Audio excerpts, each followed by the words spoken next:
Probably should. Yeah. I'll start recording. Yeah. Probably. Probably. Did you guys get Yep. a chance to read that little recap? It's a little longer because we played for a while last time. We sure did. I didn't get a chance to read it. I had a lot of things going on. Oh yeah, no Read it. worries. He's a big boy. Give yourself a moving. chance to like flip through it right now. I also wrote in exactly word for word what the fortune teller lady told you guys at the very end, so you can call back to that. Oh yeah, I got that in my journal too. I got the notes for days, brother. Oh hell yeah. All the quest notes. Yeah, how's it feel being on the good side of the country, bro? Be Like, music. again. Pretty.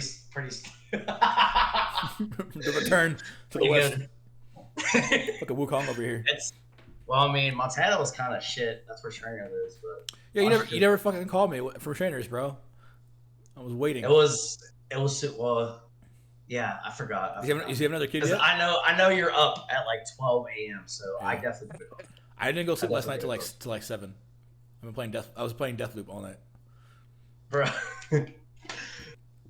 I was playing Valheim with my boy Mark. That game is actually awesome. It's really good. Jake used to tell me to play it.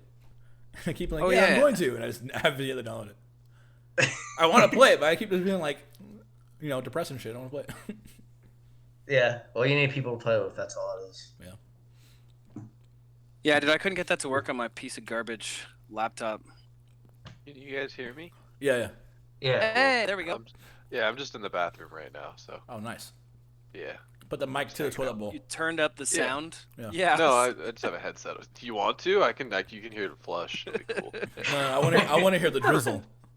No, I was gonna say sorry I'm late. I didn't think it was till 7, and I threw my back out a couple days ago, so I took a muscle fuck. relaxer and went to bed, and I was just fucking out. Was it your anniversary or what? No, I just no, that happened too. Hell Oh, yeah. hell yeah. Like, hey, you're on top this month, babe. No, like last night we were Good like, fall, all right, good well, because we have Lost Lands in 4 days, so I was like, I gotta feel better. Oh, yeah, Speaking that's of which, I'm not gonna be that's home next week because I'm gonna be at Lost Lands. Bruh. But, yeah, that's Give it. You're throwing Calvin, making him go crazy. yeah. Alright. Well, I went to sleep next week because I was attacked at some point today. So, you're gonna have to carry me around in a coma next week. I don't want you guys to wait for me, but just somewhere in there, I got conked over the head. Fuck, man, I'm just out. Throw him in a backpack. Just Yeah. carry him Yeah. around. Madam Zeroni in the building snuck a little something into my wine. Delayed effect, so I can still do things this week. But fuck, man. Yeah, you're not gonna be around next Sunday. Yeah, I want to be. Well, I mean, yeah, I definitely want to be, but I'm gonna be seeing Excision live, so I can't. Oh hell yeah! unfortunately. That's what's up. Yeah. All right, yeah. If you're cool with it, we might be able to do that. Just Yeah. have Yeah, your that's regular fine. sleep That's fine with around me. and- Yeah, I don't want you guys to have to wait for me. I can whatever you type up, I'll read, and I'm sure it'll line up. It'll be like, Sanatorius did this. He fucked all these bitches, got all the money. Just couldn't. His legs, they gave out. Got in his Escalade. Got in his Escalade. Please, no more. I'm weak. Did I show you Locks the that doors, fucking? tints the windows. No one knew he was there. There's that fucking Key and Peele sketch about that. Did I make you watch that one, Calvin? No, I don't think so. Where he like brings his cousin from the hood to come play D&D with him. No. All right, let me see if I can find it. I'll put it in the chat too. And then, Wait, oh, it was a Key and Peele? Yeah, I'll watch that too. That sounds fun. and yeah, we should. Oh yeah. Where?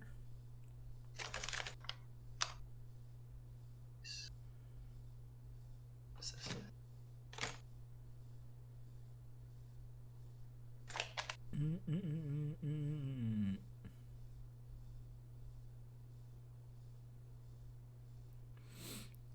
Let's see.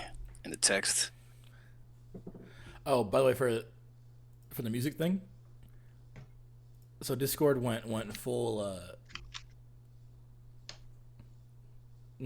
fucking corpo and turned all the music bots off. Oh shit. Yeah, We don't even have Chip anymore. yeah, they're all fucked. So So now basically what you have to do is to use Spotify, and if you place something on Spotify, then we can listen Listen in, with. listen Yeah. with you. Yeah. But everyone has to have a Spotify premium account in order to join. Oh, That's you need some premium for that? bullshit, Oh wow. You Yeah. need premium for that. Fuck that. Yeah. I think. But I mean, I've had premium Spotify forever, so Yeah. Same. Yeah. I've it's a requirement of life for me. yeah, same. I don't pay for anything. No, I don't pay for video games. That's not true. I bought a video game last night. Fuck. You broke against your principles. No, but You liar. yeah, my one laptop now I've had it on my corporate network just downloading just a stream of games. So my boss came to me. He's like, why was there 75 gigabytes of data downloaded on the guest network? I said, I don't know. Bro, you should I don't try. know. You should try I Deathloop. have no idea how that happened. That's just dope. Death Note, Deathloop. Deathloop. Yeah. Okay. It's a new game that came out this last week. It's by the people who Okay. made Dishonored. Oh, I have Dishonored, and I got the first like couple levels, and then It's I think I started college and never picked it up. It's like, so the game is Groundhog Day, but directed by Quentin Tarantino. That's the game. Oh shit. They just tried it. Nice. Okay. It's fucking, Hell yeah. It's so fun. I played it all day yesterday. Every time I'd be like, all right, it's 2 a.m. After this mission, I'm going to bed. And then I was like, oh shit, it's 4 a.m. All right, I'm going to bed after this mission. All right, it's 7 a.m. All right, I'm going to bed. Yeah, I went to bed and I popped a muscle relaxer, and I don't remember what happened next because I was fucking out. Sure, it wasn't Works. a roofie. It fucking No, makes me no. think of that scene in The Wolf of Wall Street when he pops the Quaaludes, drives back from the club. Too much of him, and he's like crawling to his car. Yeah, and he's like, "Oh, I can't believe I made it without a scratch on the car." Yeah, Every yeah. fucking car. In the morning, it's just fuck. He's like fucked up every car.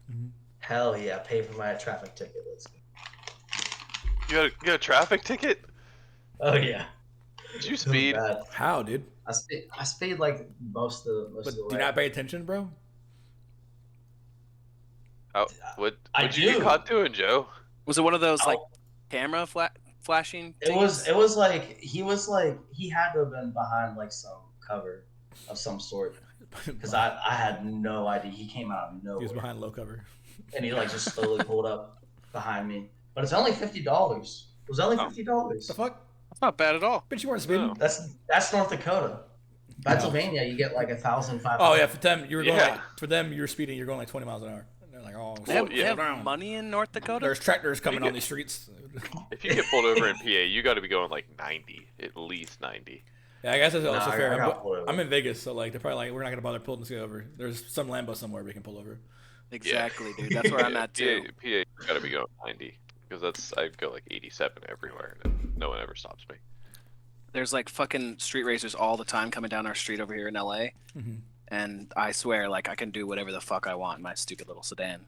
Yeah. I mean, I have a pretty like normally like your car would get heat, but here it's like it's what would normally be like like upper tier. It's like here it's like mid tier because the ceiling is just higher, bro. Yeah, dude. Yeah. I see at least like a Lambo or something like of that caliber, like a Maserati, like at least once a day. Just go down the strip. Like, all right. I was like, cool. I still wouldn't want any of those cars though. Like if I want one of those, I'd sell it and get a Shelby instead. I'm happy with my Mitsubishi. Shit. Works pretty Holy good. shit. Drives in the snow. Drives in the rocks. Got them snow tires. It does. It's an all-wheel car. Much better than the last one I had. So Damn, so it ain't just all bells and whistles. You actually have some versatility with the car too. oh yeah, dude. Like Nice. well, so what happened? Well, part of the reason I got rid of the last one is I probably did some mushrooms and had a realization that the purpose of a car is to be able to make you money because it's your transportation to and from work for the most part, at least for me. Now, if I have to call off a day, one single day, because my car cannot make it, the car's worthless. I don't care how much it is. No, see that's to me that'd be a feature. That's a bonus perk. It's like Well, I don't excuse get not to paid go to work off. that day. I don't get paid days off, so I Well, just have same. to take an L if it snows. But So Yeah. I got rid of I'd it. be like, oh no, I can't come in. Oh, no. Well, that's how it was until I was like, yeah, you can't buy groceries this week because you took that day off because of snow. Yeah, it's fair. I still get to say these things Yeah. because I'm just a fucking Wait, where are you at? You're in a Chicago? bachelor. I'm in Pittsburgh. Oh, okay. Freddy's in Chicago. Fred is in Chicago. That's right. Yeah, he's in that awful place. Shit, my dad calls it Shitcago. Yeah. Sure is. I lived out outside of Chicago for a little while. Actually, I have friends that live in Chicago Schaumburg. now. I visited there. It isn't that Oh, bad nice. to me. That's a like good- 10 minutes good away place. from where I am. Oh, no shit. I lived there. I lived there in the good years. Yeah, one of my good friends works for Checkpoint, and I guess What? he just moved to Chicago with his wife. The 1920s, Calvin. No, the good years is when when Jordan won the three-peat. That's when I lived there. When Al Capone was out there.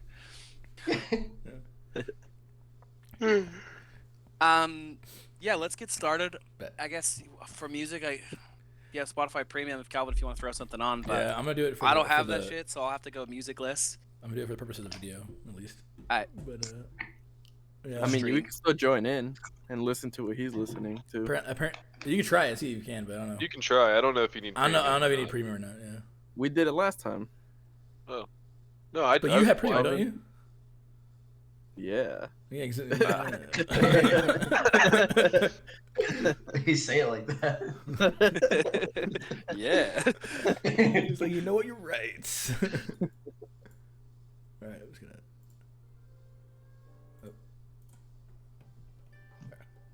Wait, where we left off at? Oh yeah, we're at in the campsite. All right, that's a good song. That's right. Yeah, you guys made it to that camp by nightfall. You had that lady just read your fortunes and told you a bunch of stuff about finding a weapon and a magical Mhm. artifact and some historical text and maybe an ally. Yeah. And she told you all this stuff in riddles, so you're not quite sure how it makes sense in the world quite yet. Yeah. And then it was too dark to keep going, so they offered to let you guys stay with them for the night. So the sun is rising, and you guys are hanging out with the Vistani in their little camp. Cool. Right, you be proud of how organized my journal section is now. I got that shit on lock. I learned from the last campaign not knowing what the fuck we were ever doing, dude. That's good. Yeah, sometimes it can get confusing. There's lots of names and stuff thrown around. Yeah, the tarot cards I feel like are important. Especially because I know this is a module, so it's a little more structured, but also just means there's more shit to forget. Yeah. So I was That's like, true. maybe I should write this shit down. So, you guys wake up. They kind of give you a tent to sleep in, bedrolls. You were crammed in with a bunch of the Vistani people, but it was super comfortable and warm. Probably the best night's sleep you guys have had since getting thrown into this whole mess. You wake up in the morning. What do you guys do for your morning routine? Some people have to prepare spells and stuff, but describe to me what you're up to. We all got level. Oh yeah, did you level up, Aiden, last time? Oh. I know you got offered. Did you get a chance to level up? Level 4. We're level 3. Oh no. 4. Yeah, Oh no. it's easy level Okay. at least, because Yeah, this one's pretty easy. It's a stat boost. yeah. So you can either choose to give yourself 2 stats, so basically give yourself another +1 in one of your stats, or you can get a feat if you want. Yeah. But also make sure you might have new spells or something. Yeah, I think the Yeah. bard will have a couple spells that are new, or at least more spell slots. I So am looking at it. Do. So Sanatorius is flipping through his spell book, trying to figure stuff out in the morning. Studying. Oh, yeah, you get 1 new spell and one second level spell slot. Nice. Irina is up early, and when you guys kind of come to, she is already at the fire with a bunch of the other Vistani, just trying to help out and make food for breakfast. You guys can smell sizzling bacon. There looks to be fresh eggs. They've also put together a gravy, and they have these hard biscuits that they've made. So you guys can help yourselves.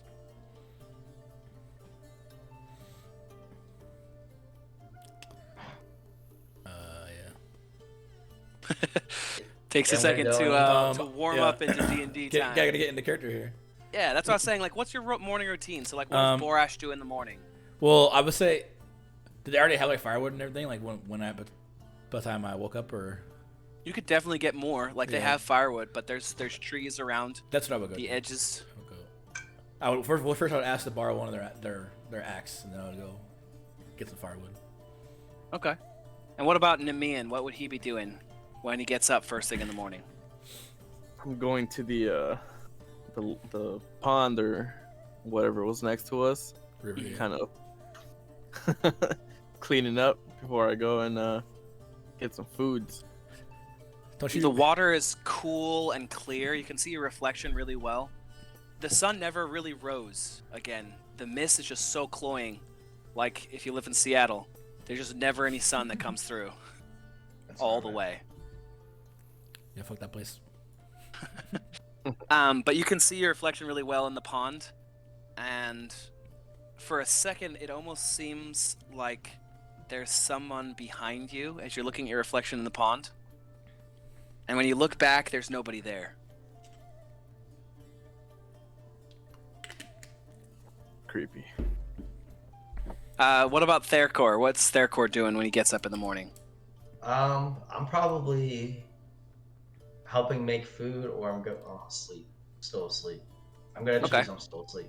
All right, you like to sleep in, so like everyone's getting up, getting going. Borash goes after the firewood. Demian's getting his stuff, and you just like roll over and like pull the bed roll up over your face, like, oh god, what time is it? You guys are crazy. 2 in the afternoon. Let me see here. One of the Vistani approaches you guys. There's the old man who was telling you guys the story the night before, Stanimir. And he has more provisions for you. And he says, Giorgio, I have food and blankets for your journey. It's 2 days to Valaki. To who? Just to the group, as you guys are kind of starting to gather and get your breakfast. I would say I'm still out, so Okay. like I'll handle that. How long are you going to be getting firewood? For like another 10 minutes. Okay. I'll check back with you in 10 minutes. Real time. Yeah. 5 hours. And 5 hours later.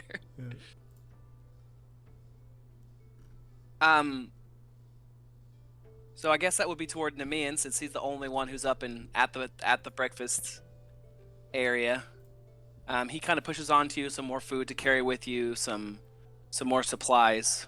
How many rations are we getting? Probably another like 5 or 10 days worth. But it's supposed to be split between the 5 of you, because Irina's with you as well. Irina approaches you, Nemean, and is kind of like offers you a breakfast and sits down next to you. She looks like she wants to ask you something, but she's like not sure how to approach it. What's going on? Well, I noticed that you have this sword of yours, and I was wondering. Sorry if this is a weird question, but how did you learn how to fight? You see, I had some dark days in my past. I haven't really told anybody. Nobody here knows my backstory. But I was in prison for quite some time. A very dangerous prison where I'd get woken up to torture. So being out in the yard, kind of had to stand up for yourself. So you use anything to your advantage to stay alive. I've never had anything like that in my life. I led a rather privileged existence, but I don't want to be some useless dandy when the devil comes. I want to be able to do something. I don't know if it's not too much to ask. Could you show me? Could you teach me? All right. We don't have to do it now, I'm sure, if we Okay. have some time on the road. but I'm curious. Of course, we can stop by whenever everyone else is held back doing stuff. Thank And you. during free time, show you. Yeah, that would be amazing. Thank you. I'm sorry, probably a burden trying to stay alive, and here I am asking you all sorts of favors. Oh no, not at all. She kind of has one unruly red curl that doesn't want to stay hidden underneath her scarf, and she keeps like trying to like tuck it in there, and then it just like pops out again. I'll look down at my shiv and just kind of break a tiny piece off and like cut it in half to it where it looks like a pin. And be like, here you go. This could help. She kind of like holds it and actually is like, thank you. And like she like half puts it bloody. she puts it like between her knuckles like you would if you're like a Wolverine. It's kind of like pretending to like strike with it, but you can tell she doesn't really know what she's doing. Like she's not kind of holding her arms right or anything. She pulls out her sewing stuff and puts the little shiv pin with the rest of her actual pins as like a reminder to herself to ask you to help training later. And then starts helping with the cleanup. Therkor is still asleep, trying to get his beauty sleep when everyone is out of the cabin.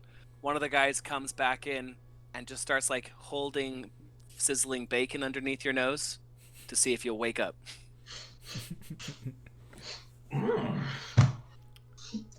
Hits the Just pan. Starts eating it. Okay. He says, well, good morning, sleeping beauty. I've brought you fresh bacon, but I think your friends are itching to leave. Oh, all right. Get up. Ugh. Yeah, he gives you that plate of like bacon and eggs and stuff. Borask is probably still getting firewood, so did you figure out your spells and everything, Aiden, what you wanted to use? I am just figuring out what the ability score improvement, or where do I put those points? How that works? So Yeah. make a feature on your features page and just Okay. call it ability score improvement. And you don't have to really put any details in that, but once you have the feature made, there's a button at the bottom that says add effect. Click that and then select the stat you want to bump and then give it a +2. I Okay. would suggest either charisma or dex, since you're a bard. Those are kind of your two big ones. Whether or not you want to bump your spell casting or if you want to bump like your melee / stealth abilities. Yeah, okay, thanks. Yeah, no problem.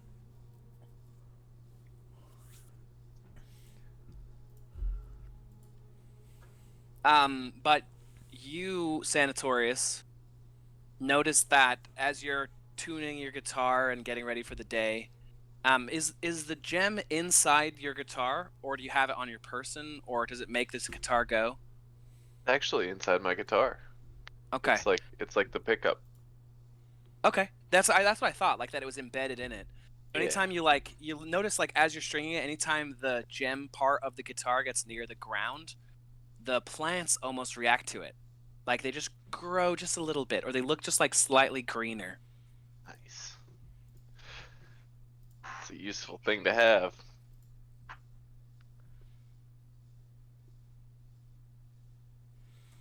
Have you got enough firewood yet? Yeah, I'll be coming back now. Okay. Oh yeah. You come back with armloads of firewood. Yeah. By the time you come back, the fire is coming down a little bit. Actually, they're kind of done with the fire. No, We all left. everyone's gone. Yeah. You have to play the rest of the game with the Vistani. The rest of the group's gone. Alright. No. No, yeah, you join up and like help stoke the fire again. They thank you and add it to the pile of wood that they have. They were running a little bit low. Everyone's outfitting to leave though. A couple of the Vistani offer to take you guys as far as the bridge over the river.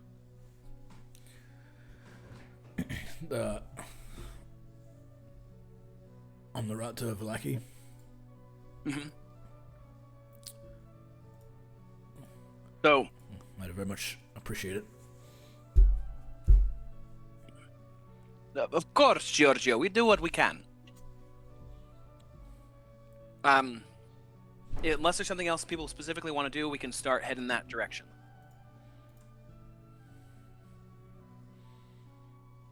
Head out. Yeah, no, I would just. The only thing I would say I would have done is just made just to inspect the campsite. Make sure a bunch of bullshit didn't get left behind, or like it wasn't I basically try to return it to nature in a way before leaving. Yeah, like picking up garbage and stuff. Mm-hmm. They're gonna stay by the pool for the most part. Okay.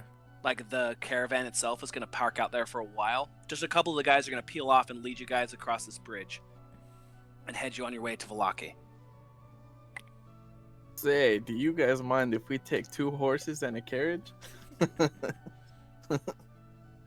We probably don't have a carriage to give you, my friend, because the carriages are also our houses. But we do. Do you want horses? We might have some to spare. Would you have enough for all of us? Let me check with Stanimir. I will return, okay?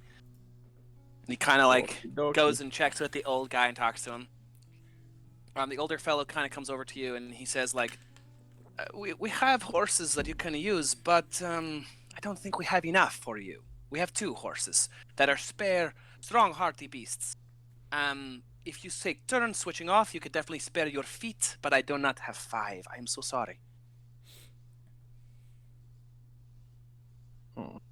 You want the 2? They can carry your packs. You can take turns riding. Guys, should we take some horses? I'd say we give one to Irene, and the other one for storage. Okay, I guess we're taking 2 horses. Yeah. Of course you are. Grazie. Good work. I just kind of grunt. I'm not really paying much attention to. The 2 Vistani lead over 2 of the draft horses. They're pretty sturdy horses used for pulling carts, but they're sure-footed. They're the same the ones that have the big furry or hair right above their hoofs. When Therkor suggests that, Irina kind of goes, "Oh, no, it's all right. We could take turns. I don't need to ride the whole time. It wouldn't be fair." Very well. I'll take it. Therkor just jumps right up on there. Hey, hold on, here you go. Lift her up too. You could go in there too. You have the shortest legs. She does when you just pick her up. You pick her up by the waist, and it's super easy. You just no, you're a giant fucking lion, dude. So you're yeah, no problem. But as you grab her, she does a woo, she's not ready for it, and you just pop her right onto that horse. Upset daisy. All right.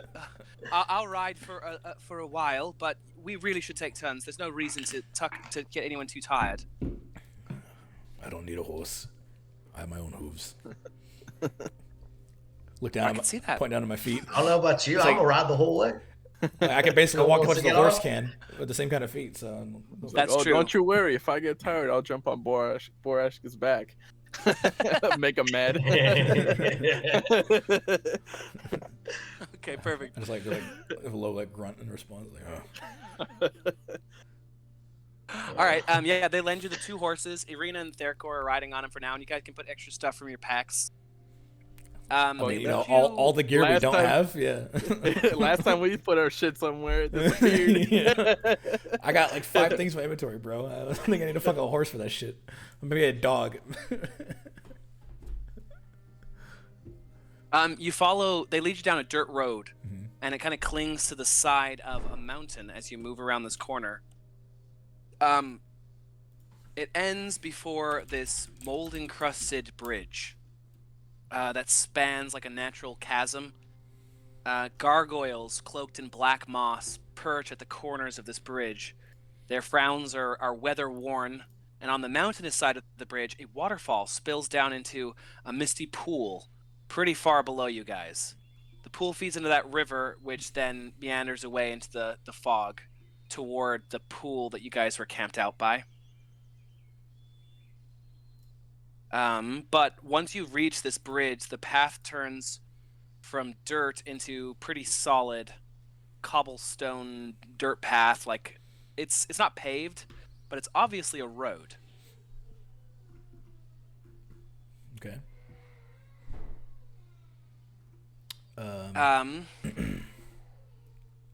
But it still is one path, right? Yeah, it's one path. Okay.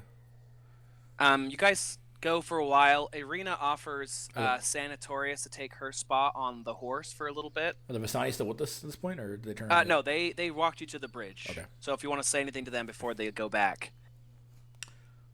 I would have just like waves, and offer my gratitude. May you stay safe. And then that's it. Thanks for the horse. What was that? So, thanks for the horse. Sanatorius.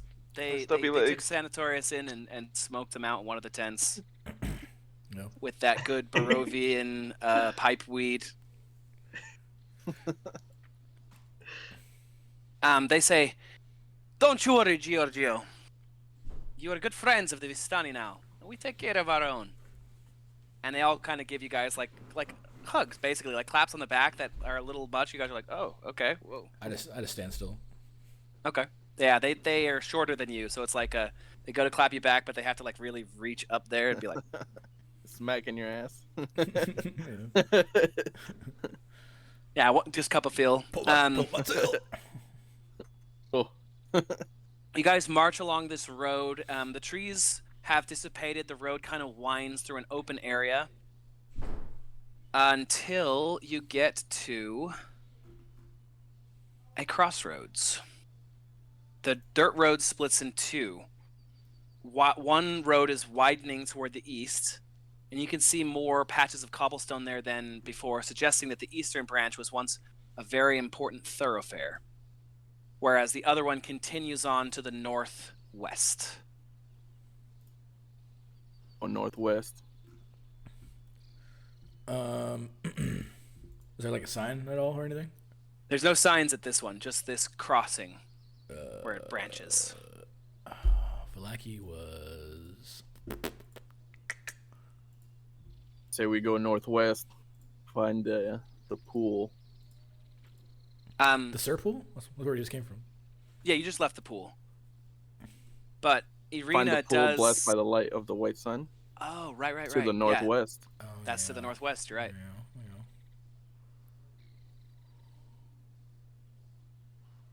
Irina does kind of like nod to Nemean, and she says, "Yes, Valaki is to the northwest. This eastern road takes you to Ravenloft, Definitely, and we don't want to go there. definitely not going there. Yeah, No, probably not a good idea." that's a no for me. Yeah.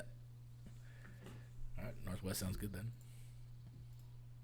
You trundle up the road without much incident. The fog is clinging to you, so even though there's no trees on the side of the road here, you can't see much past just the edges of this road. As you keep walking down the road, you come to the back of another huge stone formation with an iron rusty gate that's open. This gate looks like the backside of the gates you guys saw when you first came in with the two statues. And there's crumbled pieces of wall that suggest that this whole area used to be walled off aeons ago, but it has gone into disrepair.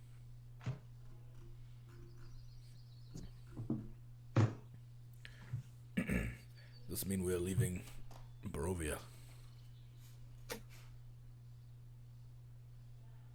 Are you asking Irina that? Yeah. She shakes her head and she says, "No, this is the walls and gates of Old Barovia, but the Devil's lands extend farther than this. This is just the original that his father staked out for himself, I believe." So the people can freely move between this place then? Yes. These gates are forever open. I've never been this far, but I hear tell that travelers don't have problem coming through the gates. That the real issues come from the things that lie in the woods or lurk around the corners in the fog. Like the wolves. Like the wolves, yes. Very well. We should continue then. You guys push on through there.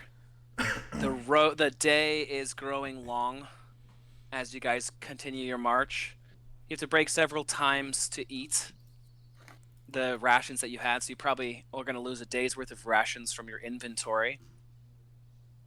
Every time you do take a stop, though, Irina just has a bunch of questions for you, mostly Nami, and if anyone's paying attention, they can also answer. But she just is like, oh, well, how do you know, like, when the best time is to strike? And, like, how should I hold my hands if I had a sword? I mean, can I hold your sword? Just like she really wants to pick your brain about how to defend herself. I'll be like, sure. Grab my sword. It's fucking gigantic. for Oh, my right. Big ass hands. Well, there's a long sword, yeah. Yeah, the one Yeah. you stole from the house. Yeah, she like Yeah. holds it and like immediately the She's point like falls to the ground. She's like, "Oh, perhaps I need something a little smaller." She tries like a swing and it just like immediately goes into the dirt. I'm just like leaning against like a tree, like what kind of watching them, with my top spinning on the ground next to me. And my sword's laying next to me, and I say, "Try this," and nod to my sword. You have the great sword, right? Yeah, the big ass All great right. sword. She's like, all right. I don't think that will fix the problem, but she goes over and tries it, and she like can barely get it off the ground. Like she's having trouble lifting it. She does like one of those where she like has to press it and like use her entire weight to like get it over her shoulder, and like immediately drops it. She's like, "Oh, I'm so sorry." I just give like a another grunt, but it sounds different than the other ones from before. It's like kind of turn my face away a little bit.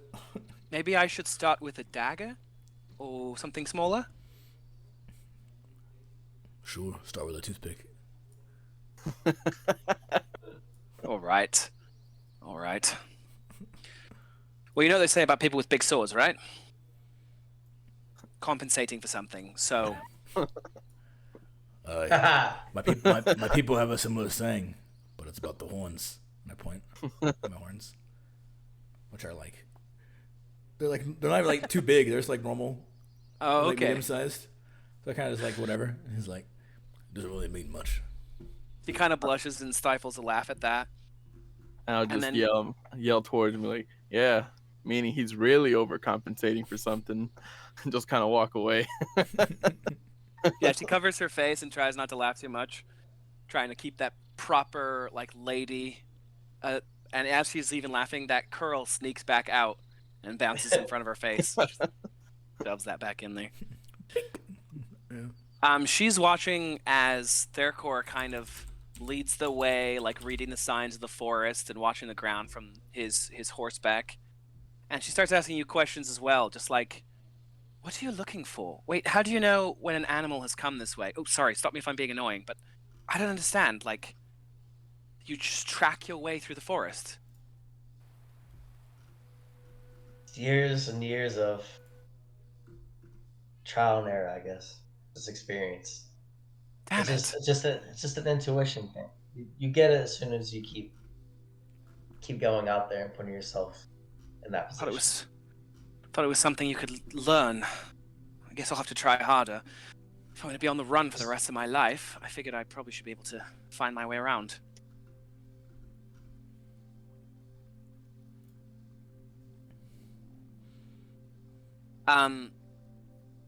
The road kind of transitions as you guys walk from being a winding path through the mountainous region to a lazy trail that hugs the side of a mountain and then descends down into a fog-filled valley. A branch up like a ways away, the fog, you can kind of make out the edge of some trees, and then you come across another bit of the road that bends off. There's an old signpost that says something that has been scratched out, but the end of the words say windmill. If you spy through the fog, you can see just to the west, on top of a promontory, is a dilapidated stone windmill. The wooden weather vanes are stripped bare, but you can only just make out the outline of it. Kind of point to it, saying, "This the windmill that was One's from that cursed family. The old Durst windmill, yes. Cursed family. Aye. A terrible way to go. I did not know the story. I knew that their old mansion was cursed, but it is getting late. So like you've been walking most of the day, so at this point the sun is starting to go down.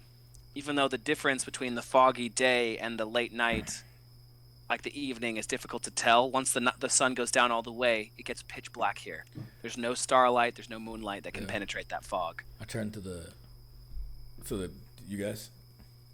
Say, Granny did say that she stays there now. We can maybe see if she'll provide a shelter for the night. Sanitors, you should stay away from the pies. Yeah, good idea. I'm not touching them.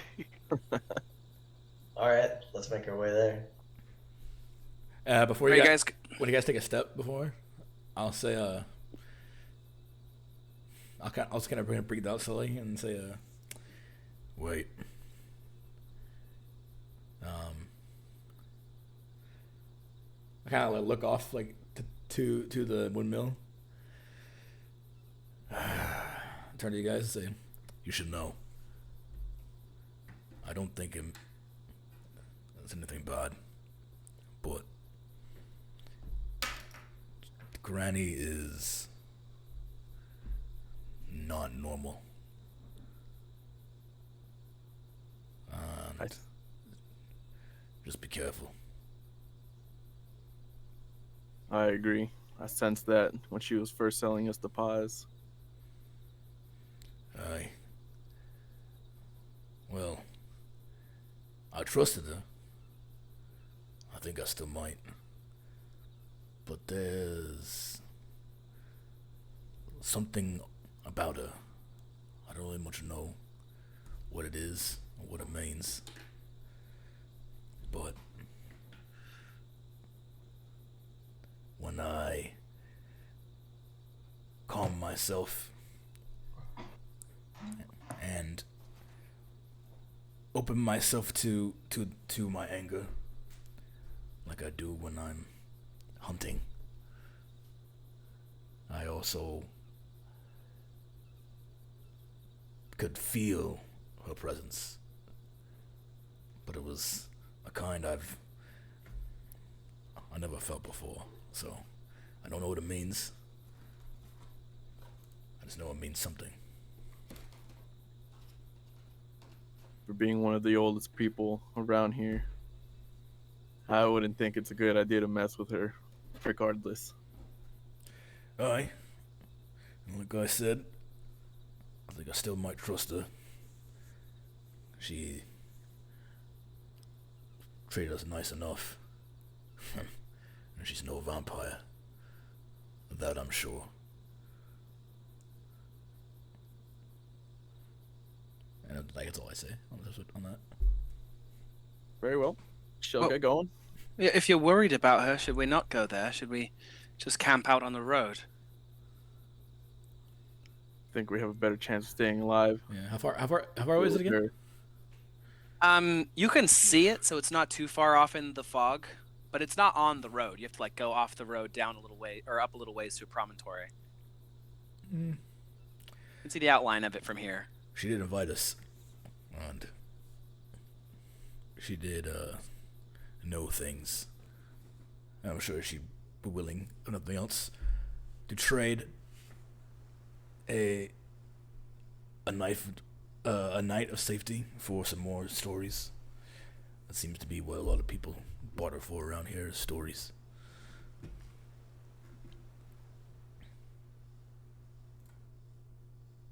All right, everyone sounds like they want to go toward the windmill. I don't know. What do you two think? I'm down for anything. What about heroin?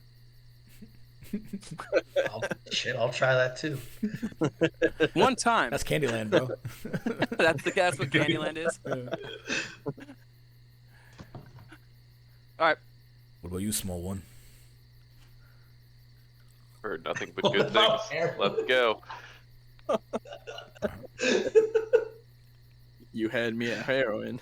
I just didn't expect that. That's so funny.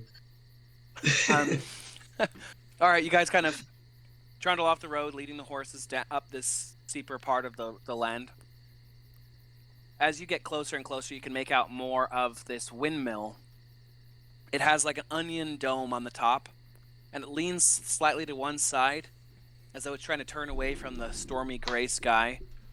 You can see the gray brick walls and the dirt-covered windows on the upper floors, and there's a decrepit wooden platform that encircles the windmill above a flimsy old doorway leading to the building's interior. Perched on a wooden beam just above the door is a raven. As you guys approach, the raven starts hopping and squawking at you. Seems agitated.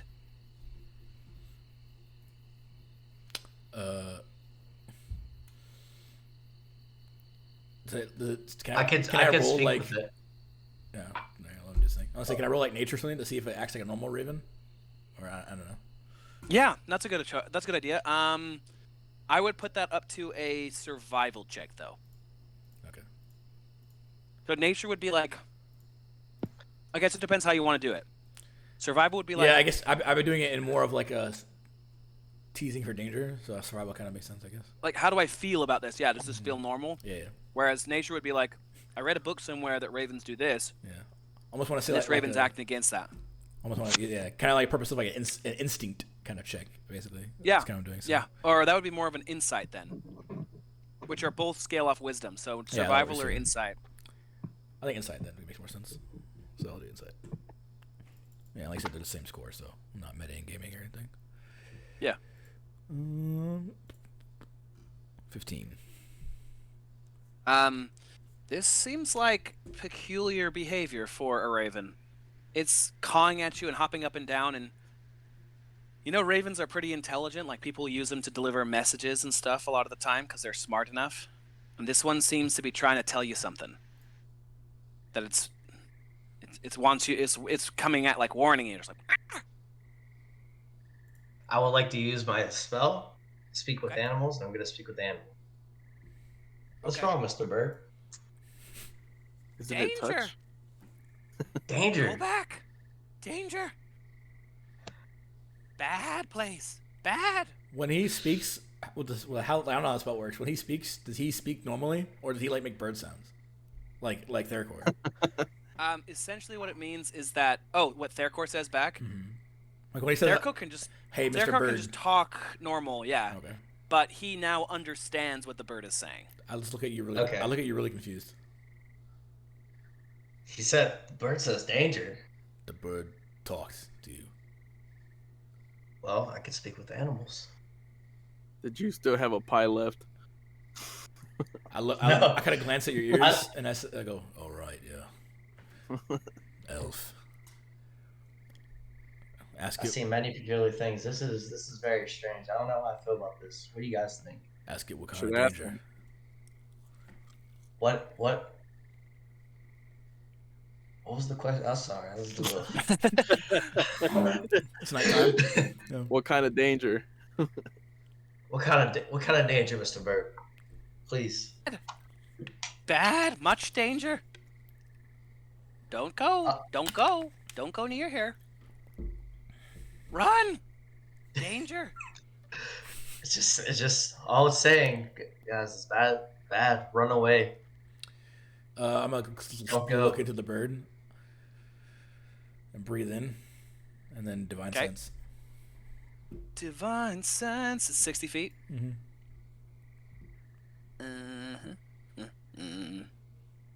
How tall is this? 1 second. I will check for you. What's Oh, close wait. Divine enough for sense doesn't go Theracor through to- walls or anything, does it? Technically, no. Okay. Technically, it's blocked by full cover. But Gotcha. So you're outside this windmill, so you can't sense anything nearby. Yo, fuck that bird. Birds are afraid of everything. Let's go. All I right. got chickens back home, man. They're afraid of everything. Let's just go. But Well, the should Oh, we darkest it's setting, cat. where should we go? Well, Let's go to should the we knock on the windmill. door? You said this is where Granny is staying. I mean, I'm gonna be a little more hesitant now, based on my prior information and random bird. Maybe Alright. we could send Borash for some wood for a day. I could Yeah, sneak in there. we don't have any wood. We could just have you go look for a couple of hours. I could sneak in there, turn myself invisible, and see if there's anything dangerous up ahead. You can't sense inside, but I can maybe sneak through the door unnoticed. Just like you sneaked into the bone pile, eh? No, that No, was that their was court. their That court. was their court. I'm real sneaky, man. All right, give it a go. All right. Can you get yourself out if you have to? Yeah. I'm just gonna stay invisible. All right, well, you try if you want. All right. Then. Sounds good to me. Sanatorius vanishes. And Irina does like a like a little shocked, little like oh again, like compared to the sound that she made when Nemian chucked her up on the horse. Uh-huh. But then she like covers her mouth to try to not be too loud. Sanatorius, you push open the door. It's not locked. It's pretty old though. It looks like it couldn't even hold a lock anymore because it's so decrepit, and it creaks pretty loudly. You know, like when you're trying to sneak around late at night and everything sounds way louder to your ears. It's like that. Where you're like, oh man, that's so loud. But you push it open, no problem, and step into the ground floor of this place. Let me see. How do I get you there?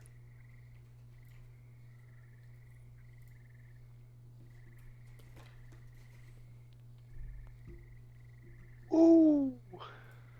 Yeah, there's a kind of old windmill. There's the onion top. There's you. There's the raven. Everyone else is kind of hanging back a little bit.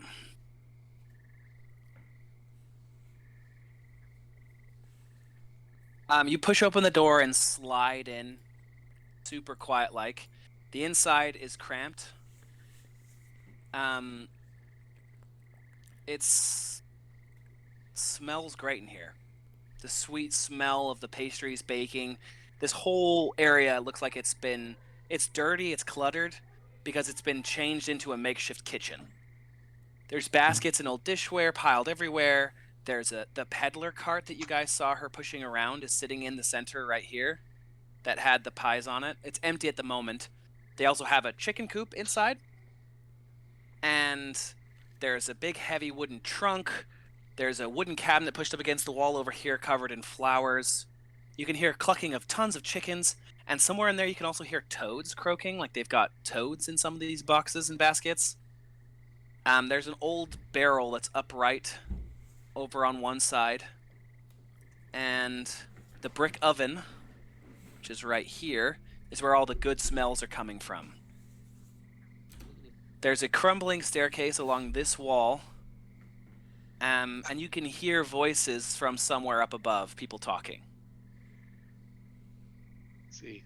I think I can sneak up the stairs a little bit and see if I can get a sight of these people. Okay. Because I just want to gather some intel and get back out to the guys. Right. Will you roll a stealth check for me? Sure. So the advantage is invisible, right?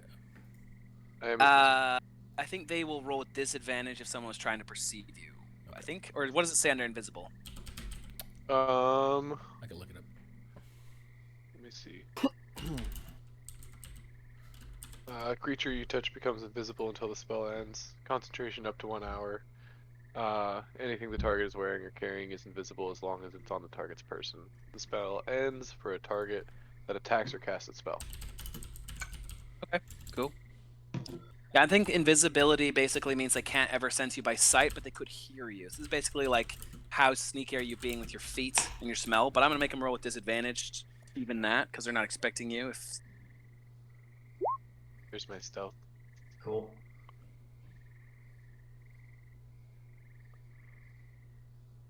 Sneaky one. nice. Yeah, you don't even like as you're coming up these stairs, you're able to walk so quietly that you don't even creak. Like you recognize which boards are gonna creak and you step over them on your way up.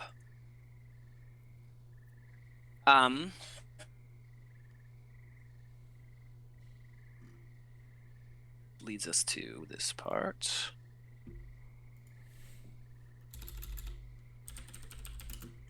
Sorry, 1 second. Let me get this revealed for you.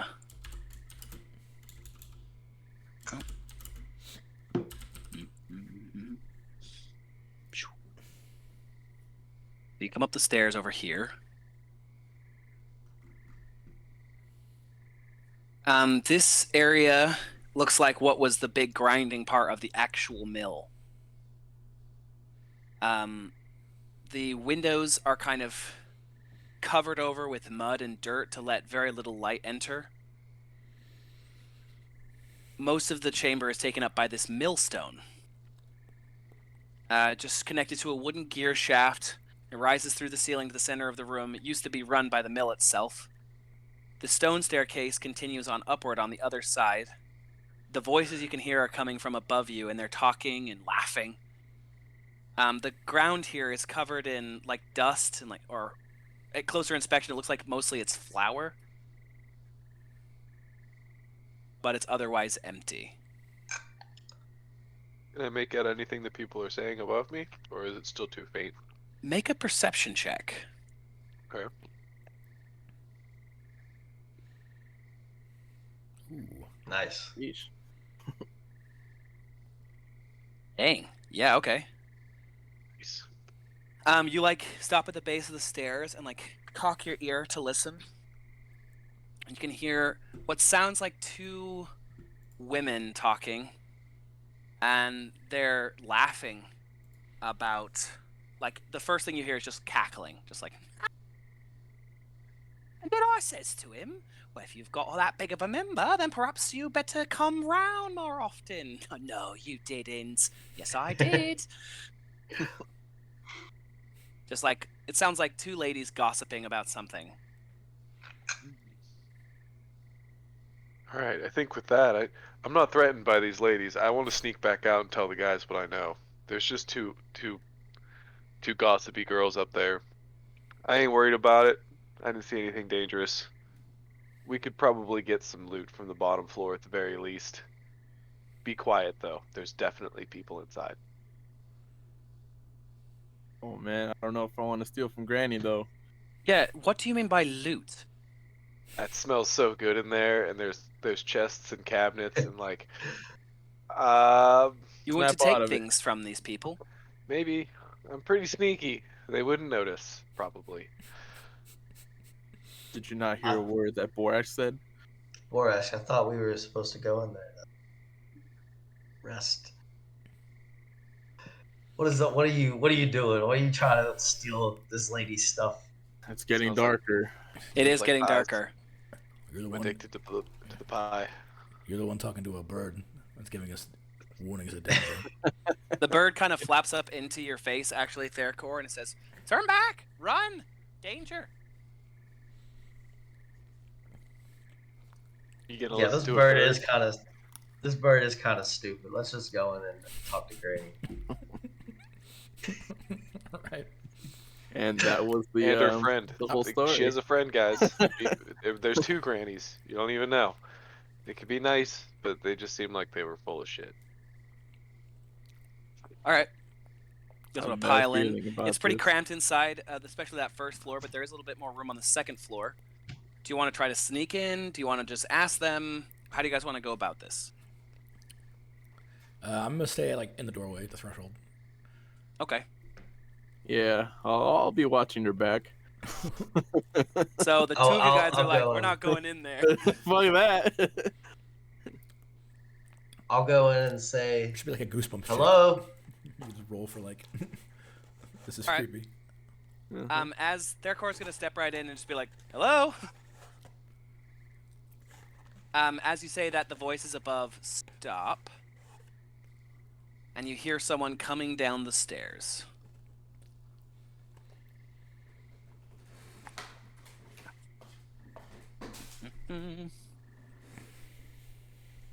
Loose could do, you can too. All right. This woman comes tromping down the stairs. It's not Granny.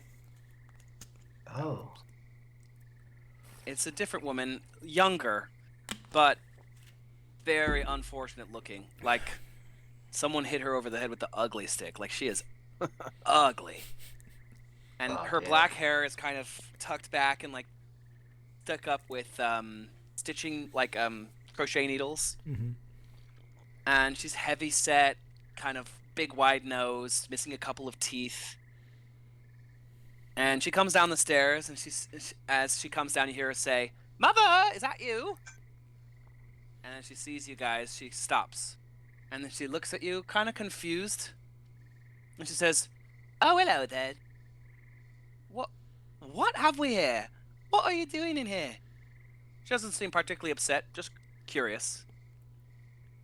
Oh well. We knew your mother. We called her.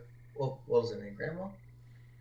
Yeah. She gave us pies, and she said we're welcome to stay here. If need be. Of course. Oh, you met Granny, and you've come here for some pies. Come. I'm sorry, there's not much room, and things are a bit untidy. Haven't had a chance to clean in a while. She kind of comes down and starts bustling around, like trying to like shove clutter into the sides and like brush aside the dirt on the ground and the powder. I want to like look behind over my shoulder because I'm in the doorway. What is the bird doing? The bird has flown off. After you guys went in, he flew up. But as you watch it, he flies up to a higher floor of the windmill and flies in one of the windows. All right. Anyway, you met my mum. Probably just called her Granny, huh? And, how did you like the pies? Good?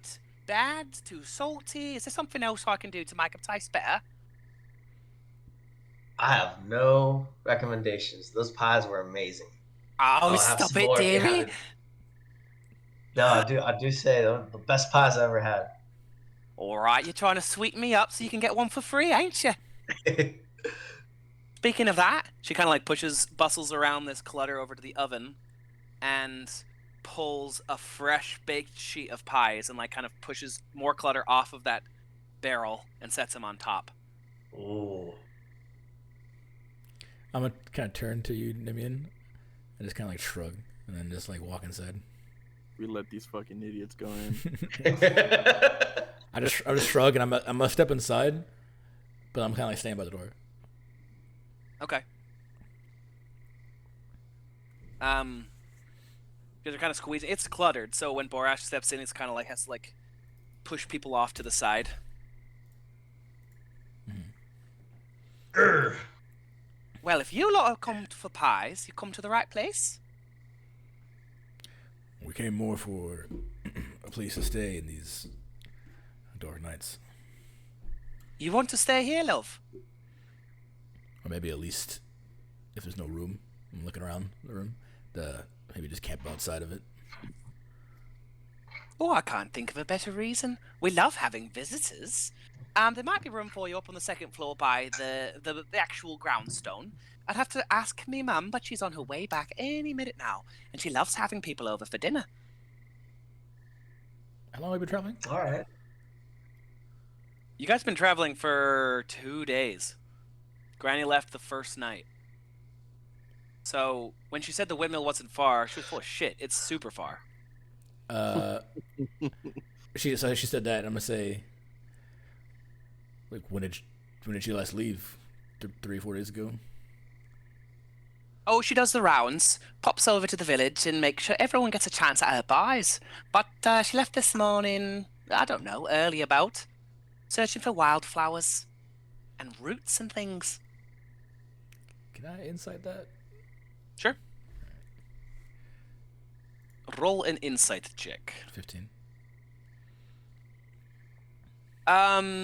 With a 15, it seems like she's telling the truth that she left early in the morning looking for roots and flowers and things. Your insight also gives you a feeling that this chick is like nervous for some reason. Like she's kind of, you notice she's a little fidgety, a little too smiley, a little too talkative, like she's trying to fill the empty space.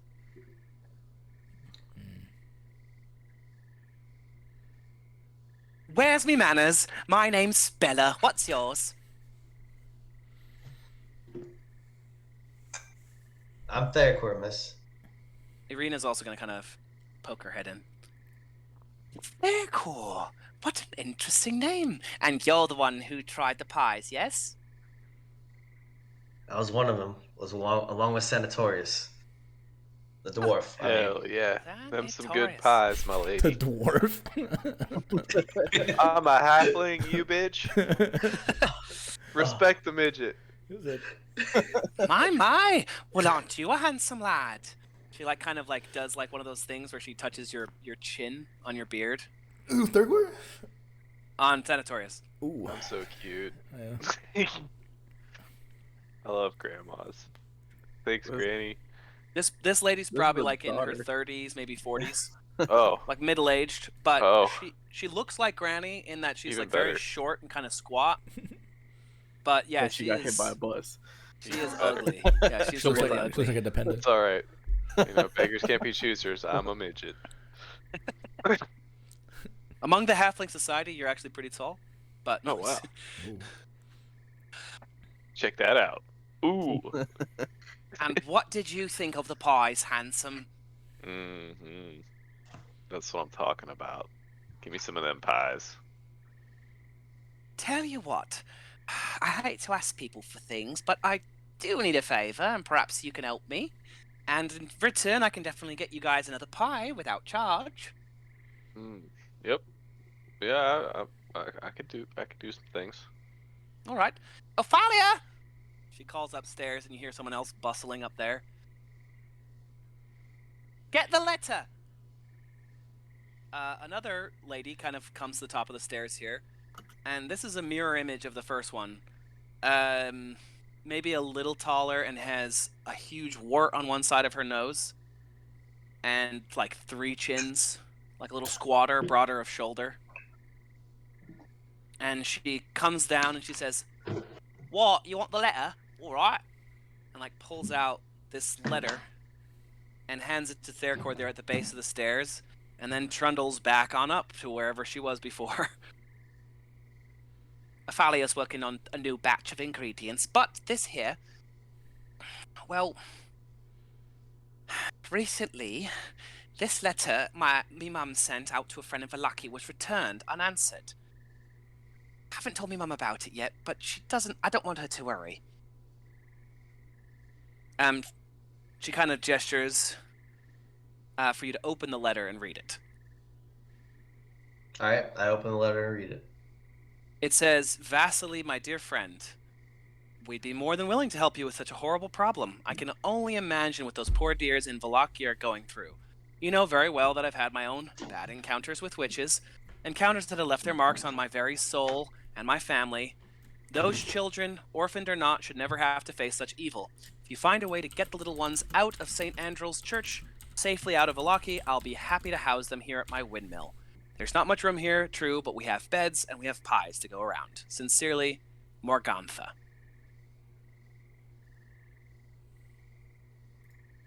See, I worry that something has happened to Vasily. We sent the letter to him, but it's unanswered and it come back without being opened. So I was wondering if perhaps you lot could either check and see on our good friend Vasily von Holtz, or if you could just grab those poor wretches out of the orphanage over there and bring them here. Granny wants to take care of as many children as she can. taken in many children before? Not many, no, but apparently this fellow who runs the church there is trying to turn it into an orphanage, and he's overrun. Can't handle it on himself.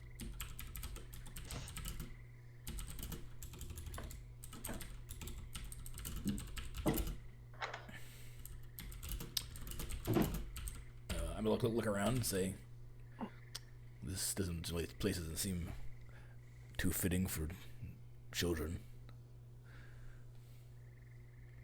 It's a bit cluttered. I really wish I'd cleaned up. I didn't know we were going to have visitors. I'll move up and I'll just poke my head in there and be like, sure, we could deliver the letter. We could deliver it right now. Do you happen to have 2 or 3 sheets we can take?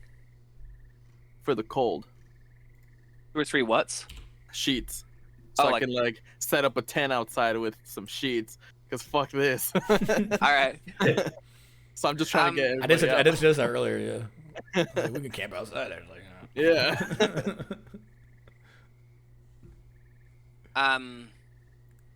Well, there is room upstairs. Where are my manners? I haven't given you a tour of the place. We don't want to go into my mother's room, but I can show you the next floor. Come. And she kind of like squeezes through this stuff and goes up these stairs to show you guys this kind of big empty area on the next floor that you guys could sleep in. Before you go, though, the raven returns, and this time lands on your shoulder, Nemean, since you're the only one still outside. Mm-hmm. And it has something in its beak that it wants to put into your hand. I'll grab it. It kind of drops it in there and then flies off again. It's a bone. Looks like a section of bone. I'll look in there as she's like going up the stairs. I've been going upstairs last. Yeah. Okay.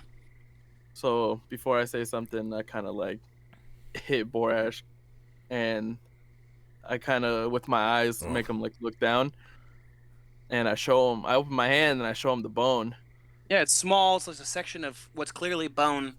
I kind of like raise my eyebrow at you, and I just whisper, "The bird dropped it off." And then I'll look up the stairs at Spella and be like, "Oh, but the letter's very important. We must get going now. Do you have those sheets that we can take with us? You know, the horse gets a little cold."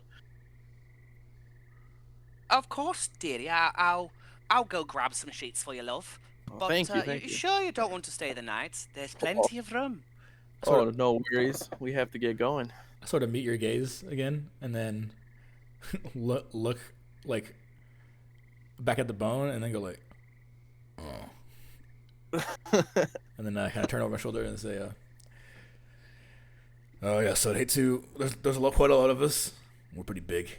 I don't want to take up too much room here in your home, but be sure to let Granny know that we came by. We're willing to take up on her offer, but we have things to be doing." All right. Sorry to see you go then. Take some pies for the road, for sure. Oh, thank you. She shoves 2 pies into Sanatorius' hands, 1 into Thercor's hand. What kind of pies are these? Meat pies, dear. Meat pies. Mm-hmm. Them some good pies. Oh, Sanatorius loved them last time. Uh-huh. I'm still Can kicking I- too, so there's nothing wrong with them. I'm gonna go into think- like I'm smelling it like right. Mm-hmm. You can make like a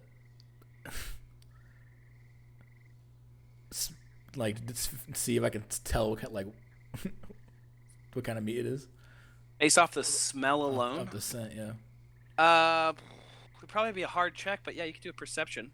Yeah, well, that's gonna be hard because I have a. Although this is goose egg to that. the kitchen area, so it probably has all their ingredients. Yeah, well,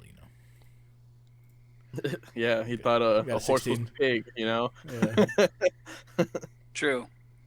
16. I mean, it's We didn't have any with a horses back in my 16. village. It does smell like meat. It's difficult to determine. Maybe some kind of pork. Would it be reminiscent of a certain smell of burning flesh that I probably would have memorized due to my tragic. Due to past. my tragic backstory. Yeah. Would it smell like burning flesh? Basically, what it like remind me of like Hmm. the same kind of thing that I think about like every night. Yeah, no, I feel that. Probably not. Okay. That would be a very distinct smell of like crisping bone and burning hair and just like scorched flesh.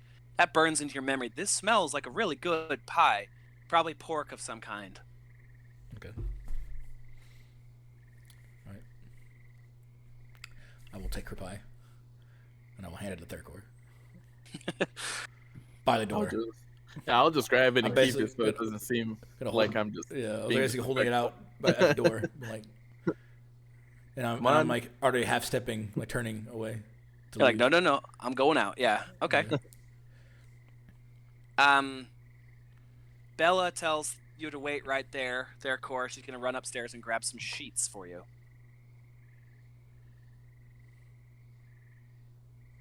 So you guys do have a minute. You can hear her rustling upstairs. If you guys wanted to poke around, you can. Nope. I was mostly thinking about Aiden because he said he's like, I want to loot. Yeah, he this wants shit. to take shit. Yeah, This is your opening. might want to check out some of those cabinets. I'm like pointedly not telling you just to stop. Like, I feel like you start moving towards them, and I'm like, actually like watching you, like waiting to see what you might find. Okay. Irina's gonna go all the way out with you two. Why don't you roll an investigation check, Aiden? Investigation. Oh shit.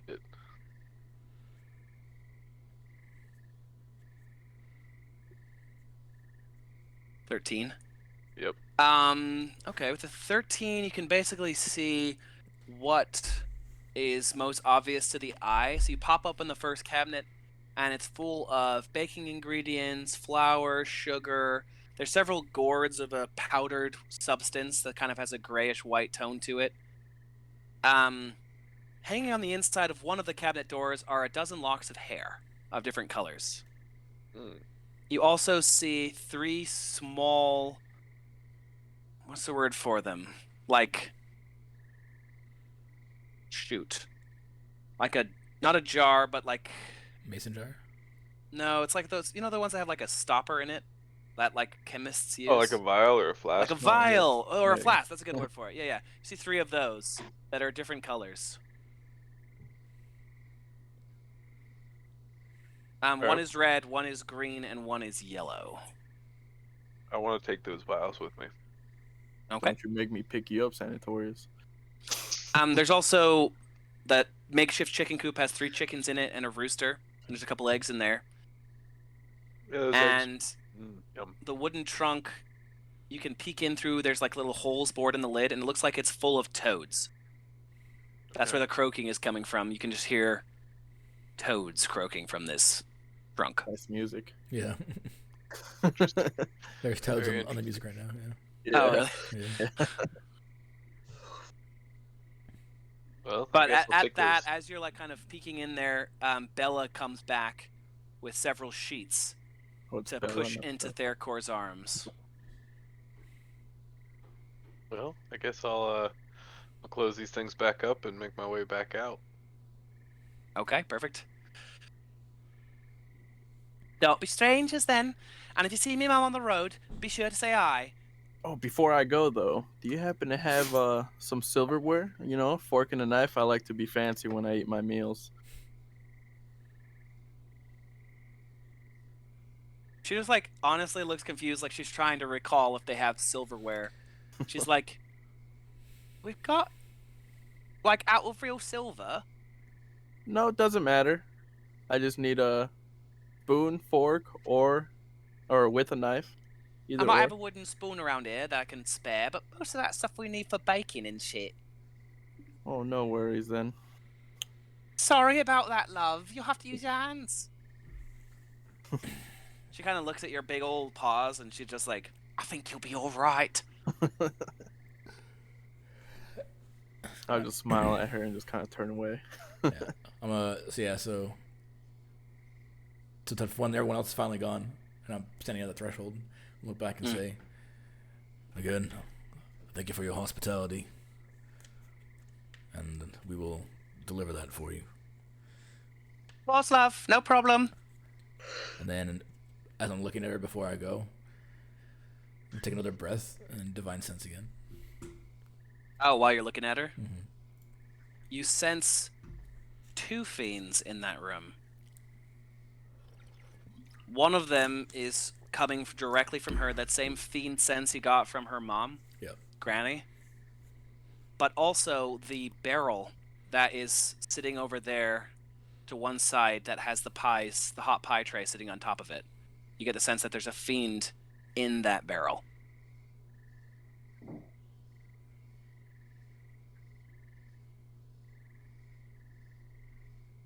All right. I think with that going off, I think I probably would have significantly glanced towards that for a second.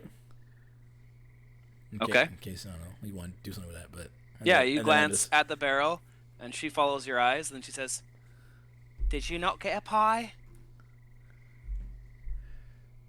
like, oh yes, I almost forgot this one. I'm gonna walk over to the pie on the thing. Okay. I'm gonna go to lift it or to grab the pie, but then act like I had misjudged it and lift the lid up with the Okay. pie. As you go over to the pie and grab a hold of it, and then you just kind of lift the lid up slightly, a horrible stench hits your nose and mixes with the sweet smell of the pastries. You could peek in there. All you can see inside the barrel from a peek, though, is a black, thick ooze. As you do that, though, Bella kind of freaks out and goes, "Whoa!" and comes down the stairs "Oh, don't open that. Gotta keep that closed. Still fermenting." And she runs over and slams the barrel closed and kind of looks at your eyes directly Oh, sorry. This still not used to. Thing is not my size. No. "Boss love, gotta be careful. Don't want the bull in the china shop." And then I'll grunt and then back up. And instead of turning around to leave, I'm actually backing up to leave. Yep. All right. As you're doing that, Have a she good does one. not break eye contact with you at all the whole time. Close the door. Gonna mosey on out of here. Cowboy Morty didn't see anything. And just gonna mosey on out of here. All right. Yeah, and then I All close right. the door. Yeah, you back up and just slowly close the door, and she keeps eye contact with you until it's closed. You got your sheets. The only thing of note, other than the windmill nearby, that you could probably camp nearby, is there are 4 big square stones a little ways away. That's not right up next to the windmill, unless you want to camp right up next to the windmill. No. But these stones could probably break the wind. Yeah. Well, what are you guys doing as you see me backing out over the windmill? What have you been doing for the past 30 seconds, probably?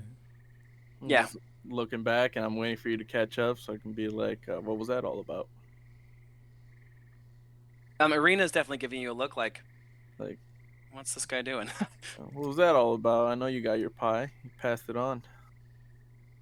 What's in there? I look at the pie, and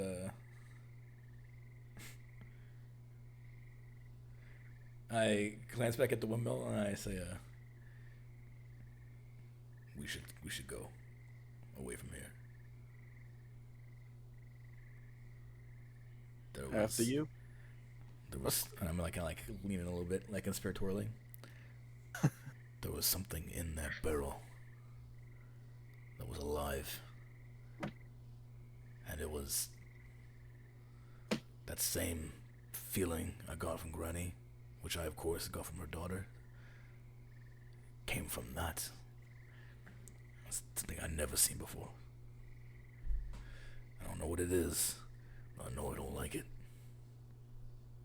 You guys haven't seen Granny this whole time. Just the cart is back, though. It's sitting right there.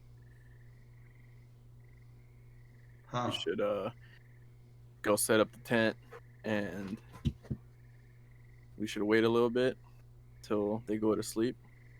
We could try to send Sanatorius in there again. He succeeded the first time. We could send him back. Yeah, I can go back in. Do what? I'm gonna do whatever you guys want. Check what's You just say inside the that word. barrel. Yeah, Yep. he's fucking ghost. Those rolls. Yeah. I'll go in there, I'll take those potions, those flasks, and I'll just dump it right in that barrel. We'll see what happens. Don't forget it. Whatever's in there's alive. It stinks. I want to make it smell better. Actually, I don't know if it stinks yet, I guess, because I didn't smell it. Oh, right. I'll say we just leave it.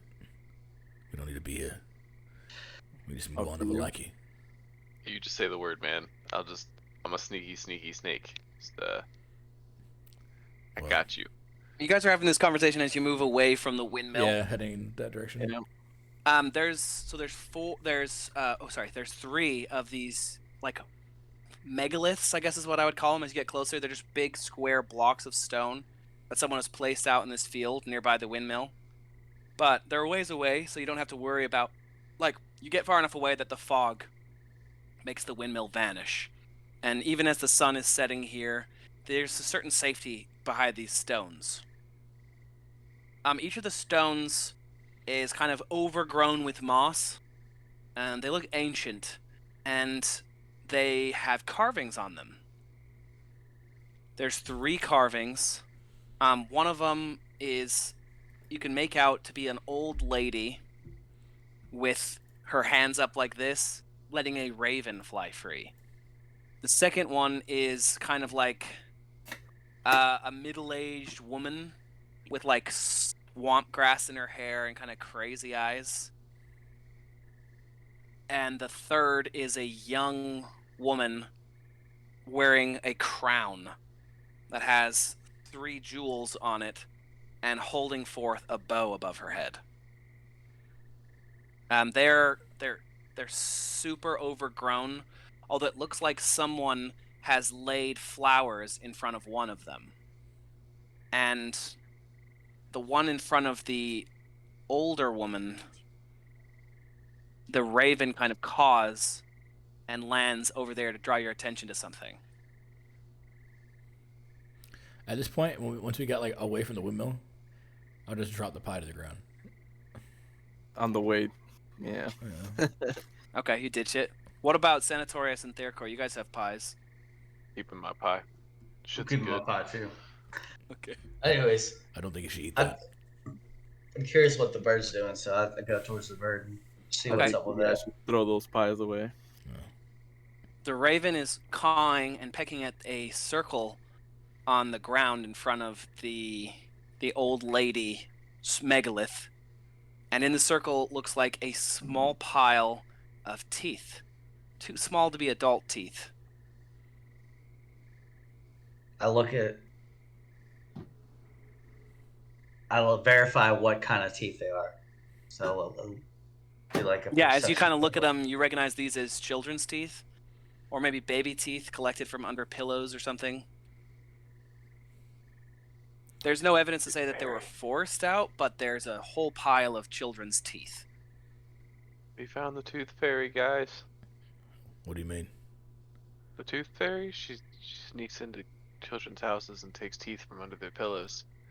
She's a magical being. Children's. Oh God, why does she do that? Children's teeth. She leaves money in exchange. I don't know why she wants the teeth, but I look. That sounds I to look me down. like I the look. orphanage No. area is right here. I look down. I look down at the pile, right? And what you're saying, and then suddenly I go like, oh, and then,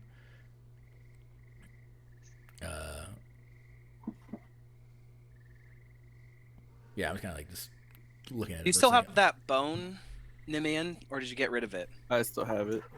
As you hold it in your hand, you kind of notice now that you're looking at this pile of teeth that it could be a jawbone. The section of a jawbone, like there's little indentations along the top where teeth could fit. And those indentations are just the right size for these teeth. Oh man. uh, I'll be kneeling, Killing just babies. holding that, and I'll look at Borash. I'll be like, I think she was trying to lure those kids here so they could end up like this.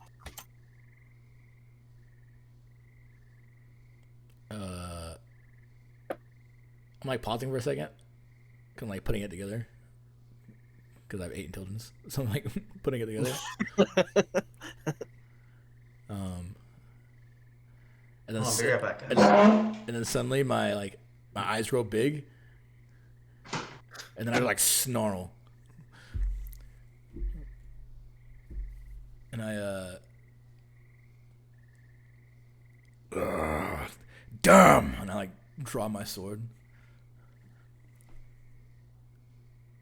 and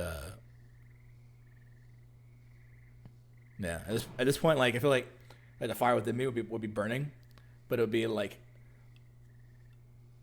a lot less of like that, like the big like passionate like fury, and more of like the soft flame part of it, or whatever. Yeah, like the white justice Yeah. feeling. Yeah.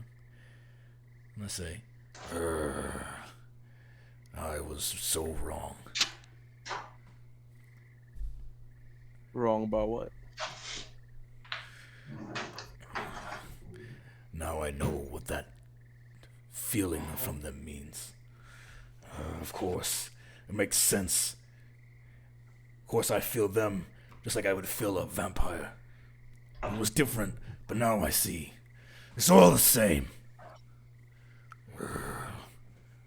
Well, I know what you're talking about, but for these dummies over here, can you just explain it to them? Irina raises her hand like guilty. I'm one of the dummies. What do you mean? Explain your senses. I have nothing to explain. I don't understand any of what I can do or what I am. My master didn't know. I thought he knew, and he just didn't tell me. All I know is that the things I hunt, these creatures,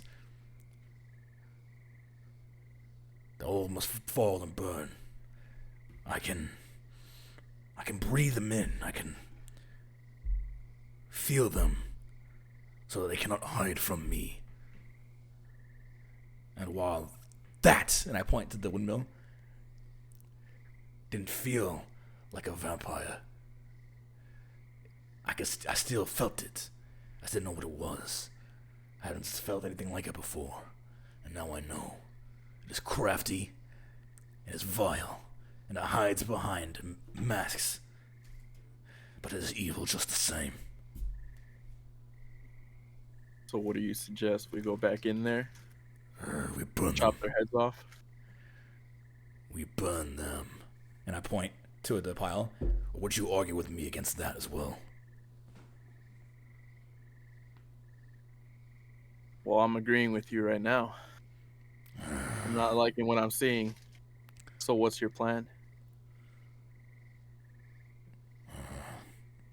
Plans are for those who would think. I just push forward, and I'm gonna turn around, and I'm gonna start walking towards the windmill. All right. Borash starts But I'll pause, tromping toward the windmill. like not too far away from you guys, and turn and say, and I'll just turn and like just look like I'm waiting. I'll just look at the other two and be like, well, No good now. This what do you one. guys think? I think perhaps we should have a plan. She like has this little tiny piece of shiv ready in her fist, but it's shaking. Then make one. These things are evil, right? Aye. We know there's 2 in there, right? Perhaps we should fight them one at a time? Draw them out? While we were in there, didn't notice like straw on the ground, or like was it all like cobbled the whole way through, or like what's up? Oh, it's made of stone, yeah. There's some old wood, what used to be a balcony around the exterior of the 2nd floor. Mm-hmm. But for the most part, it's... The stairs and everything is all stone. Actually, I think those first set of stairs were... Let me make sure. Those might have been wood. Maybe I have an idea. We sneak Sanatorius in there and have him sleep one of them. So we have one of them debilitated. Wouldn't that? And We don't know if it will I work. can do that. I can We try. don't know if that'll. You might as well sleep them both. it's just an option. Well, if he's invisible as soon as he casts a spell, they'd be able to see him. That's true. So if it fails, he'll become visible. We'll just be ready to And I'll run in. probably die. All right, then we have to be ready for that. Fine. What I do won't change. I will. And you can tell, like, I'm a lot, like, more calm about the situation than I was with the vampire kid. Even though I'm still, like, pissed off. I will bend to your plan. All I am is a sword, anyway.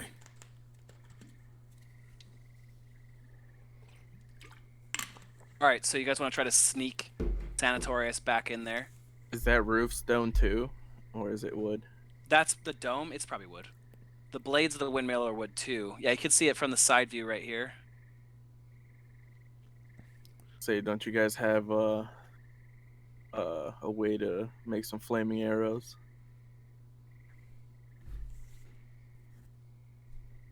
It's a good question. We have tinderbox. I got tinderbox. I got oil. I have oil. Mm-hmm.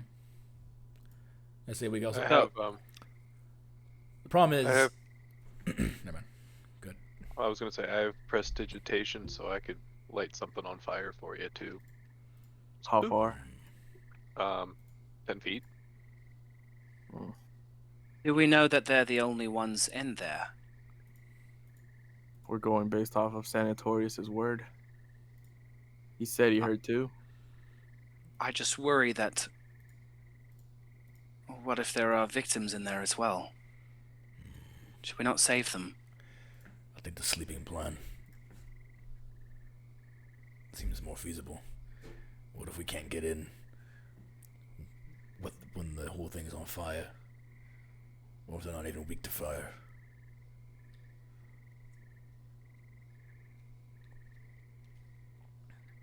That's a thought. Yeah, you guys don't know. I think we play to our strengths. And I like kind of looking down at IU. You are small, unnoticeable, crafty. I can attest your magical sleep works.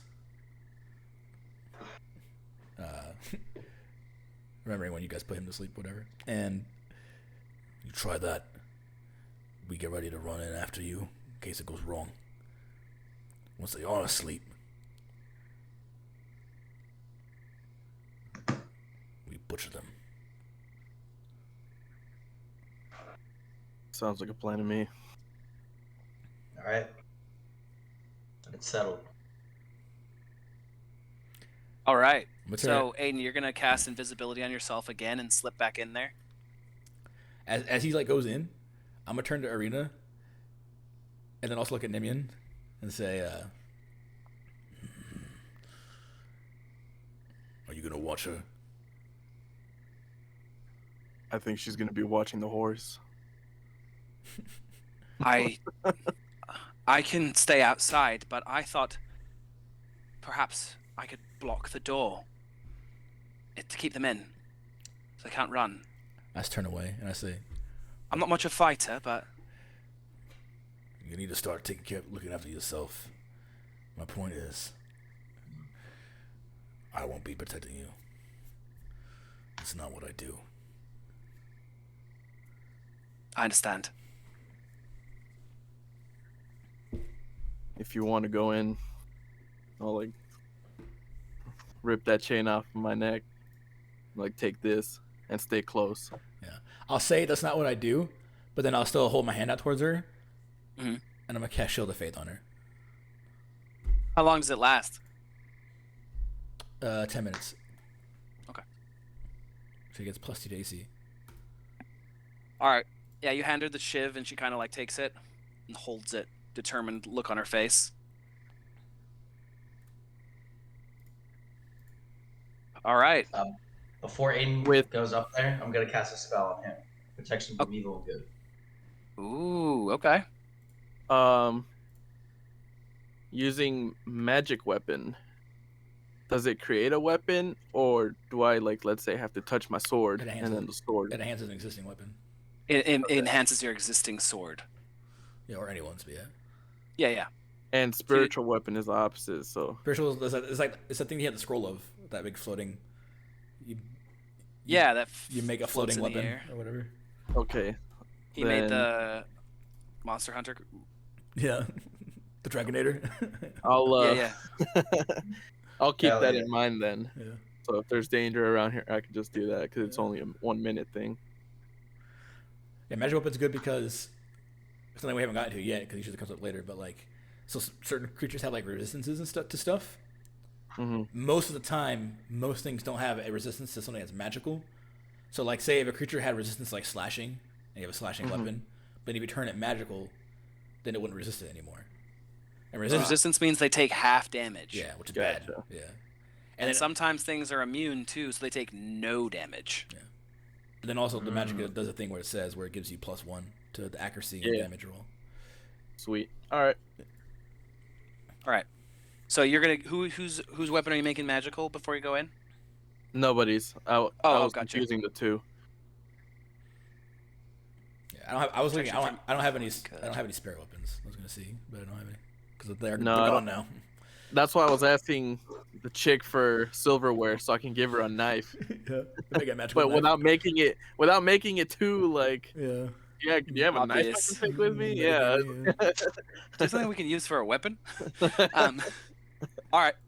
Yeah, so protection from evil and good is going to make things from a specific creature list have disadvantage attacking you. And you'll also can't be charmed, frightened, or possessed by them, Aiden. Cool. So, nice. Yeah, Therakor quickly casts a spell, a little water and a little bit of silver dust. And then Senatorius vanishes once again. And you want to creep back in there. Everyone else kind of hanging around outside, right? Yeah. Mm-hmm. We're I'll also SWAT teaming at the door. I'll also take my shield off of my back and I'll hand it over to her. Ooh. Okay, so you're gonna fight two-handed. Forgot I had that. Now she has +4 AC. Suddenly. Yep. She grabs the shield and she has the shiv and she's kind of like, "All right, I'll stay close by." She'll bend down, get some dirt. Hair goes. Yeah, her little red curl comes out. We're slowly making her into that chick from Skyrim. The werewolf Yep. bitch. Yeah. Lydia? Yeah. No, the werewolf one. Oh. Yeah. Ayla the Huntress. Ayla the Huntress. Ayla the Huntress. Yeah. She red hair too. Right. So as you kind of slip in here invisible again, the door creaks. Bella is right there, kind of talking to herself. She is grabbing toads from that barrel one at a time and from the crate and dropping them into the barrel. She says "Oh, hush, dear, I'll feed you soon. Here you go, eat them up." And kind of drops toads in there. You see something like a disgusting mouth come up and eat one of the toads and then sink back into the barrel. And then she puts the lid on and pushes it back down. You hear up above you, Aiden, someone scream. Just a quiet "Oh," or a yelp, and then a cackle that falls after that. Oh no. It's scary in the windmill this time.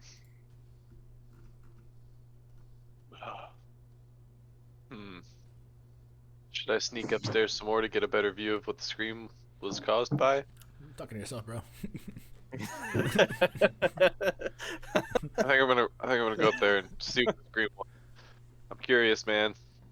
All right, roll a new stealth check for me. Get a full scout gun. New stealth check. Oh no. Oh no! Oh no. No, no, No, no, no, no, no. no.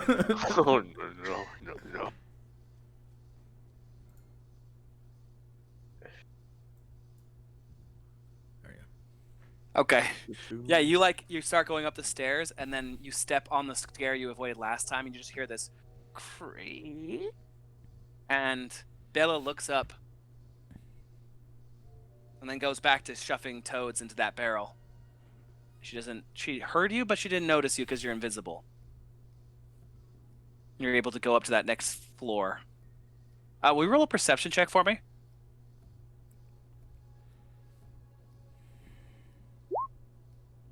Oh, Cool. Smelling the wall, bro. As you're like sneaking through this, you get like a better look at all the flour and powder on the ground and on this windmill, and you notice that on one side of the grinder, before it has been ground down to a powder, are a pile of bones. Just small little bones. They could be to like a small animal. Difficult to say. Are they the same type of bones as the ones that Mimians found? Yep. Oh no. Yeah, you recognize them. These are the Okay. bones of either a small primate species of some kind. I'm gonna have to take a couple of those bones with me just to show him on the Okay. way back out. You There's hear no one else on this another. floor? No one's on this floor, but you hear just above you another yelp and a cackle, just like. Oh yeah, I gotta check it out. Still invisible. Okay. I gotta try it. Invis up the stairs.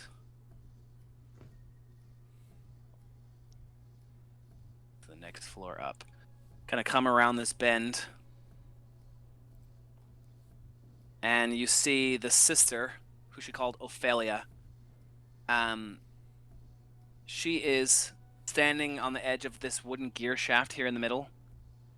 There is a bed off to one side. And up close you can see that her silk shawl and her gown is made of a pale leather that is stitched together. And you can't quite make out what kind of flesh that would be. But her hair, her black hair, is also held up by those thick knitting needles. And she has one in her hand. And she's poking something in these crates that are stacked up against the wall. Right next to the crates is a heap of discarded clothing. And then there's a ladder that looks like it goes up into the 9-foot tall ceiling to a trap door. I think I'm gonna go up that 9-foot ladder. That takes you out to the top of the windmill. Gives you a good vantage point of the surrounding area. It's pretty tight up here, but you can see down and see all of your friends like huddled outside, like ready to go.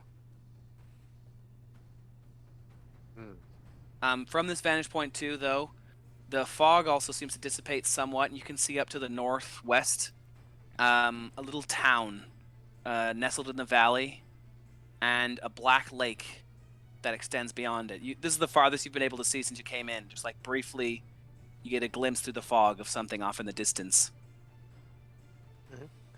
Well, I think the best next course of action is to climb back down and say, "Hey guys, there's a town. Maybe we should try and ask the townspeople if they know anything about this windmill nearby." The town is a good ways away.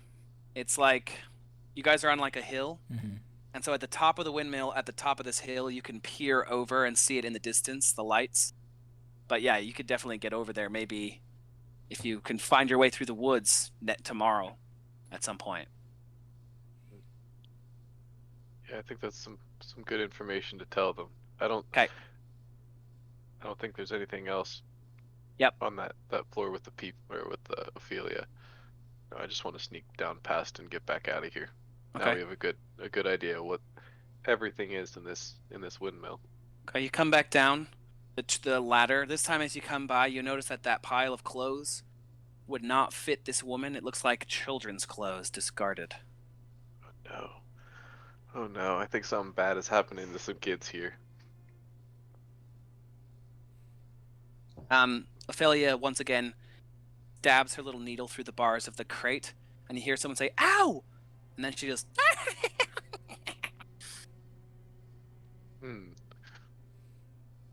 I kind of want to make an odd smell that she would notice appear. like the smell of perfume that would be maybe of like not something a kid would be wearing, but maybe one of their parents. Something that you wouldn't expect. Okay. Where do you want to make the smell coming from? Over by the bed. Not necessarily in my path of movement, but somewhere where she could cross my line of sight and Okay. distract her from her crate. Okay. Yeah, you kind of waft this smell of perfume that like an older woman would wear, like a parent or something, and she goes and like turns around from the crate and sticks the needle back into her hair bun and comes over to the bed and starts being like, "Ella, you been putting on that shite again? Trying to lure the boys from the village, are ya? Shut the fuck up! I'm baking!" Do you hear that part? Yeah. You guys hear that from outside the window, like, Just the shut the fuck up part. yeah. Why aren't they asleep already? You also know that there's, from the outside, and you especially, Santoris, on the inside, they haven't lit any lamps or anything. The only light from this entire place is coming from that oven. So in the darkness of this, as the sun is setting more and more and you're coming closer to night, you can see an odd glint to Aphalia's eyes. You're just gonna creep back down. Yep. As you creep across this side by the crates, you can peer inside and you see that there are 2 children sitting inside those crates, huddled just as far away as they can from the bars.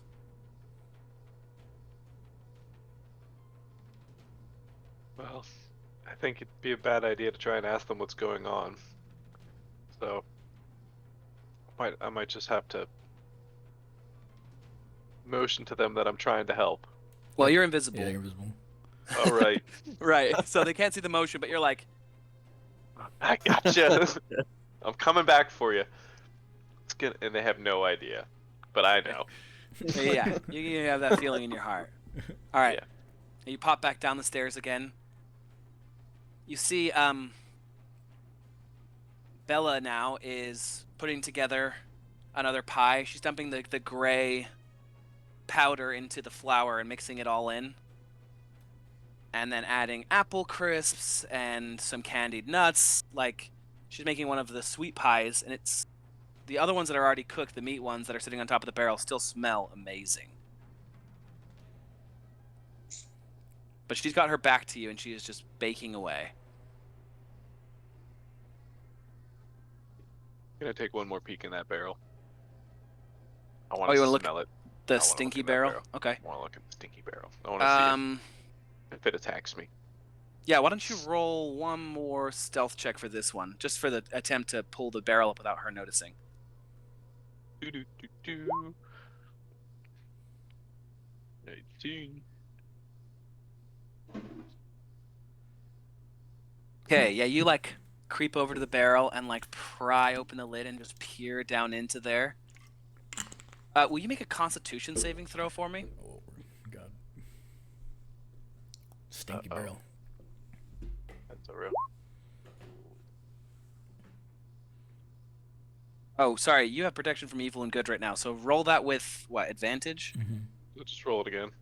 Yeah, so roll again. Yeah, so just roll a second one and then pick the bigger one. Ugh. Okay, well, well, you are lucky, so technically you can re-roll that one again too, because you're half. Oh, true. Hey. Damn! Hey! It's a charm. I was gonna catch with the lucky. Never heard of Smell that. gets into your nose, and you have to like kind of shake it off. But inside, you can see amongst the ichor a face. It's difficult to see the features. It looks like it might be like pig-like, with snouts, with a pig snout, and then like but humanish eyes and just jagged teeth jutting from weird angles. It's just like completely sunk into the ichor except for its like face. And as you open the barrel, it opens its mouth like it's looking for some more toads.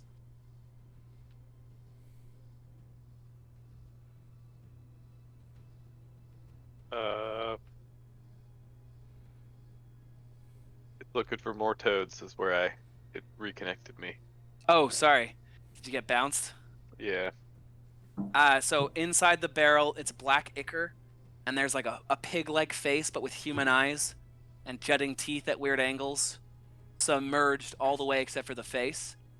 And Oh. as you peek in, it opens its mouth, expecting another toad to be dropped in. Been getting out. Lose that, and slip But I back out think the door. that's definitely has to do something with those bones. Has to.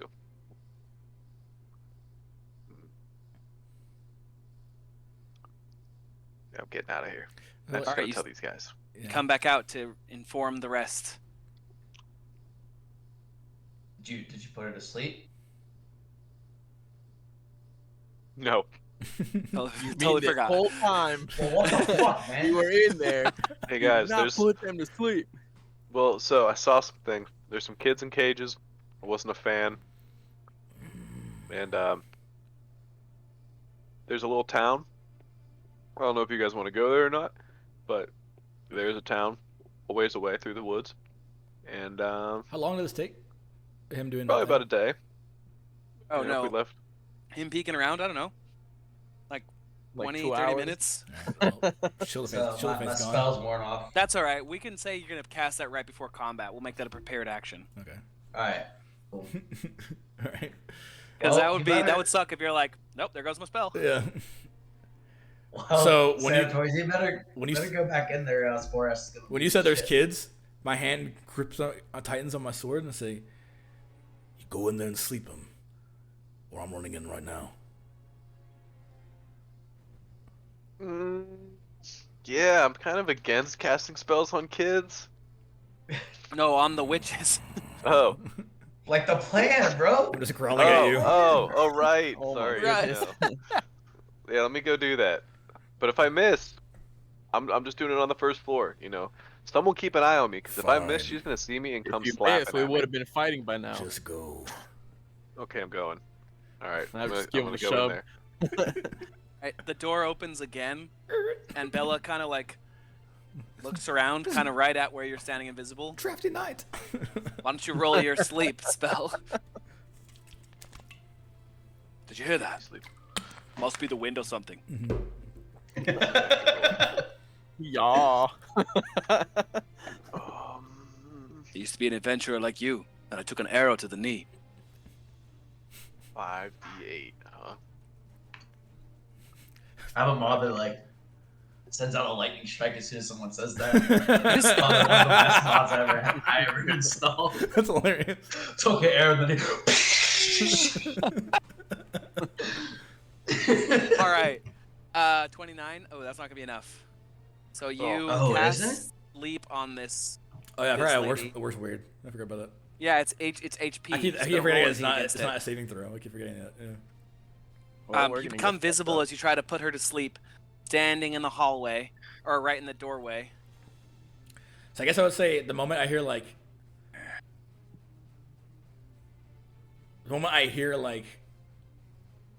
the sounds of her being alert is when I would have casted the Show the Face. Well, as you come alert and you try to cast a spell on her, she sees you materialize in front of her eyes, and she says, "Couldn't get enough of me, eh, handsome?" And does like a of her nasty, flabby titties. Does it have no? Does it have no effect at all? Like if it fails HP wise? Let us check. Sleep Yeah. 5e. Like does it make him like groggy or is it just like nah? Didn't work. HP creatures within 20 feet. While unconscious.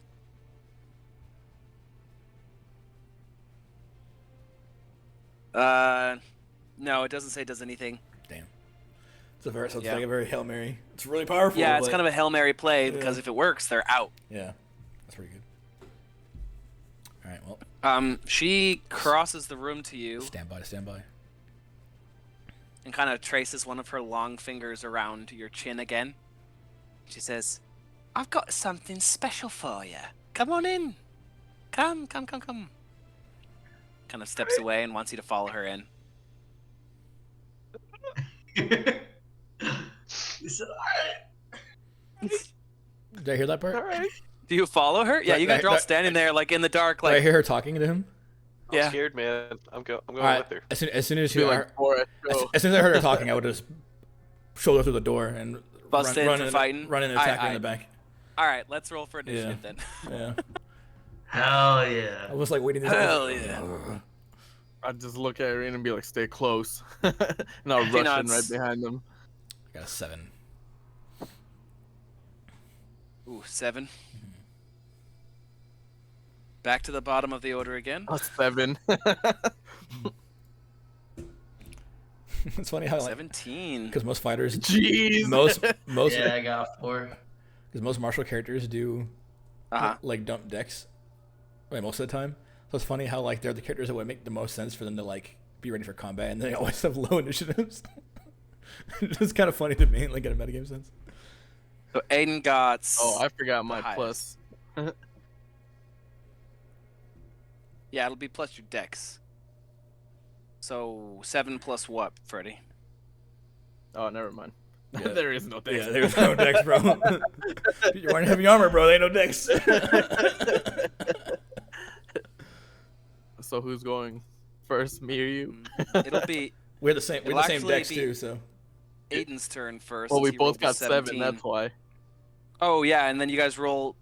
And So roll a d4 for a tiebreaker since you have the same dex, because normally it would be the person who has the higher dex goes before you. Hey! nice.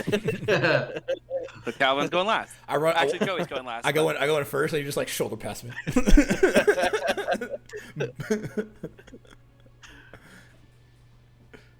All right. Yeah. Well, You're up first, Aiden, so you can do whatever you want. Basically, you can even just say that you following her was your turn if you want to take a defensive action, because you're not sure if you want to jump right into it. yeah, let's do that. Taking Okay. defensive action. So essentially that means that anyone attacks you with disadvantage if they're going to attack you. We'd be like, hold on, I need to get my friends outside. So Yeah. since we were like hiding outside, Yeah. if we like, You if we want go- a surprise round? Yeah, it will well, not round, but if we go before her, will we have a surprise turn or? Yeah. Well, no, it won't be a surprise like for the stat version. Yeah, It's basically once that door opens and she's aware of Aiden already, yeah, you don't get a surprise round. that's true. Yeah, because he's in our party. But she pulls a potion from the desk that you missed before. It's light blue, and it's small, and she kind of holds it out to you. It'll make it better, dear, I promise. I don't want that. She, I don't want it. you don't have to take it if you don't want to, but I don't want she's it. offering it to you. That's all she's going to do with her turn, and Freddy actually is going to be next. Oh, man. I'm just going to come in guns blazing. So it's pretty cramped in here. So if anyway, you need I to... started blasting. The square that has the The cart. like the cart in it, you can't stand in and stop, and it counts as difficult terrain getting around it. I think just about everything else is only half in a square, because she's standing in front of all these baskets and stuff. So we would have to go, like, right there. Yeah, that like at the top of the stairs, or you could go on the other side of this, One of us can. but Take it would be difficult terrain to get past the cart. One of us can take the same spot as Sanatorius. Yeah, Sanatorius is small. Shmuel. All right. Shmuel. I'm going to run in right in front of her face. Okay. And so 20 plus 6.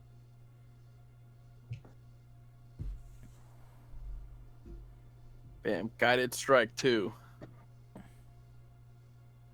So give me a plus 10 to the roll. Ooh. Or divine okay. channeling. Nice. Your channel divinity. Mm-hmm. So instead of 14, you get a 24. Yeah. That's a hit. Fantastic. I'm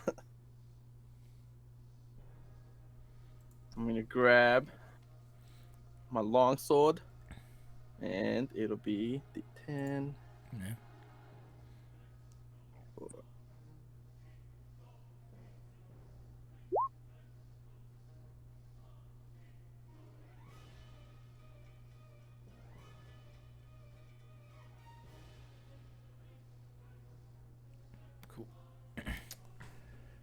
10 damage. Perfect. And did you cast that magical weapon beforehand, or was that you No, were I just didn't. asking what it did?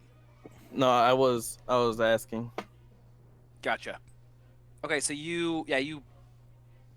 Aiden Sanatorius is kind of like hesitantly like, I don't want to take this weird potion from you, and then suddenly Nemean busts in the door, dodges past, jumps over Sanatorius, lands on the stairs, and just hits with his sword. And you can see it's guided by kind of an extra white light as he does it, and chunks down right into the front of Bella. And the blade like cuts right across the front, but it doesn't seem to cut as deep as it should. And she screeches at that. I'm gonna War Priest into another sword attack. Okay. The 20 again, right? Yep. Yes. 17. Hey, that's also a hit. 6. Okay. Yeah, you just like you roar and then bring your sword up around again and slash her again across the stomach, and she kind of takes a look back, and then you once again notice the blade should have sunk a lot deeper than it did. She kind of looks at you and gives you like a sneer. Irina is gonna go next and post up over here across the room. Take a defensive action. Calvin, you're up.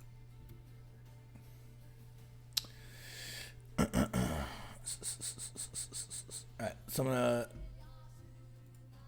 So now I'm gonna take the spot that Santorius is on. Okay. Well, actually. Well, no. Can I like push past her to get behind her or no?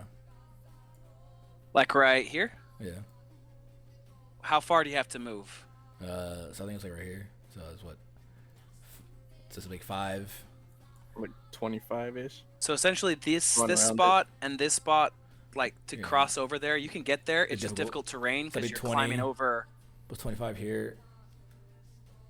And then 30 if I was like hopscotching.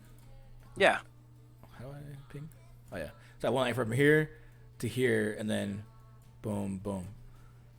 So if you want to go like 5, 10, 15, but then these two squares, since there's stuff in it, will count as difficult terrain, so they're just double. So I think you can get right behind her, no problem. Okay, cool. I'll do that then. It's like barreling through all her shit. Bull in the China shop, indeed. Yeah, you knock over stuff as you're getting through here and like hop over the cart. She wasn't wrong. And then I'm just gonna roar and attack at her. Okay. What advantage?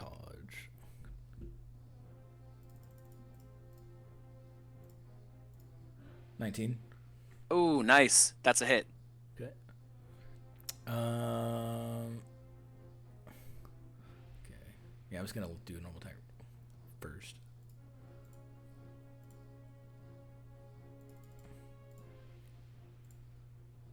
That's 14 damage. Yeah, with a silver, All right. silver greatsword. So after you attack, or after your turn will be Joey's, just so you're on deck ready to go. But you clear that fucking cart and you jump over the top and you bring your greatsword down with both hands and slash her along the back as she's looking right at Nemean, and she screams, and the wound sizzles as it slashes her back, and she turns and she says, "Elba, you little bastard!" And then I'm gonna bonus action hammering horns her to she has to make a strength save DC save of 14. Okay. I'm trying to shove her basically into Nemean. Okay. 14, you said. Yeah. So you bring your horns down, and she brings up like her long clawed fingers, because she has long nails on them, and she catches your horns and shoves you back. And then she cackles, and her face gets uglier and uglier, and her fingers grow longer, and her nails turn into claws. Ooh. Oh, we're dead. Joey, you're up. I want to do something interesting. It may or may not work, but I want to go in there, Go for it, bro. Okay. grab the oozing barrel and throw it at her. Hell yeah. All right.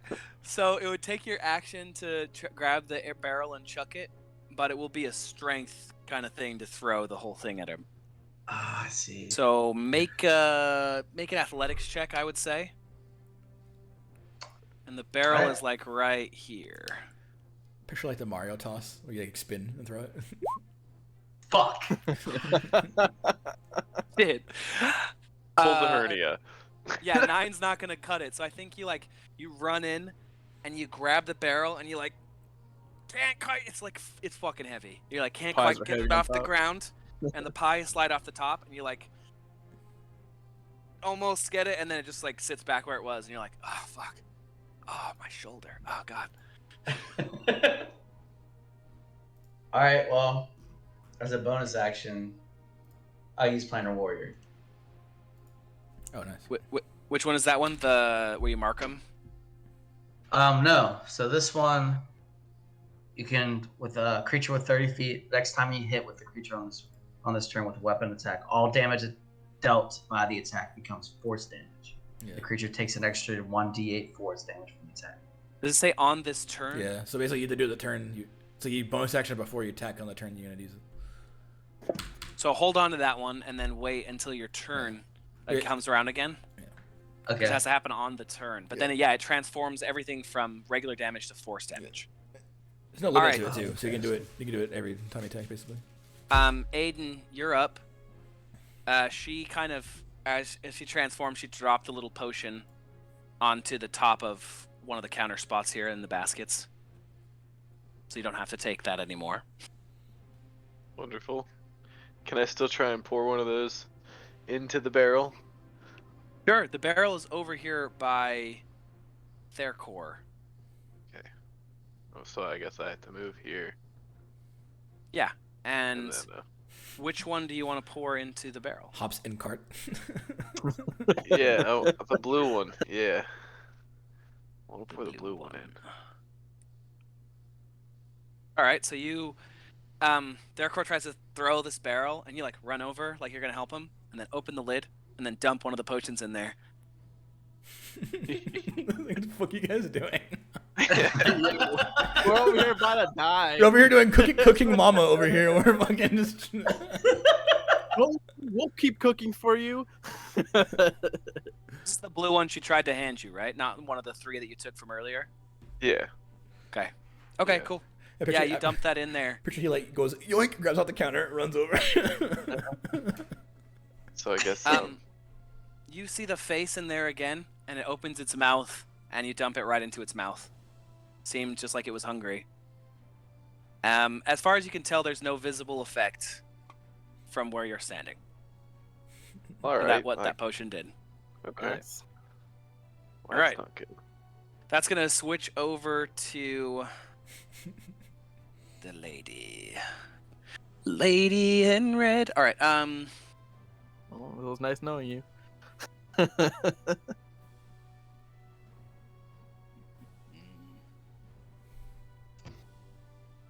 All right. He opens her mouth, and a black wave of energy comes out and slams into you, Calvin. Suddenly you feel super tired and weak. I don't know if you know what this actually does to you. Yeah, okay, that seems fair. Basically, every time you hit with a weapon attack that uses strength, you deal half damage. Okay. But at the end of each of your turns, you can make a con save to try to get off the effects of this spell, but she breathes this black energy straight into your face. Okay. That's all she's going to do with her turn, though, which means we pass it over to Freddy. All right. Coming back at her with the sword. Son of a bitch. 10's a miss. Oh. So you slash at her with the sword from the other side, and she ducks it, kind of turns around, spitting venom. She says, Ophalia! Is there anything else you want to do on your turn? No. Okay. Was whatever she did, was it like a disease effect? It is a spell. Yeah, ranged spell attack, which she hits. Okay. But after Freddy is Irina, who grabs one of your arrows there, Core, and dips it into that black stuff inside the barrel and then hands it to you. She's giving you the help action. Your next attack will be with advantage. Cool. All right. Calvin, you're up.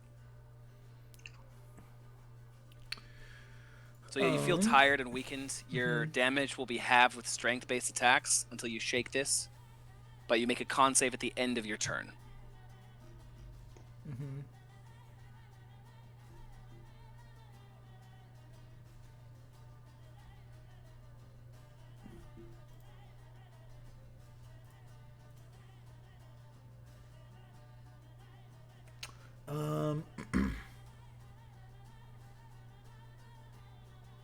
Yes, in that case, for my action turn, I'll just take a defensive action. Okay. So they'll attack you with disadvantage. Yeah. And yeah, I'll roll my con save then, because I'll be done with that. Okay. I'm just gonna go ahead and roll a con save.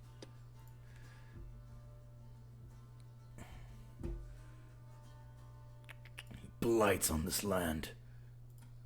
You will burn. Got a 5. But I'm gonna use my inspiration. Okay, I was like, you should save your awesome catchphrase. Got a 21. Okay, yeah, you shake off this heavy feeling, and you hear her yell again, "Oh, fire! I need you!" Joey, you're up. You have advantage on this attack. Okay. I'll just regular attack and then use the bonus action Planar Warrior with it. Okay. So, let me do that real quick.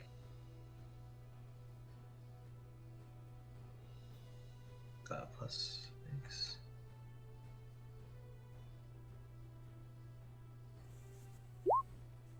Ooh. Roll again, see if you get a crit. Yeah. See if you get a roll critical again? strike. You have advantage. Yeah, because she's giving you advantage. Irina is. Oh. See if you crit. Oh well. No. All right, the 23 is good though, so that hits. Yeah. So roll your normal attack plus your extra damage, and it all counts as force.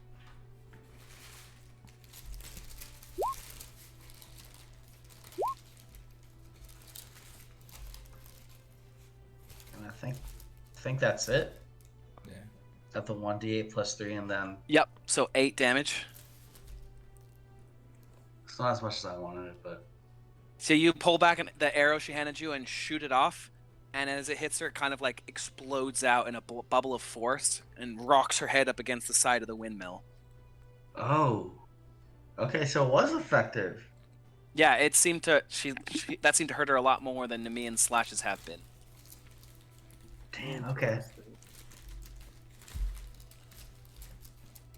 You hear someone coming down the stairs from up above. Or sorry, these stairs.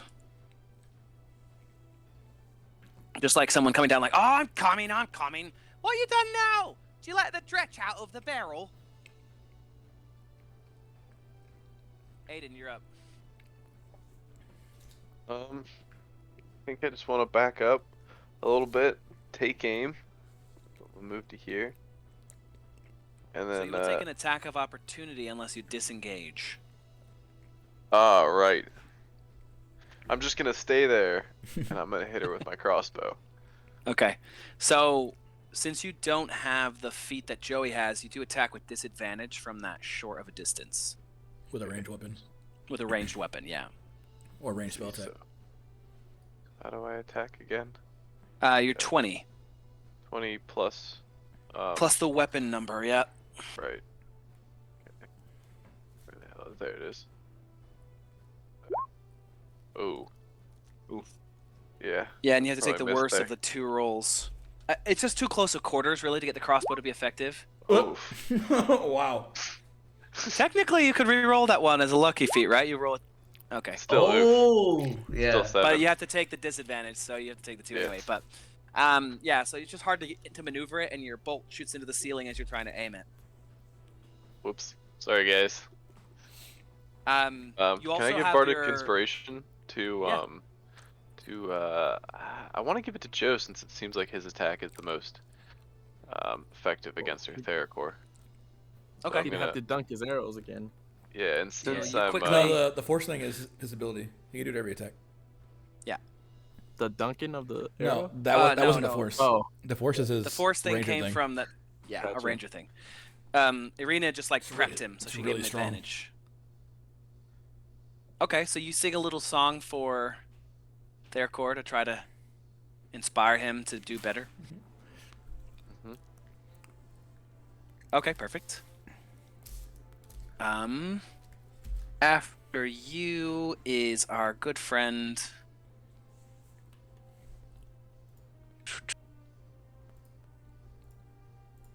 One second.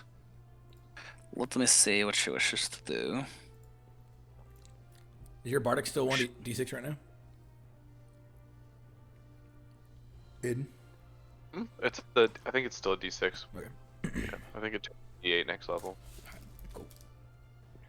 Yeah, you try to shoot her and shoot the crossbow bolt into the ceiling, and she goes, "Tut tut tut! Don't be shooting your little nasty bolts at me. I'm saving you for later, handsome." No. And then she turns and slashes at Nemian. What's your AC right now? Because you don't have your shield out, right? yeah. You 14. handed it 14. Okay, that's a hit.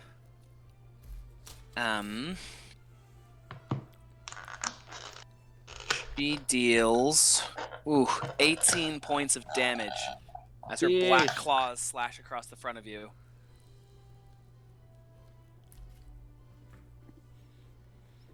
It's a lot. But that's all she's gonna do, which leads us to you. You're up, Fredson.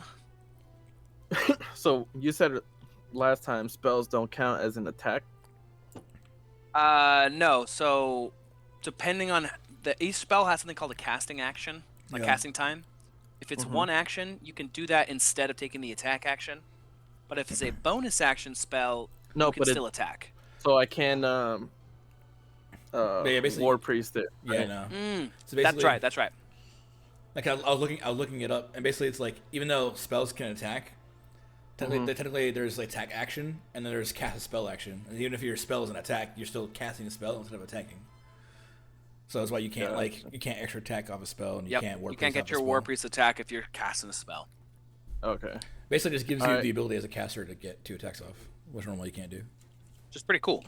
And for casting a spell on a different level, is that just like casting it like normal and just saying that you're casting it as a level 2? Yeah. Yeah. You use that higher slot, and then you do whatever extra effect it has. Gotcha. So like if it says like And a higher, lot of them. like more dice or whatever. That's right. So a lot of them get buffed if you cast them from a higher level. If they don't say they do anything extra, then it means it doesn't actually give you like It doesn't give you any bonus. yeah, which means it's not really So worth to do. But just cast it at the normal slot if it doesn't give you anything extra. Gotcha. But sometimes Oh, you can get kind of screwed over and have to if you run out of slots. bam! Oh, got a crit. You're just normal Uh, attacking. Inflicting wounds Ooh, inflicted wounds crit. Ooh. Spell crit. on level 2. Oh, that's a lot of damage, bro. Yep. So What type of damage is it? It's a touch spell, right? necrotic.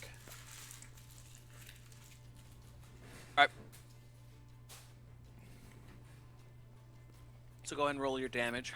So is he adding the? Yeah. The That's base? right. Yeah, I do want to do spell crit. So if it says spell attack, you can still crit. Technically, that's not in the rules. Technically, spells can never crit, but we're gonna play Okay. that they can if it's a spell attack. So if they roll a save, you can't crit. But since you rolled an attack, that counts. So Oh yeah, true. So how do I many roll one dice do you extra? get? I get 3, but then at a higher level I get plus 1d10. So I have 4d10 right now. So you do? Are you Okay. just adding 40 So to it? essentially, what we're saying is we're adding 40 to that. Ooh. Nice. So roll your damage, and we're gonna add 40. That's what's Jesus. up. That's what's up. 54. Oh, wow. Nine. Oh yeah. Why you low rolled the fuck out of that? Dude. Well, that's why. Well, can that's why I, we decided to add those. Yeah. I mean, would it be worth using the inspiration on the one? No, well, because you could roll. I'd probably save I mean, you inspiration got for a fuck ton of damage off. D- I would save that inspiration. yeah, for like a D20 roll. All right. Because more. So she slashes you with her claws, and she looks pretty satisfied with herself. And then you hold up your hand and grab her face and just Oh, shit. blast her full of energy. And where your hand left, there's a burning paw print on her face. That's what's up. She is bloodied. Hell yeah. That's what's up. Her hair got shot back. It's a fucking 54 damage, dude. Her face is smoking. God damn it. She's no longer laughing. She's pissed. Bro, you went, fuck out of my face. Fuck out of No. That's probably why they don't want spells to crit, but I don't care. It's cool. Yeah. After you is It could have Irina. been worse. Yeah. She's gonna circle around again and give you the help action again, Joey. So she'll grab you another arrow and prep it so you can shoot faster. Nice. That way, you get advantage again on your next attack. All right, sweet. Calvin, you're up. I feel like because, it's like 6 seconds, she's just like, and he's like, twang, Yeah. twang. So he doesn't have to worry about it. Exactly. She's just like prepping it. That's pretty cool. All right. So now that thing's gone, right? So I don't have to have damage anymore? That's right. Yeah. It's off of you. Okay, cool. All right. Well, now I'm gonna hit this bitch. So I'm gonna attack her. That's normal attack. Well, it was, hold on. Dang. What? As a bonus action, before it's his turn, still mine, I want to go and touch his his big greatsword for that magic weapon. Ooh, okay. You want to give? He's a little ways away from you. I don't know if you can reach him. Yeah. You could probably put it on your own sword though, Plus, because you'd have to reach over the top of her to touch it. plus mine was working. But if you're, Mine was already working, so. that's true. His is silver. Oh, okay. Yeah, I'm doing full Then damage. never mind. But you could do it on your own sword. Just make yours magic. Yeah, for follow up. Now, just so you know, because that is a concentration spell, you're. Wait, did you? No, you didn't do anything to her. Never mind. I didn't do anything. That was Theracor did. Yep. Pro evil good. Okay, yeah. Cool. Yeah, some attack. Cool. Ooh, 12. Shoot. 12 is a miss. I think this close quarters of this place just makes it hard to swing your sword quite Yeah. right. So you bring it back and it jams into the cabinet and you cut the doors off that cabinet, but it throws off your swing and gives her enough time to dodge. Fuck that cabinet. Yeah. Yeah, that cabinet's fucked. As you come back down, you hit the edge of the chicken coop and chickens start jumping out and cawing and jumping around. All right. Oh, that's it then. Joey, you're up. The big old no extra attack miss.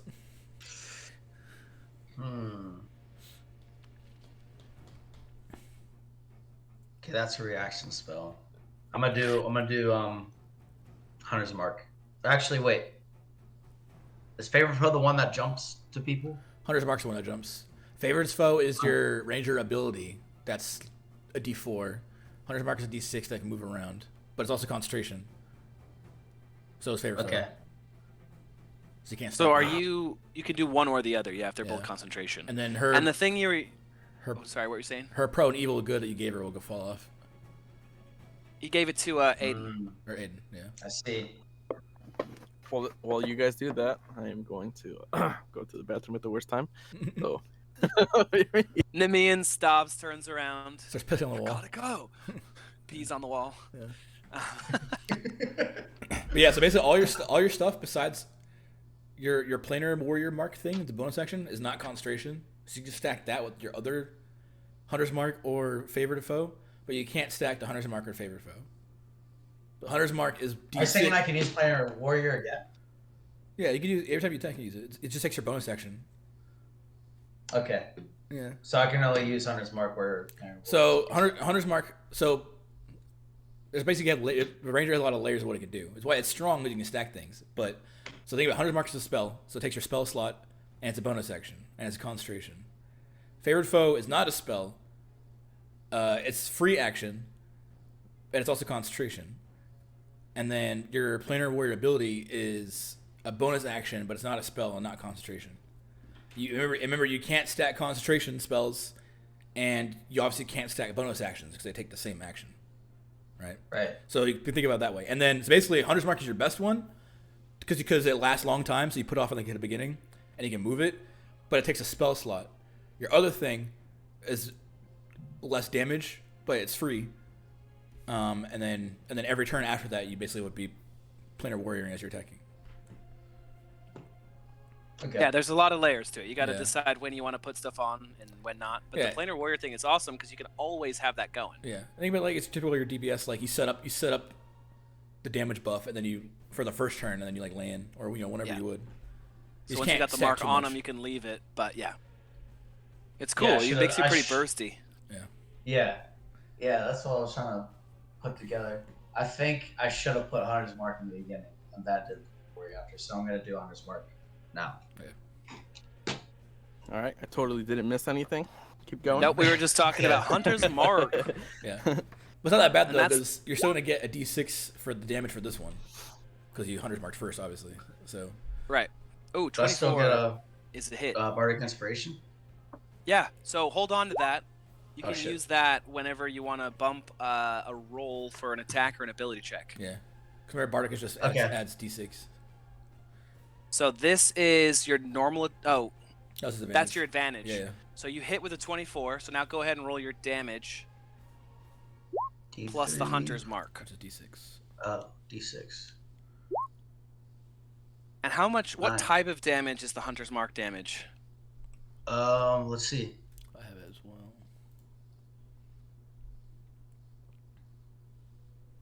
It just has extra damage. Just extra damage. Probably of the same type then. Yeah. So Yeah. you rattle off another arrow at her, and this one kind of sticks in her, and then like slides out while they're fighting, and the hole doesn't look like it should have done, and the arrow just popped right out, but it did hurt her. But not as much as your force thing did. She is marked. I put a little tree thing on her so that you know that she's Hunter's marked. Nice. 25, 30. The other lady comes down the stairs. She walked around this bend on the second floor, if you can see where my arrows are. Yeah. And came down. She says, "What is it? What do you? Oh, mother!" And then she suddenly, immediately transforms as well. She's at the top of the stairs, and she is going to send 2 balls of magical energy right at Arrow, who's the closest to her.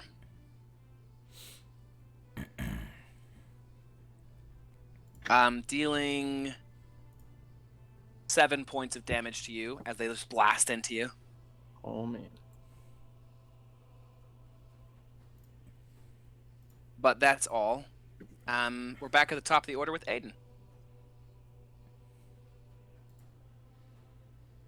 Well, seeing that my last attack didn't go so well, I think my only option is to try again. I'm gonna have to shoot her. If you're able to back up, you can definitely not have the disadvantage. It's just that you're right next to her. Yeah, but if I back up, she's gonna slap me. That's true. So you can either risk the slap, or you could wait a turn and use your turn to back up without getting hit. Hmm. Or you can shoot with disadvantage. Any of the 3 is a good option. Just depends what you want to do. You know what? I'm gonna disengage. Yeah. And So I yeah, you think just I'll like safely back away from her so you can aim better this next time. Yeah, and I want to give some bardic inspiration to Nimian too. Hey. I want to sing him a little song. You got this, dude. Slap her. Slap her. Just as you're backing up. got this, dude. Slap her. Slap her. In the gooch. All right, you have the inspiration as well. So you guys can use those on your attack rolls, or saving throws, or ability checks. It's not damage. So just remember that you have them. It's just not damage. So if you feel like you're gonna miss, add that extra D6. That rhyme? All right.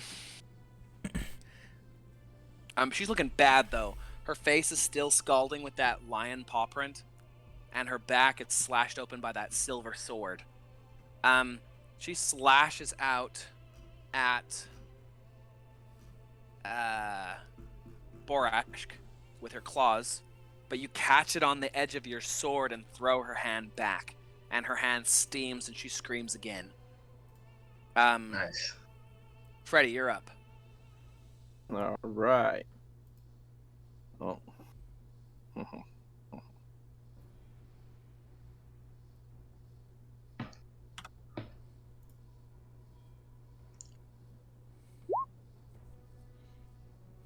Oh, nice. Nice. And that's gonna be for my what are you inflicting wounds? Are you gonna do another inflicting wounds? Yup. All right. Which one are you targeting this time? The same one, or do you want to hit the other one that's just above you on the stairs? I'm gonna hit the other one. Okay. Go ahead and roll for damage.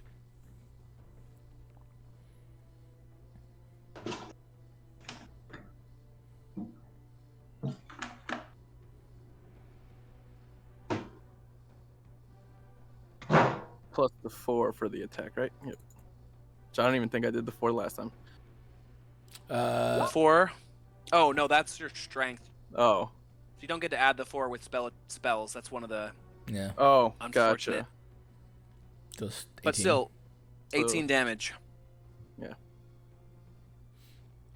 So she like transforms right up, and you grab her wrist as she comes down, and she pulls her hand back, and that leaves another burning lion paw print on her wrist, and she kind of screeches at you. Anything else you want to do? No. All right.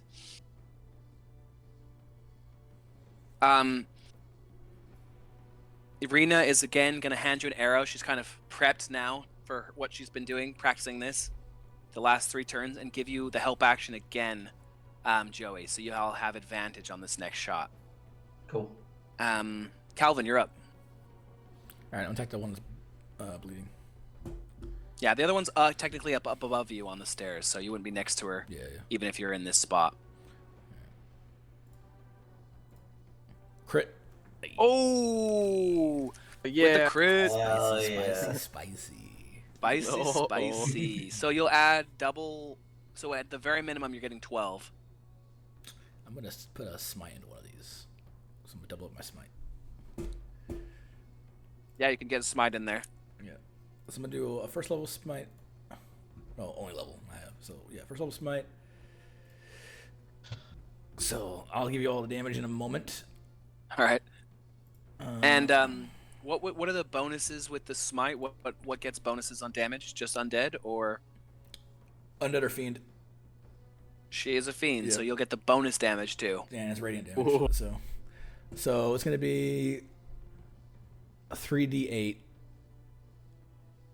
radiant. So basically, I have a plus 4, so 24. So it's plus 28 to the. So it'll be whatever I roll plus 28, basically. Okay. So I'm just gonna roll my 2d6 real quick.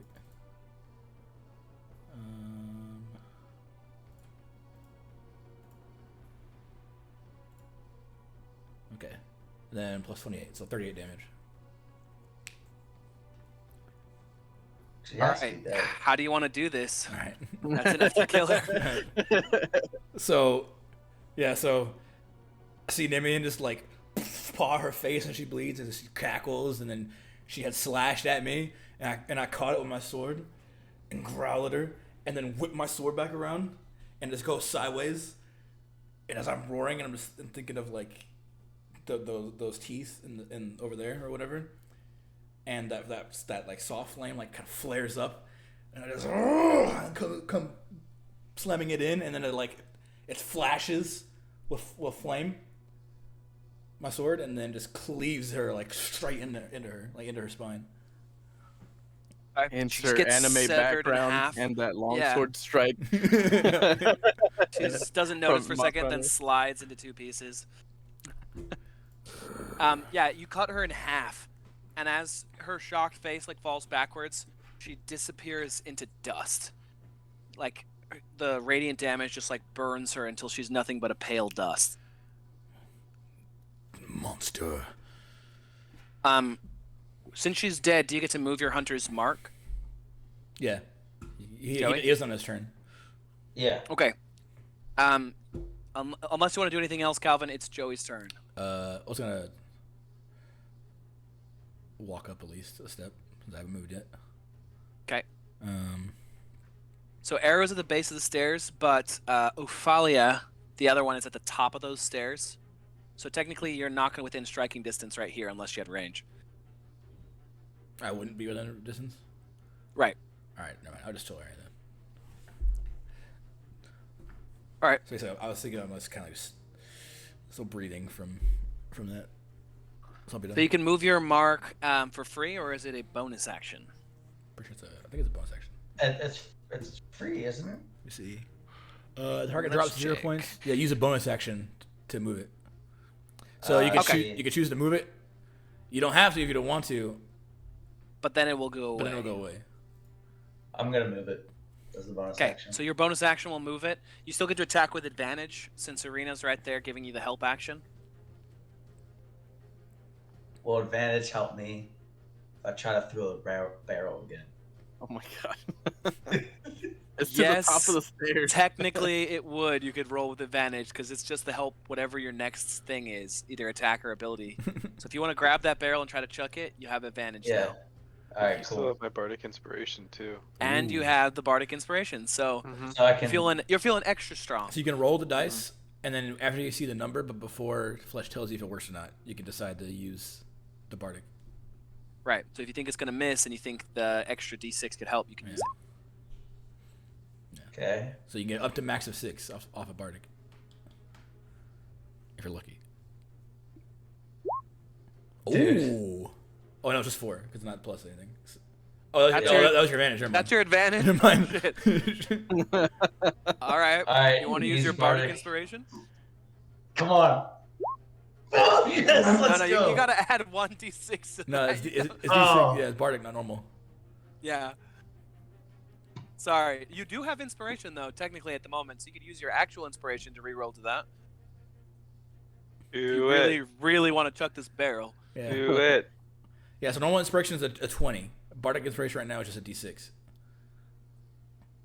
Oh, I see. Okay. Yeah, but you need to be clear what you're gonna do before you roll. So that third. So you said I can use my actual inspiration. If you want Right, to, if yeah. you want to, but once you expend it, it's gone. So you get So right now, Calvin already used his. I use mine to succeed my con save. All the rest of you guys still have inspiration, by the way, if you want to put it on your journal tab or something. But at the moment, you do. But you can use it whenever. It doesn't refresh until I give you another one for good role play. Yeah. Fuck it, we're doing it. Going All right, live. so that will be your Roll. inspiration throw. Yeah. Do you feel like you need your bardic inspiration before I tell you if it works or not? Oh, you let him take the 19? He said he's gonna use his inspiration to do it. Okay. Oh, but you're not making him reroll? Oh, cool. Oh no, he's fine. Oh, nice. That counts. That's He's what's up. his third roll in a row. Yeah, so you're at 26 right now. So, I mean, So you're at 21. Yeah. I use my bardic inspiration, so +6 that. So roll another d6 damn, to you really see want this to work. how much bonus. You really want this to fucking work. Oh, nice. All right, 25. All right, 25. You can definitely do It's this. definitely 30, bro. 21 plus 4. It's 19 plus 7 plus 4. Wait, 7? Oh wait, never mind. What's 7? I was thinking. Never mind. What are you talking about? Never mind. A little bit. 25. Yeah. You keep that song in your heart that Aiden played for you a second ago, and you're like, I do believe in myself, you know? And you grab this barrel, and you're like, She's like, you're like, chuck it. wah, throw the barrel at her. It nails this lady in the face. It hurts her too. Like it does hit her, and then it just explodes, just covering the stairs in this black ichor. As it explodes on her, though, the creature that was in there comes out. Oh, I see. So I just made things a little bit Interesting. Maybe. Oh.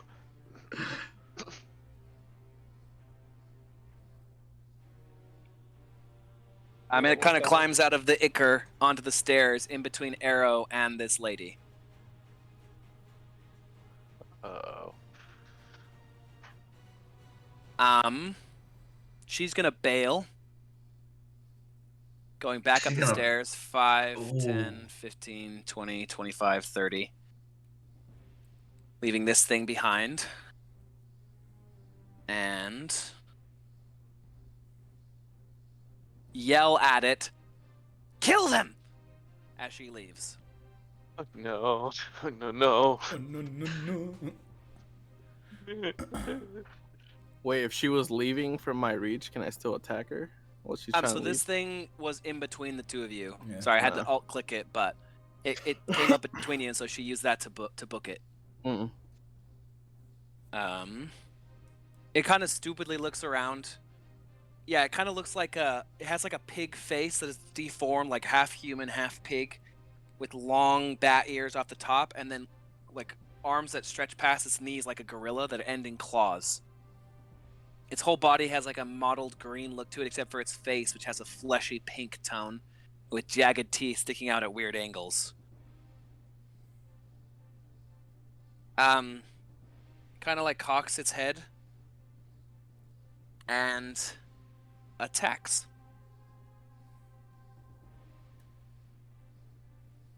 You, Freddy. Oh boy. It kind of brings its claws down at you, and just because they bounce harmlessly off your armor, and it looks confused. And then it leans forward and like sniffs at you, and then bites you. Dealing 4 points of damage. Oh, okay. I was like, oh no, not a bite It's attack. pretty small too. Like it's about the same height as Sanatorius. Bro, I'm just bite attacks are terrifying, bro. I was like, oh shit, they got a bite attack. Bite attacks are the Alright. ones that always do the extra bullshit. There's just like a stench coming off this thing though. You guys can all smell it now. It's overpowering the good smell of the pies. In fact, they're mixing in kind of a disgusting way. Oh, lovely. Where you smell the good pie and then you smell like the nasty putrid stench of this thing. Lovely. Pass the turn to Aiden. Sanatorius, you're up. Alright, I think I want to use 2 of my cantrips. Okay. I want to set the crate of toads on fire. I Okay. don't want that thing getting any more food. So, Or Using before you do that, prestidigitation. we can try to lure this fucking thing outside with the toads. that is He's like, oh. I could do that. I could do that. Oh, I that's could use smart, Mage Hand. yeah. and I Throw could some grab fucking one. toads out the door. Oh yeah, you mage hand like. I can Mage Hand one. Yeah, I think I could do that. I'll Mage Hand And if one it doesn't use work, my then you action could fucking to- set it on to fire. dangle it. it. get his attention. Make a persuasion check. That's fucking Persuasion. hilarious. Oh man, that's a good. That's why I said boorish, because I thought it was my turn coming up. I was gonna have you fucking throw a freaking toad. So you summon your mage hand, and normally the mage hand looks just like a spectral hand. But for some reason, this time it looks like a skeletal hand. Like you can see through it and it's hazy. The spell is having a weird effect in the area. But it reaches over to this crate of toads and pulls a toad out and floats up the stairs and like wiggles it in front of this thing's face, and it goes. Tries to grab it, and then you move it kind of out of its reach, and he like. And then you slowly move that toad out the door. Since it was its turn right before, I could just say that it follows it right now. Because that was a very successful persuasion. So he just kind of like scoots by Namian and tumbles on out the door to go get his toad. Nice. That's fucking funny. Smells so bad as he goes by, but he's just like.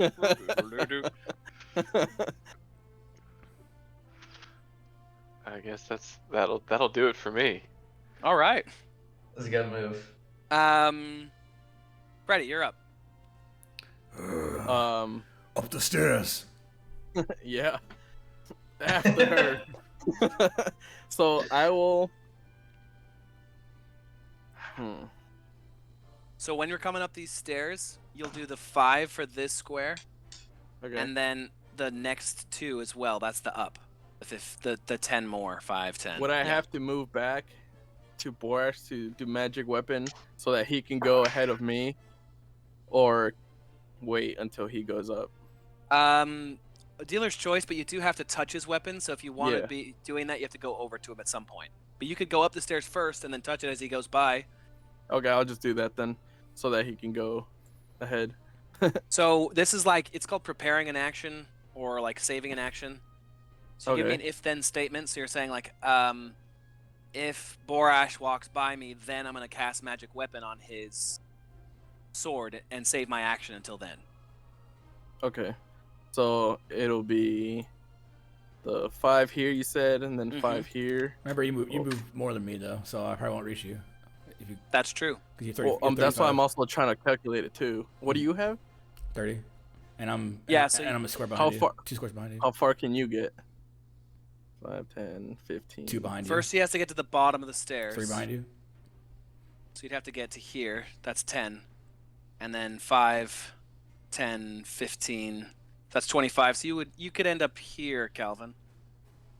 Okay, so then I'll just move to the top of the stairs, and I'll wait. You could probably go a little further because he can get here if you want to go Yeah. just past him. Probably like Well, I right also here or don't want to something. get killed, so I'm kind of Not true. playing it back because I'm at 6 health right now. Oh, shit. So Oh damn. yeah. Oh, yeah. I was right you're next to bloodied, them. I would say. I know your health was that low. You could go ahead and tell me if you're bloodied, dude. What's your max? 35.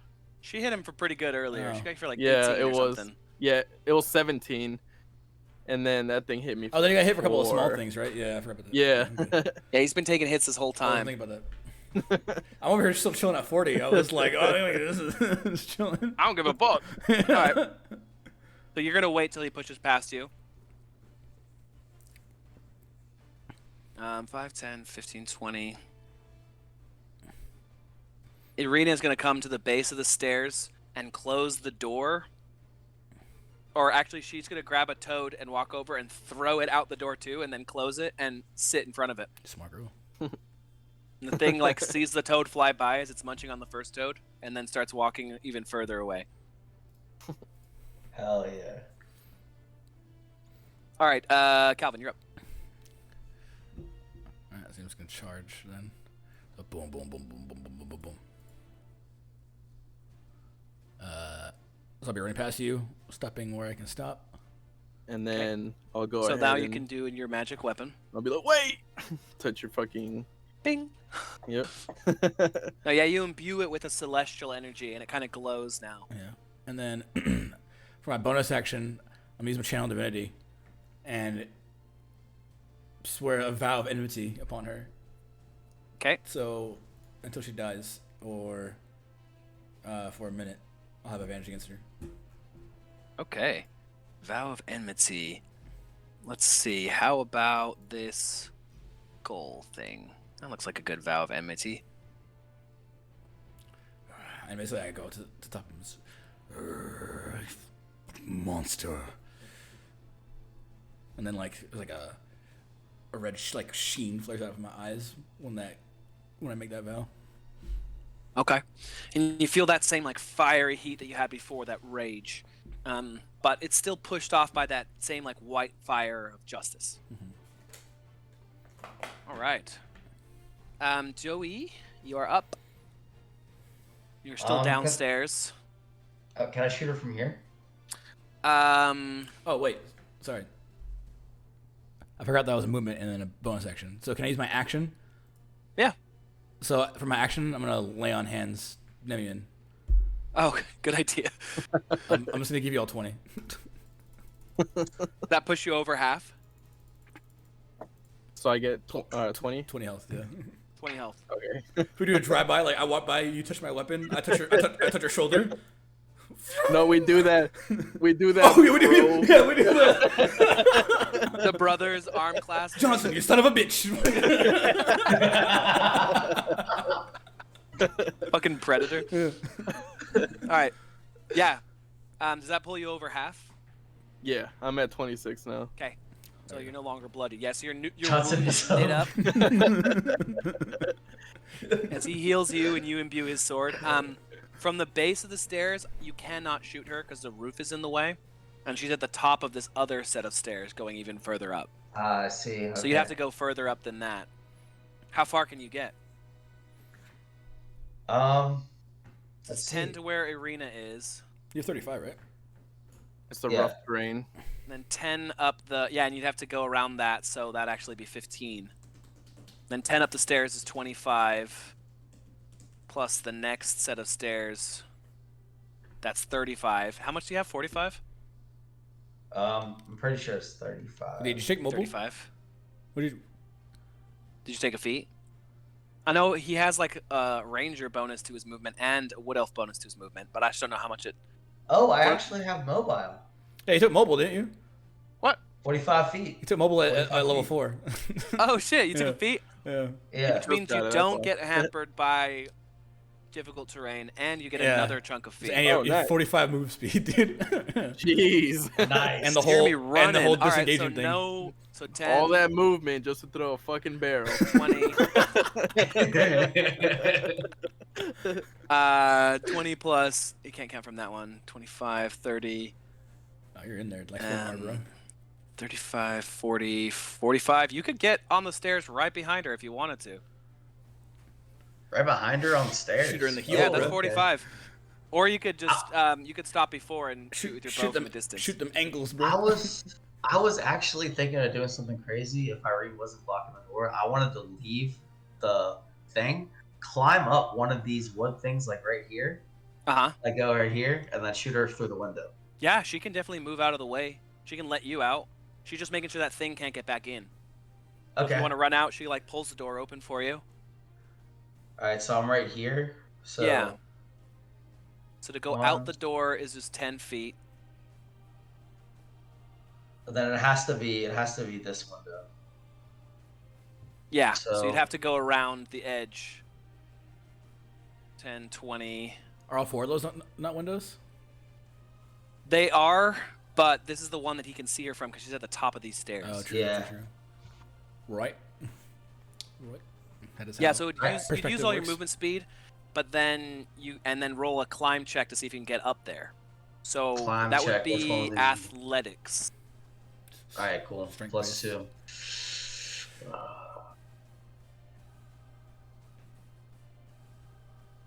Please, mate. Please do it. 14. It falls, the thing comes back and eats them. 14 is actually just shy of what you Oh No. need. So like Irina pops open the door, you run out, you look up there at the wood, and you're like, I got this. And you jump up and grab it, and like, It breaks. come on, and then you slide right back down and get a couple splinters. But you don't quite Alright. make it up. So you're on the ground just beneath that. All right, cool. Well, I'm there, so I could just do it again, I guess. Yeah. Yeah. But yeah, you can spy there. So there's windows here, but also if you look at the next level, there's even more. There's more windows, Okay. and you have the sharpshooter feat. So the double terrain or whatever wouldn't matter. Just depends if you could reach it. So you could pop people through the windows if you can see them. Oh, okay. So I could still, if I move back somewhat, I could shoot her still. Yeah. Okay, I'm gonna do that then, rather than risk the athletics check. Well, No, you're being next turn. I think you're out of movement is the problem. But if you back up a ways, yeah, you could shoot her because this wood thing is blocking your vision right now. Because if they're Yeah. at full cover, you can't see them. But if they're at like 3/4 cover, like if you backed up a little bit and could pile an arrow through one of these windows, then yeah. Nice sniper. Wait, do I still have movement? No, that was 40. Okay, Oh, then I'm gonna have to wait. All right. She's next. And she's going to turn back and blast 2 black orbs of energy at you, Borashk. Ooh. Hitting you for 9 damage. And then she's going to continue up the stairs. 10, 15, 20, 25. But she's like, so she's right in this window right here. She's framed by that one, and you might be able to see her from that one. Okay. Okay. How high up is the tower? Or is the window? So each of these floors is about 10 feet. So if we're looking at it from the side, So it needs to be like 45 feet away to be able to see her. Ish. yeah. 50. I don't know math, but yeah, probably. Pythagorean theorem. Yeah. So she's on the We're 3rd actually using floor. Yeah, she's on the 3rd floor. She's 30 feet up, plus whatever distance you have to back up to be able to see her at the angle. Yeah. But how much is your range on your longbow? Oh, me? Yeah, 120, I think. it's huge, isn't it? 150. 150. 150. Yeah. So Yeah, doesn't matter. yeah, he it can should do be it. fine. I'm just saying, like, his movement. All right, but her turn is over. So now it is Aiden's turn. I think I need to meet up with the guys. So I'm gonna walk up the stairs. I think I have enough movement just to stand right under Borashk. Okay. I guess 25. 5, 10, 15, Right, 20. yeah. 25 is, yeah, right on arrow. Yeah. Under so- the mean. Yeah, I'm gonna go up there and try and stick with you guys. I can't see her, so I can't really attack. Yeah. Probably smart. You also Yeah. can use the dash action if you want to move double your movement on a turn instead of the attack action. You could sacrifice your action to do double movement if you want to like Let's see. come over here or something. I think I might just come to like, what is it? How do you ping? You just hold it down. Hold click. Right there, like to the bottom of the stairs, just so I can get a little closer. Can you move it? Because your guy, you can just pop your guy up over there. There we go. Nimian, you're up. And you're healed. Fantastic. 15, 20.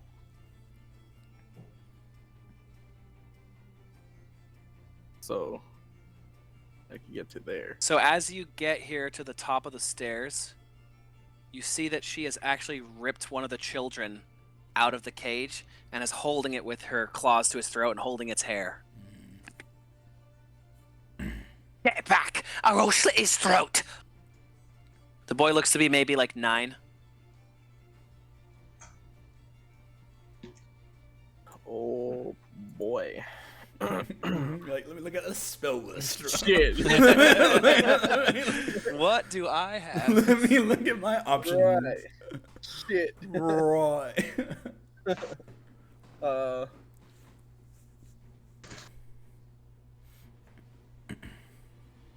Dude, it's hard not to. I'm trying a lot more this campaign, Fletch. I don't know if you noticed. I'm trying not to like. Trying to stay in character more and like not metagame as much. It's fucking hard when you're in combat because there's all these ideas. I'm No. like, oh, you can do this, you can do this. I'm like, oh, Oh, I don't want to all like these good strategy tell ideas. you what Yeah. to do. Yeah. It's so hard, dude. Honestly, that's why we instilled that rule at that table with those guys we played the last campaign, where if you metagame, you have to take a shot. Yeah. Because the drunker you are, the more likely you are to get in character, and the less likely you are to be able to think straight to metagame. Oh man. I Some guess. Some people would be like, 1 second. All right, you should do this. Yeah, we did it. We would do it on purpose. We'd be like, fuck it. You're in the bottle. Fuck it, All right, dude, you I'm go here, metagaming. you go there, use your spell. Give me some of the rub. That one session we were on edibles. We were that shit turned. Oh my god, dude, we were so What the- fucking We were like baked. invading a castle or some shit. Yeah, and then we like found out, like we had our tiefling, the half demon chick, killed a guard Yeah. to like replace him and pretend to be him so we could find that information, and then we found out he was like the nicest guard in the world. Yeah, dude. And we're like, oh no! We made a story about him. Fucking Joe. Yeah, and they were like, man, like holy shit, like he's really changed his ways. Or the kobolds, and they all hate that one kobold. Yeah, that guy's a real racist. Yeah, dude, we were high as fuck. It was so fun though. Well, Anyway, sorry, where's you're looking that at your sleep when we spells. need it? Yeah. I guess I'm going to Shield of Faith, the kid. Okay. Is that a action or a bonus action? It's a bonus action. Perfect. So you can still use your action. Yeah. I want to Shield of Faith him first. Okay. And oh man, I guess I'm trying inflicting wounds again. Fuck it. Okay. How many spell slots do you have left? Well, I have 3 more. Okay. So are you casting it as a first level or a second level First spell? level. Okay, yeah, go ahead and make a spell attack against her. Yeah, that thing does tons of damage. Well, bro. Talk about spell slots. Do you have so many fucking spell slots? Oh, fuck me. You do have your inspiration still. You haven't used yours. Yeah, you can reroll a 20 if you want. So if you want to try to reroll the 20, you can. Don't I have the inspiration still? Do you have I the haven't used bardic it. inspiration too? Yeah. Yeah, he Did ga- you? yeah, he Okay. gave it Yeah, to he me. did before he walked away. Okay. It's 1d6. Yeah, you might want to use that. I don't know. 17. Yeah, okay, that's enough. Just barely. All right, go ahead and roll your Alright. damage. That hits. You don't have inspiration now, but No. ooh, nice. Nice. Yeah, so you roll up and she's like, "I'll kill him," and you like cast Shield of Faith and then grab onto her shoulder and another blast of energy and burn through her shirt, leaving a burning paw mark on her shoulder. She turns and slashes at the kid's throat, and it bounces off this ethereal shield, Ooh. and she looks super confused. Ooh. Nice.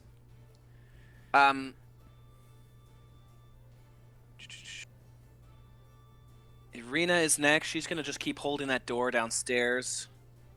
She's actually gonna move this cart in front of it, so the thing can't go back in. But before she does, she yells out, just like, "Let me know if you need to come back in, Thakor," and then like rumbles the cart right in front of the door. Calvin, you're up.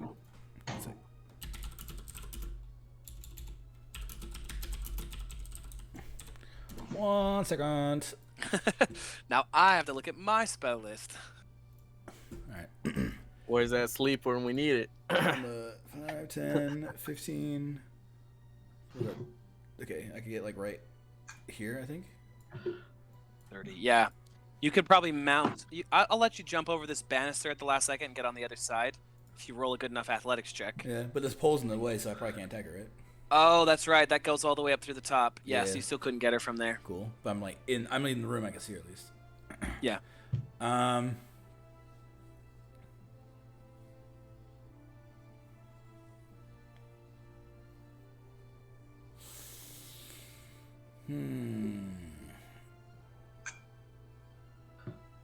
So I come barreling upstairs, and I'm just like in fury because I made that vow. So that kind of forces me more into like the red flame or whatever. Mm-hmm. But then as soon as I crest the stairs, I'll hop over. My eyes like go wide, and I see the kid, and then I can see that like there's another kid in the thing, right? Yeah, there's another one in the crate below, like peeking out through the bars.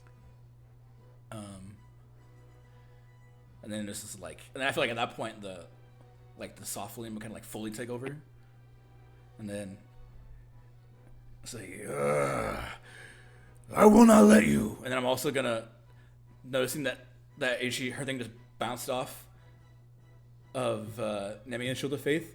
I'm gonna point at the kid in the other kid in the cage and cast a Shield of Faith on that one. Okay, I'll make this kid smaller that way. Hey. Makes more sense. And that was my last spell slot. And so I realize I'm kind of flavoring this a little bit I flavor this one kind of like on my slot usage. It's basically like I chose to use my last spell slot instead of for a Divine Smite before a Shield of Faith on the Innocent. So it's Yeah, kinda like no, that's me awesome. Leaning into that. So instead of, you get that other one, you put it on the other one. Yeah, so they each have a one. Okay, so the child underneath also glows. Yeah. slightly as a spectral shield forms around him. I was checking to see if they stacked. They do stack, but I remember there's a second kid, so I wanted to put in the second kid. All right, Joey, you're up. You want to back up 45 feet and try to land an arrow through that window?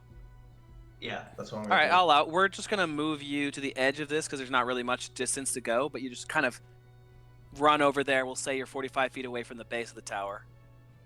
You can see over here in this area, the creature you guys threw out is looking around kind of dumbly. He's finished his other toad.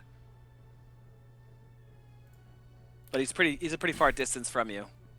Just let you know the shield of fate that was on Arena would have fall off. Okay. Because of that, and also my magic weapon fell off. Oh, right, because you guys knew concentration spells. Okay, I have the hunter's mark. Yep, Successfully she's cast marked, so earlier. you can go ahead and take a rip at her. You don't have advantage anymore, but you can definitely see her through that window. Okay, we use planar warrior as a feat. So Hey, perfect. So you get the force. Yep. He's So much for that. lining up this shot. 18's a hit. Ooh. Okay. So you'll get your damage plus your mark plus your Horizon Walker feat. So 4 plus 8 Ooh, a max and plus a 6 a d6. from Hunter's Mark. Yeah, where's hunter's mark? It's That's a 1d6. six, right? Yeah, D6. Yep.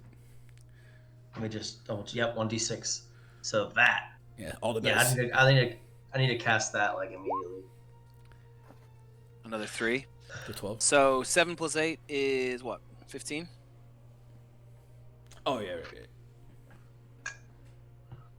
So as you like kind of square off against this witch up on that topper level, suddenly you just hear like this, and this black arrow flies out from the window behind her and just nails her in the back of the head, and then explodes with a bit of force. Would be enough force, you'd say, for her to drop the kid?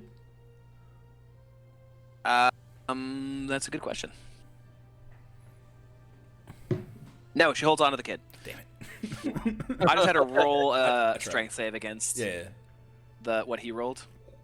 But yeah, so she grips the kid pretty firmly by the lapel, but she is bloodied as that like rocked back her head. You can see blood coming through her hair. That was a snipe and a half. Like down below. I feel like the force damage part is like it's like a nitros for the arrow in the air. It like goes part way, and then it's like poof, like shoots halfway. Yeah. That's so cool. Yeah, that's a really strong ranger subclass, dude. I like it a lot. The kid in her arms pulls one of the little needles out of her hair and stabs it in her eye. Oh hell yeah, get some kid. Let's go. Yes. And then, as you notice, the other kid had reached through the bars and tied the laces of her boots together. So as the first kid stabs her in the eye, she tumbles and falls prone onto the ground. Oh, these kids are great, dude. We need to bring them with us.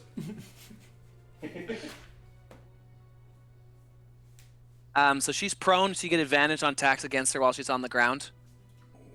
She's going to slash out with her claws at Nemian, who has the highest armor. So that's a miss. You just jump over her as she like swipes at you. Oh fuck! Damn it. The creature is going to slowly start making his way toward you. Joey, you're 45 feet away from it. From the tower itself, and it went a little ways the other way. But it's going to start loping over to you. Let's see, how far can this bad boy move? No problem. Very 10 feet. slowly. Very slowly. Yeah, he's not even close. But you can see him, and in the corner of your eye, as you launch the arrow, you see this thing just kind of like loping towards you.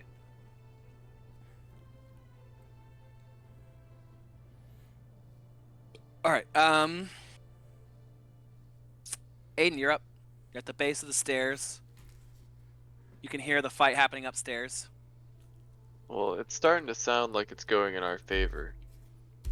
So, I feel like I should go back up there, Core. 'Cause he's all alone outside. I saw him You fall off the can balcony. peek him outside the these windows, and there's a balcony of sorts on the wood. It's a little rickety. You could probably get out there onto it and see him pretty well. Yeah, I think I'll move back out there. kind of onto the tip here. Okay.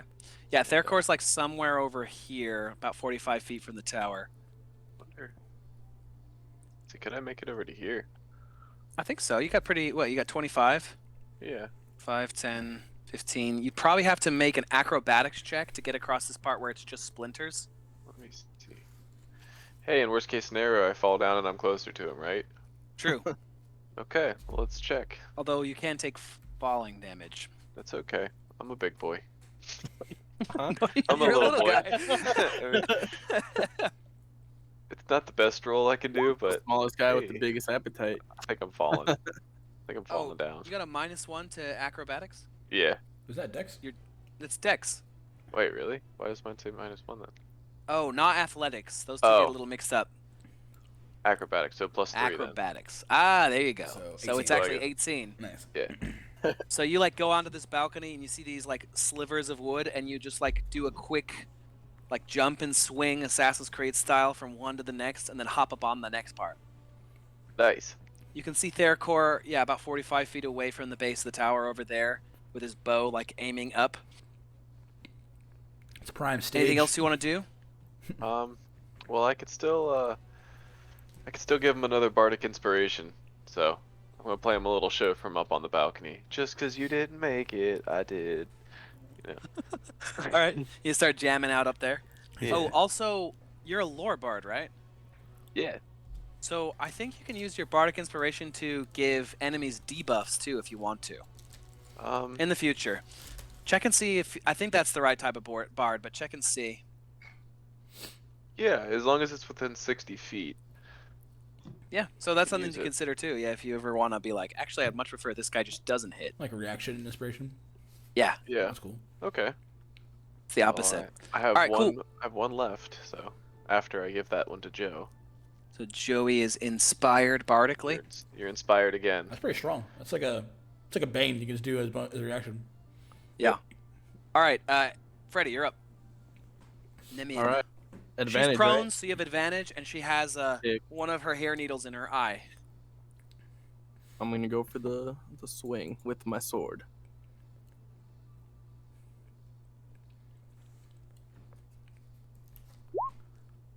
Oh, so close. That hits. Ooh, but the first one does hit. So close. Yeah. Almost crit. So yeah, go ahead and roll damage. Wait, does your war priest give you an extra crit thing? Just look at it real quick. I don't think so. Just gives them the extra No. attack. Just extra attack. That's what I did.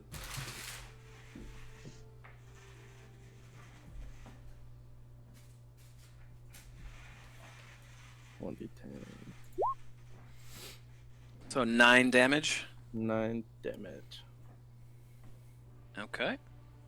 And did you want to use your war priest thing to get another attack? Yeah, I'll war priest it. Okay. So use one more of those, and you have advantage again.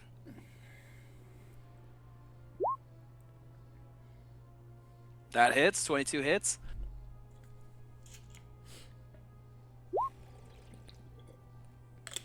For additional 7 damage. Mm-hmm. Okay. Yeah, so you come down and she's lying on the ground and she can't quite see you, and you just get 2 good stabs in with your sword. You do Oh, notice yeah. that they don't quite leave as deep of cuts and marks as you'd want them to. Hmm. They do hurt her, but it seems like not as much.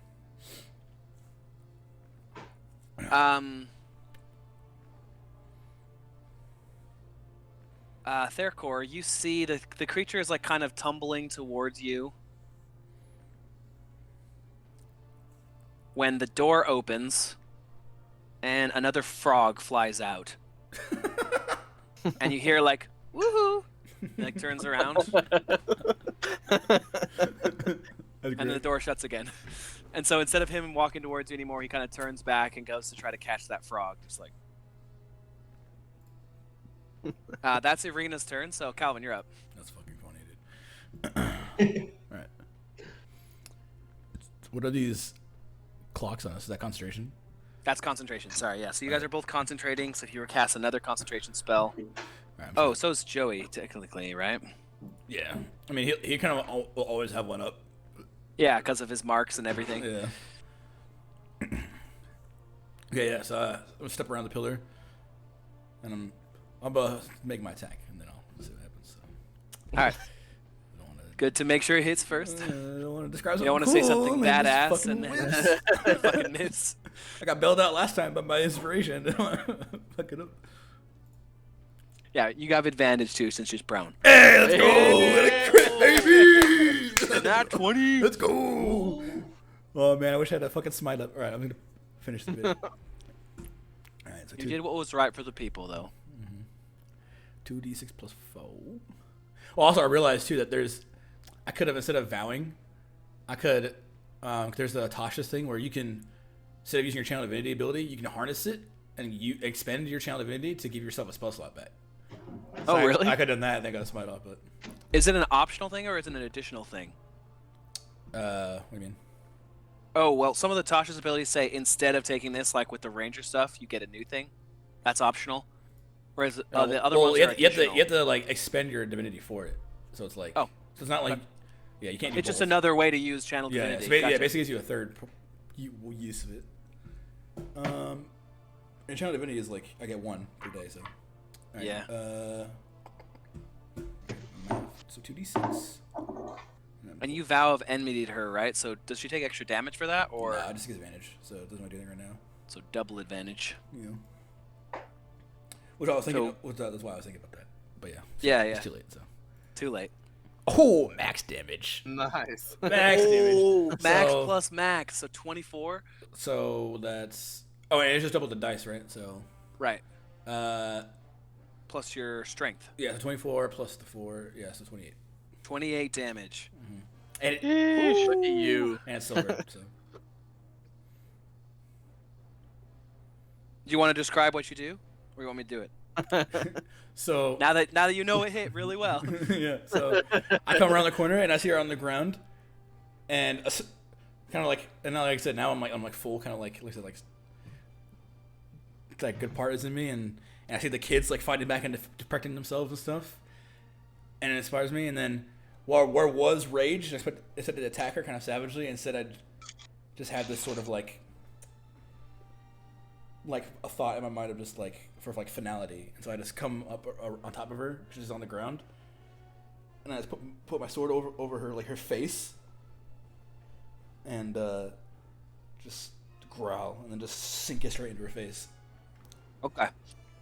She's not dead, but you stab her right in her face, and she just starts screaming. It's like you nailed her to the floor, like going through her face, and the silver is smoking all around it.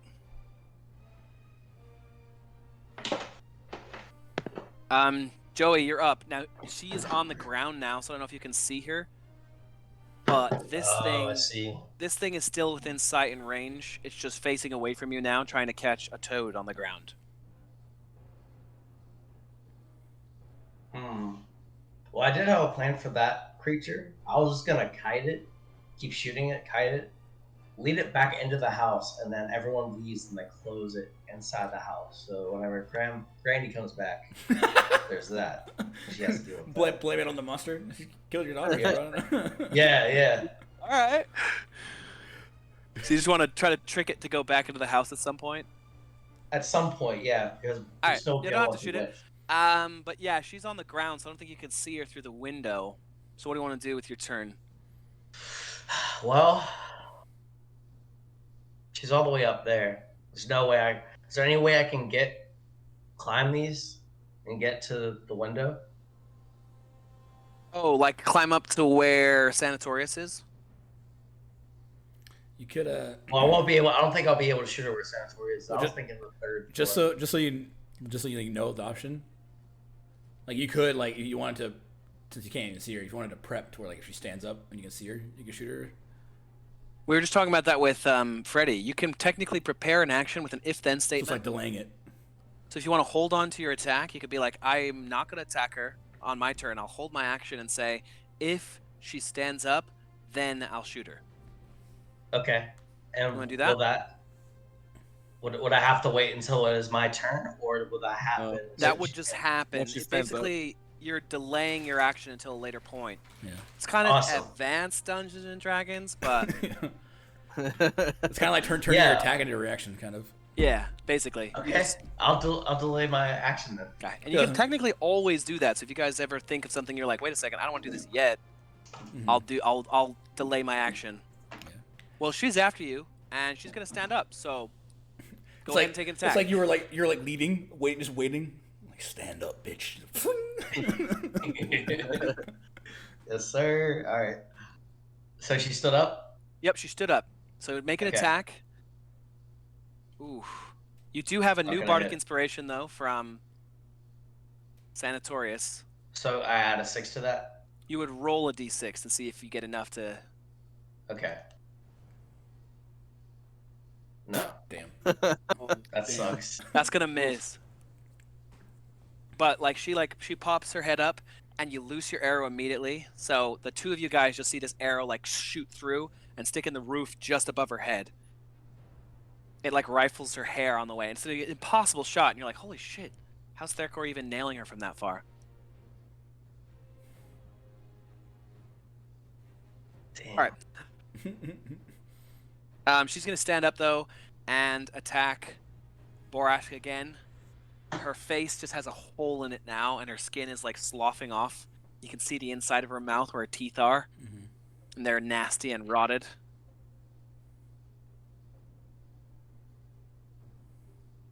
Okay. She's gonna hit. She slashes you for 8 damage with her claws. Okay. So I gotta roll a con save, right? You don't have to roll a con save, no. Oh, for concentration. Oh, yes. So basically, it's 10 or half the damage is the DC you have to beat. Yeah. If half the damage is more, then it's that. So yeah, just go ahead and roll a con save or concentration save. Yeah. And that's plus your constitution. Yeah, 12 plus 3. But you only have to beat 10 or 4. Yeah. Cool. 20. Yeah, you're fine. It wasn't damage enough to make you drop it. All right. This thing munches happily on its toad, and then turns and looks around, and sees Therkor and starts wandering that way again.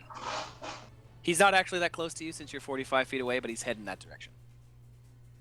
Okay. Aiden, you're up.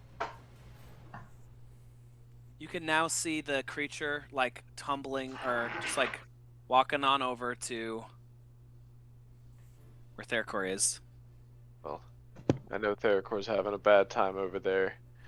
I want to give him a little advantage. So, like, I want to try a level 2 sleep on this thingy. Okay. So that gives you even more dice to roll. Yeah, that's 7d8. Damn. Oof. Okay. So let me see. 21. 21. All right. So as you see this thing kind of tumble around, you like bring your hands up and cast another sleep spell. And it kind of looks at you lazily and then just goes and falls right on its face, completely Nice. asleep. Nice. Well, I'm satisfied with that, Just got and I vibe check. think I'm just gonna wait here and keep my eyes open, to make sure nothing Alright. else is gonna happen. Freddy, you're up. All right. Is there enough space on this? Well, next to it? No, there's that's where the boxes are, the crates. Oh, okay. Gotcha. All right. Well, damn it for inflicting wounds. Oh shoot. Yeah, no, that's a miss. All right, Pete. No,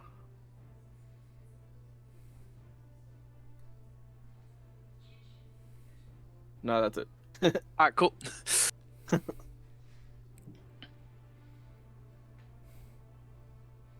Irina is going to poke her head out and see that thing asleep, and then bring the cart out with her over to where it's sleeping, and like gesture at Therkor, like, should I put this on the? What's the plan?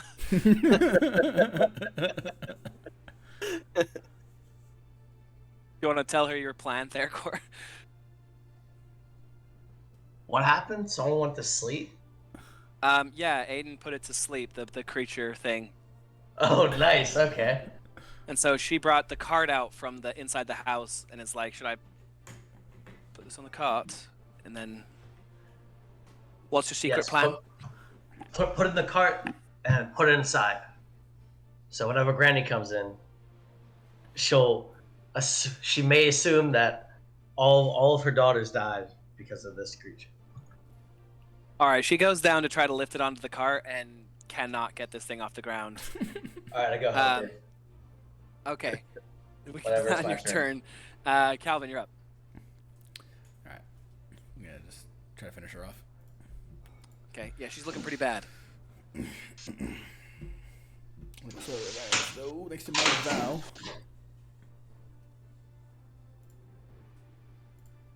Got 25. Hey, that hits. Okay. And then 2d6 plus 4.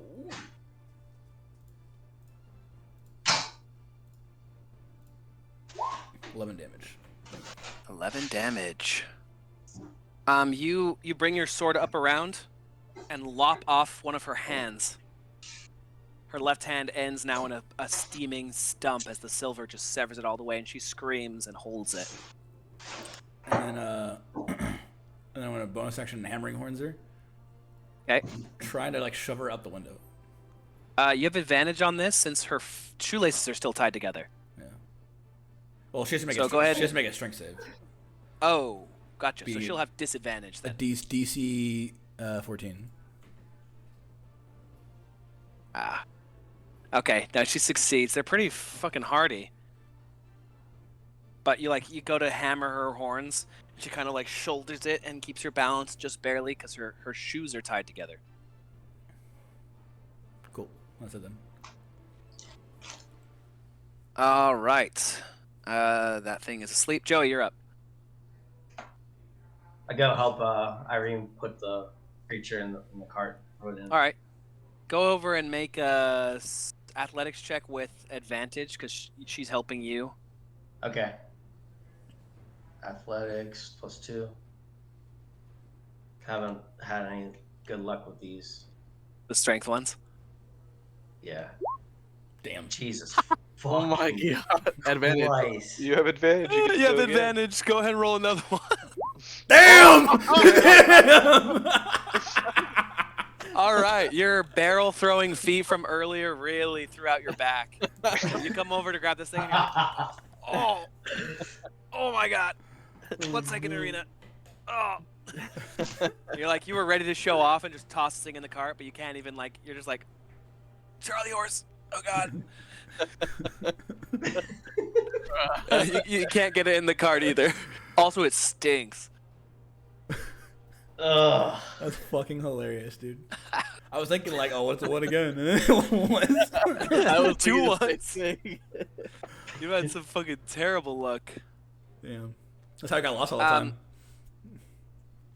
The witch turns away from you and grabs one of the children and opens her mouth extra wide to try to bite its head. But her teeth get caught on the spectral shield and get rebuffed. She says, "Damn it! How?" Thank God. Aiden, you're up. Can I hop Will you down? make a perception check for me? Perception check? Yeah, Yes. sure. Perception. Do, do, do, do, do, do, do. Yes. A 12. Okay. And then, just curious. No reason. Okay. Continue. I kind of want to hop down and use my big, bulky little midget arms to try and Try to help them. help Or them. you can come back.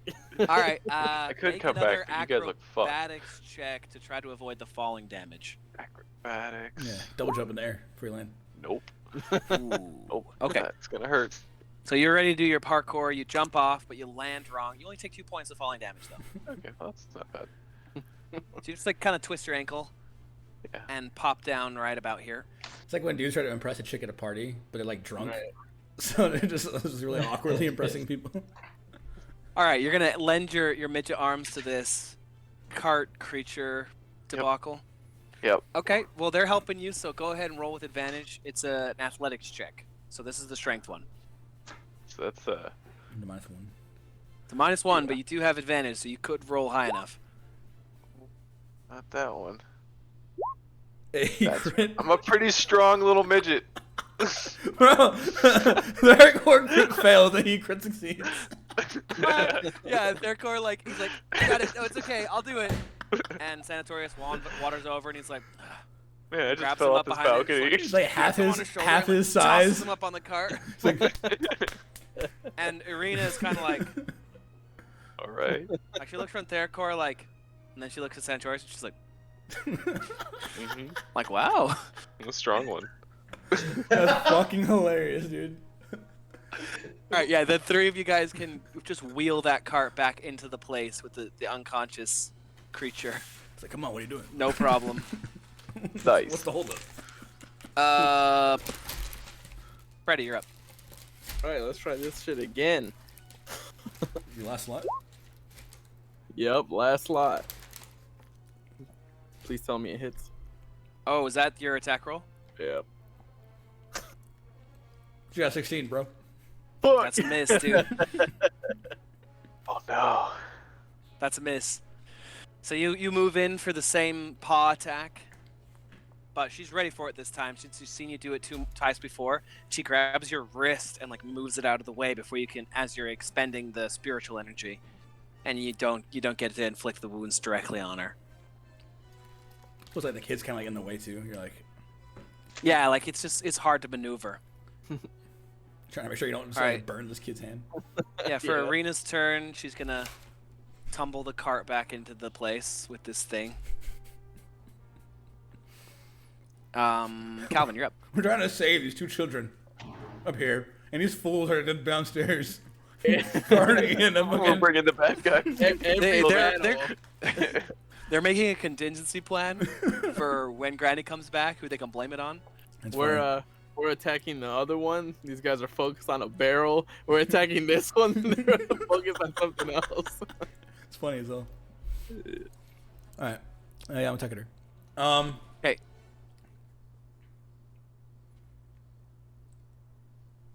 Nah. I'll attack her.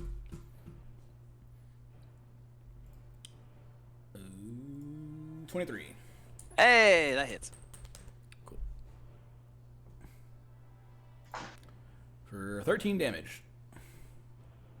All right, you killed this one too. What do you have a Oh, yeah, specific way you want to do it? So I want to say that I like, after seeing her try to like bite the kid, that like really got me like flame, and then I just yell and I go to like cut off the hand that's holding the kid, and then like I feel like she's like flailing, and I want to like bonus action finally like just fucking Spartan kick her out the window. Okay. So you cut her hand off and Spartan kick her out the window, and she goes flying out. So just as you guys are like dusting your hands off from pushing this cart back into the place, this hag's body just splats like right here. Yes. And you're like, oh shit, what the? Oh yeah, we were fighting. All right, that combat is over. The children both jump out and throw their arms around you. One in each of your arms, just like so scared, clutching onto you. I feel like I would have kind of at first be hesitant as I'm like calming down, but then I looked down and realized like these small children. I feel like I kind of like the sword would like slowly kind of like fall out of my hand, and I would like hesitantly like go to like pat one of his head. Okay. Whoever wants touching me. Yeah, the boy jumped into your arms. He's probably like 9. And the little girl can't be more than 5 years old, the one who's in the other cage who tied the shoes together, and she jumped into your arms, Nemean, and is like nuzzling her face in your mane, like clutching onto you.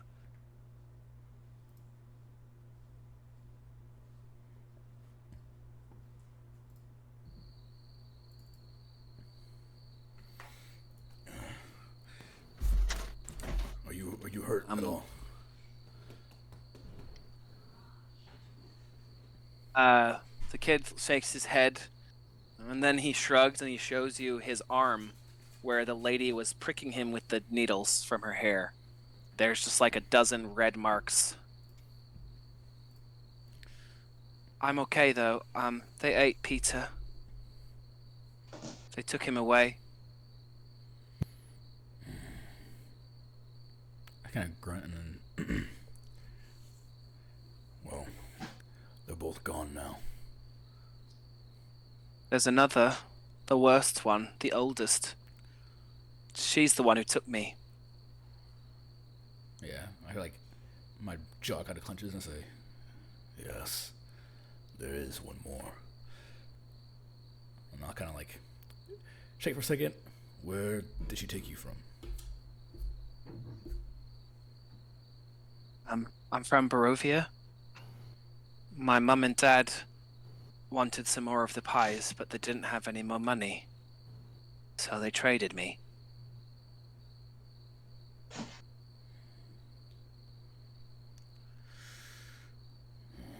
Do you have any other? Addictive pies. Do you have any other family anywhere else? No, just them. And I don't want to go back to them. Can I stay with you? Or go somewhere else safe, because I don't want to be traded away again. Yes. You can stay safe with us He just kind of like for a time. huddles into you as you're saying that, shaking a little bit. I kind of look at towards the other one, by Nemian, and kind of glance at Nemian, and then sort of like nod at her.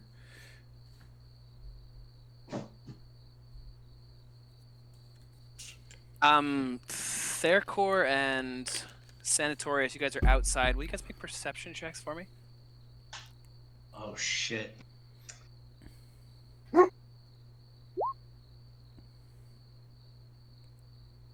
Perception. Yeah.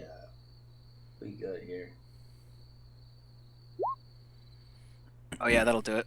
Both of you guys kind of like suddenly cock your ear to the wind, and you hear an old lady humming to herself and footsteps coming down the road toward the windmill. Okay. I go inside and tell we gotta go. Now. She's coming. Oh yeah. Yeah, I'm not staying alone. Marina hears you and like doubles back in and yells up the stairs for you two guys that you have to go, that she's coming back. How far? Difficult to say in the fog. They just heard her. Did we notice anything in the room before we just book it? Do you want to stop and look around the room?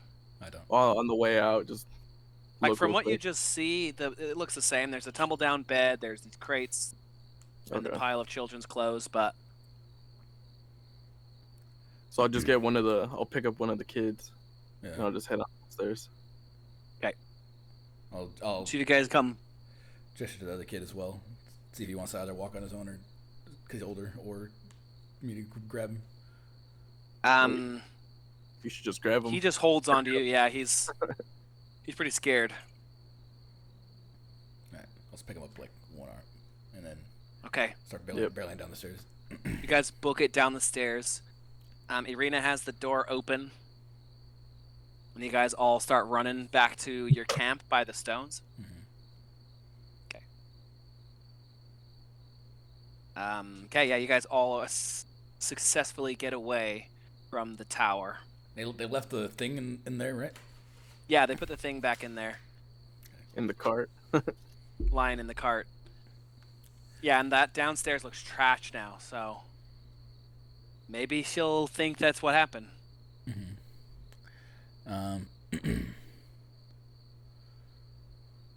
Yeah. So when we finally like got back to the place, I assume it's like night now, right? Like, yeah. Oh yeah, it's night. We're gonna need to keep watch if she comes over here. I would say we just go strike her down, but we have to worry about Yep. those with us. And we are Right. I'm not tired right now. I'll stay up. You want the first watch then?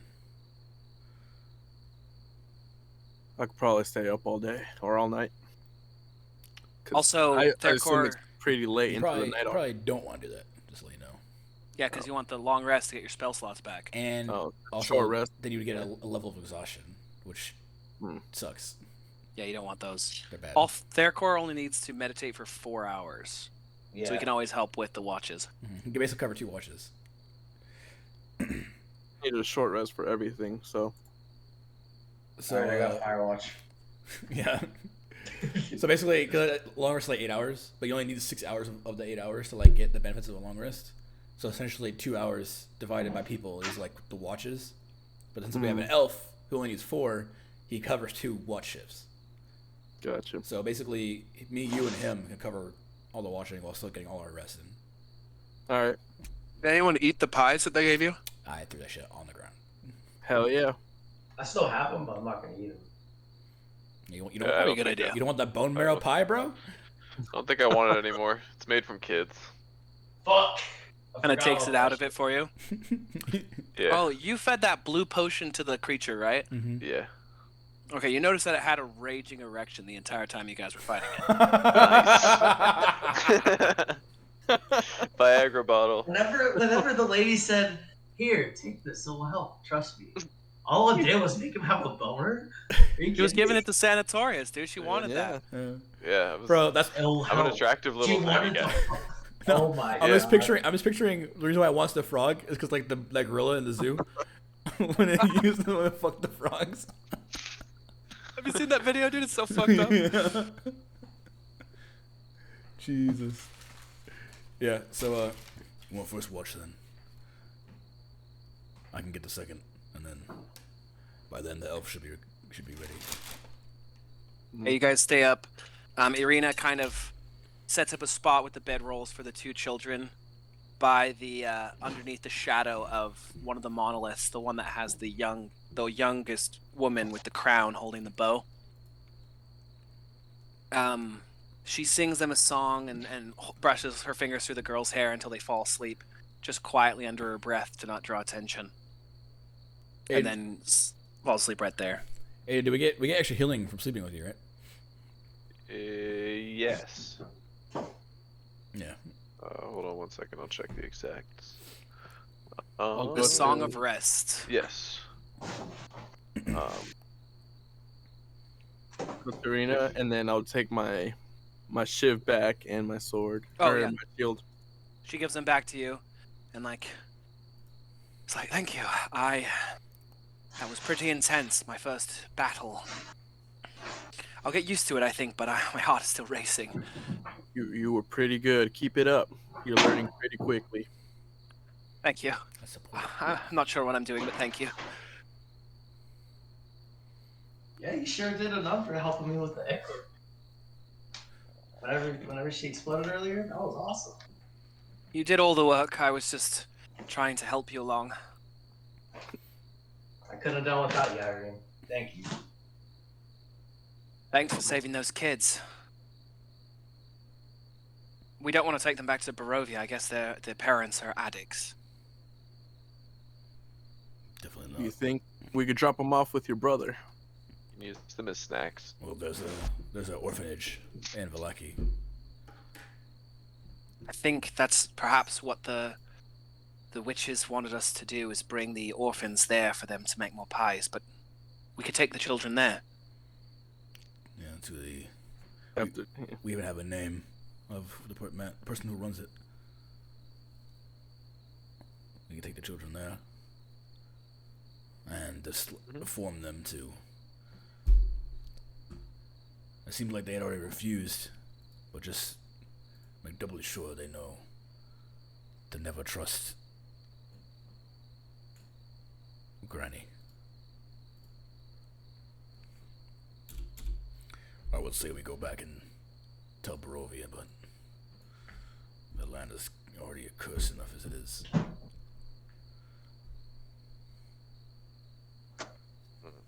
Alright. The night can pass without incident, as you guys have a good set up watching. What's the Song of Rest heal? Plus 1d6. 1d6. Just the first time? Like just one of them? Yeah. Okay. I guess I should roll 2, huh? And then- Yeah, everyone who's healing, add 1d6 when you're using your hit die. So I get, what, d8 plus 1 plus d6? Is it for each die or just one die?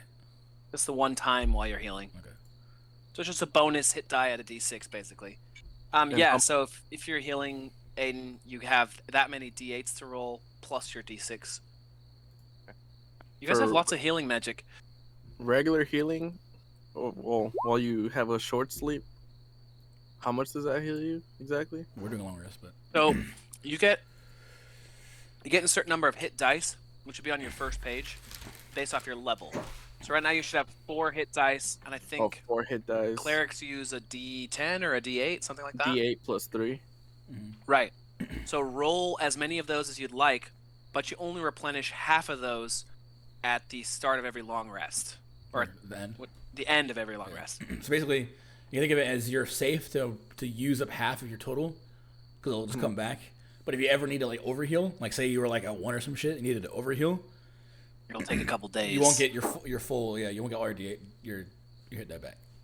Or if you heal during a short rest, you're not going to get them back till the end of the long rest. So at Yeah. the end of the day, And you can only you might not have enough. Yeah, you can use hit die on a short rest as well. Because right now I'm at 31 out of 35. Yeah, so you just roll 1 because like like I said, it's like free. Or 2 of you them are might free. just want to roll the d6 that Oh yeah. Aiden's giving you and see if you I- can get to all the points. Yeah, I since I do. rolled 1, you guys all have a d6 you can use for free. Basically 2d8 plus 3 for you is like free. So that'll bring you to full with just the one roll. Yeah. Alright, Yeah. so cool. Because it'll go down, but then it'll go back up at the end of this, so it doesn't really matter. Okay, cool. So yeah, you guys are resting. I'm gonna say that Sanatorius like plays as quietly as he can on his guitar while you guys are all kind of healing up. And Arena actually busts out her sewing needles that she was using to embroider all her stuff, and helps like sew up the claw marks on you and Nemian so that you can heal better. And like pulls out some ointments and salves from her bag and helps everybody else just like during the rest to make sure they get healed all the way to full. Do I change any of my spells? Let's see.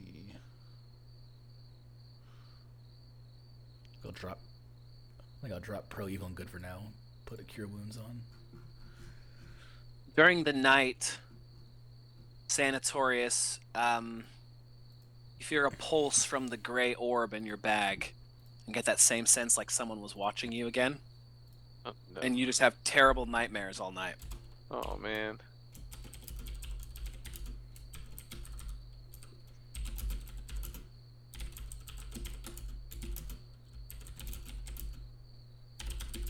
The next morning, you guys can come to.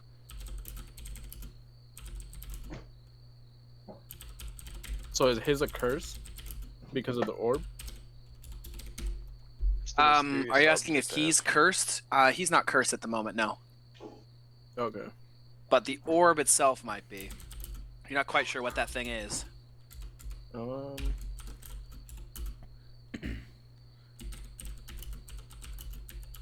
Okay. What were the kids' names? Is this after my watch or before my watch? The pulsing? It's right when The- he starts to go to bed. Wait, his first watch, so. Oh, Oh. you're healing. It'll be after your watch. Oh, the only thing. Okay. Okay, so then I could do remove curse on the orb. Okay, I see what you're saying. Oh wait, no, I don't have that yet. Never mind. You're good. You're good. Also, you don't know if the item is cursed itself Yeah, or you- magically yeah. enchanted, You wouldn't actually so know it any- might not work. Gotcha, Any of this. okay. You'd have to get it appraised. Oh, But technically, you don't know that he's even feeling any of this stuff because he didn't really say anything. That's yet. true, because it's just him who's noticed it, Yeah. and that his shadow keeps going the wrong And way. he probably thinks Yeah. it's like a weird dream or something. What are these kids' names? Freak and Myrtle.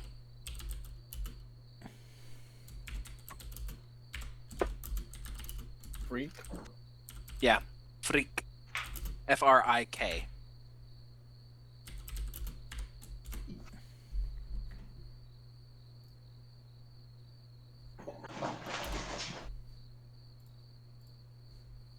Morning rises. The sun comes up, but not quite. Just like you guys have started to get used to with the mist, it stays pretty gray and gloomy, and you're in the shadows of these monoliths, but you haven't seen any repercussions from the night before.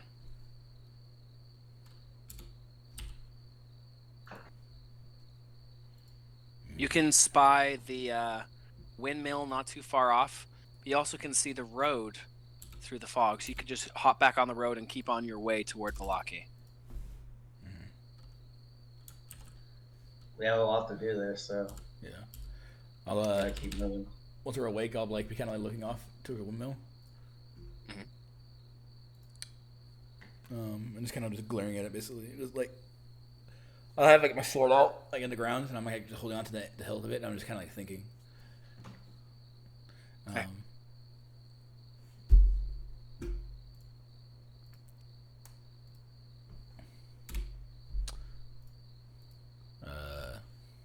Irina comes over to you and she kind of like puts a hand on your shoulder and she says, "What are you thinking about? What troubles you?"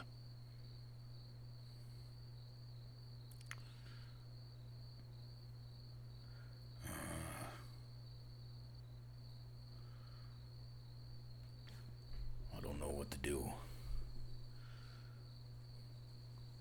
I want to go put her down because I fear that she may just continue with her vile actions. But we have more. We have more people we must be concerned about now. And I kind of glance over at the kids. More than we already had. I kind of glance at her. And I can tell that it won't be so easy. Well, hopefully I won't have to be someone you worry about for much longer. I can be helpful.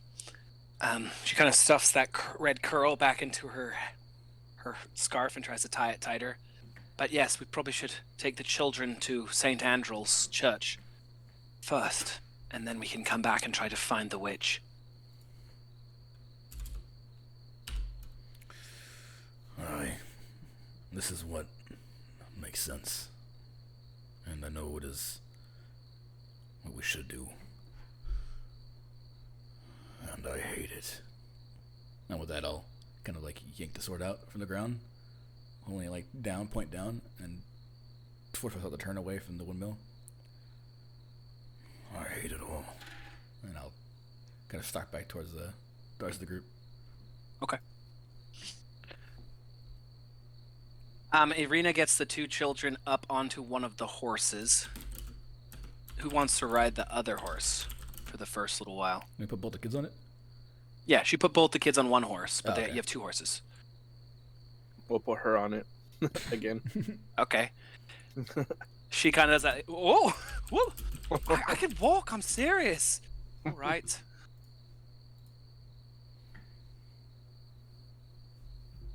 Alright, I got everything fulfilled. Full. Well, we have even more reason to return to Valaki. We should be quick about it. Now we have stretch our rations even a little thinner. Let's be on our way. All right. Then I guess we'll continue northwest, right? Unless anyone else want to say anything else before we leave? Us two? Well, I guess before though, or as we're hustling and bustling and getting together to leave, Uh-huh. I say, I kind of nod at the statues and look to Arena and say, "Who are they? Old heroes?" I honestly have no idea. As far as I remember from Barovian history, this area was conquered by Strahd in ancient times. He took it from someone, so I assume they left these. But I don't know much else. I'm sorry I'm not much of a help. I figure he would have destroyed these and then. Seems like they were defiled somewhat. Kind of gestures to the ground where the pile of children's teeth are.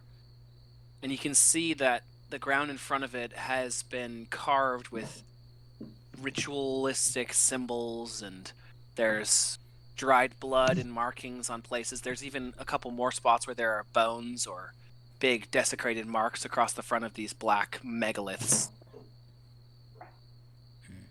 Do you think that the witches from the mill did this? They're the ones who made the bones. That makes sense. And clearly, she benefits from the curse of this land. Perhaps if we could restore the land to whoever was here before. I don't know. I'll take one more look at the statues again. Try to burn a mental image of them.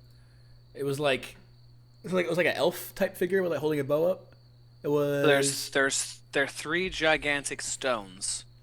On one of them there is an old looking lady, and this is carved into the stone, so best you can make out, holding a raven and letting it take flight. And then there's a middle-aged looking woman with swamp plants in her hair, bending down and looking at the ground. And then there's a very young woman holding a bow above her head, wearing a crown with 3 distinct jewels carved in it. Okay.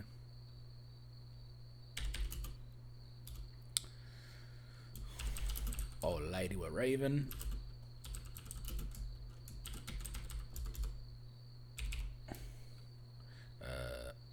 Woman with crown and bow. What was the other one? Like a hat? Like a middle-aged woman with swamp things in her hair, Okay. looking down at the ground. Let's put the middle-aged swamp woman for now. Also, well, actually, roll an investigation check for me, Calvin. Okay. What's that? Juicy. Plus one. Oh yeah, plus one. I forgot because of haunted ones. There you go. Normally I should. I'm like, oh yeah. 19. Good. Nice. So you're inspecting these big megaliths, and you kind of wander close to the middle-aged lady who's pointing at the ground, and you move away what looks like the old carcasses of animals that have been buried over the top, or over the base of this. And underneath, carved into the stone, is an indentation that looks like a sun. Like something should go right in that spot.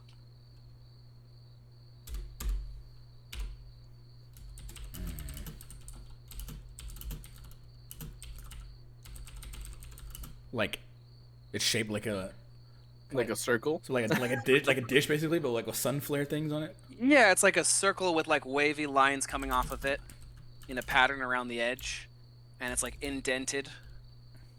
In you guys just watched The Mummy? Yeah, that's what I was thinking of. Like the perfect. key. Yeah. The key thing, yeah. Yeah. Looks like there should be a key that could fit right here. Okay. Cool. I'm gonna look at that and I kind of knock on it. Say, turn to you guys and say, remember what that Vistani woman said. Tools we need. Was it one of them? Some kind of sun.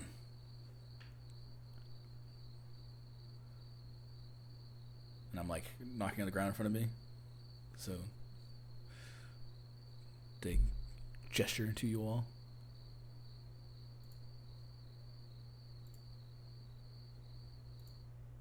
The one down.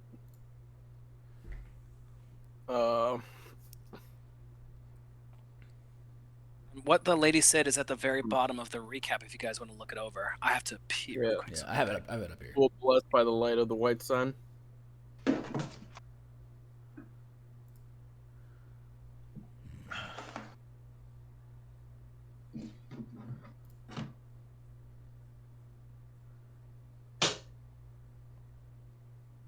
Um.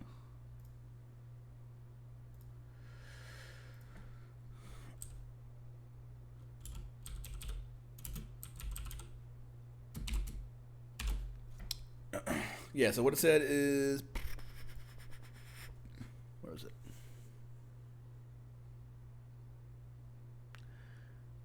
Knowledge of ancient enemy. Look to the west. Find the pool. Blessed by the sun. White sun. Power force for good. Oh, it's holy. Oh.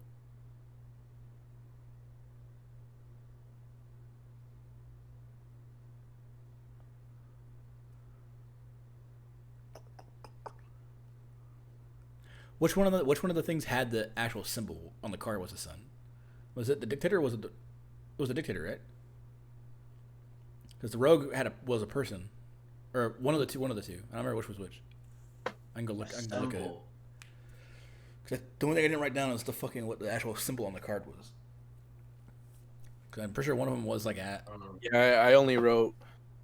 like what the card was called. Yeah. Yeah. I just remember the mist, the one with the weapon. Mm-hmm.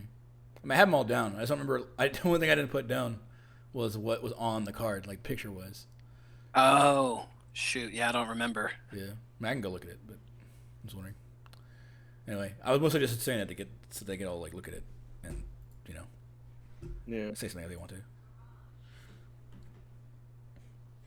But yeah, otherwise I'm just gonna take note of that, and then Watch it later. yeah, Borash remembers this place, and then we can get up and go. Ding. All right, Dangling quest thread. you guys get back on the road. Kind of, it moves a little to the east as it winds around the forest. You see a couple footpaths that would suggest you could cut through the forest if you want to. But the road kind of does a winding path. What would you prefer to do?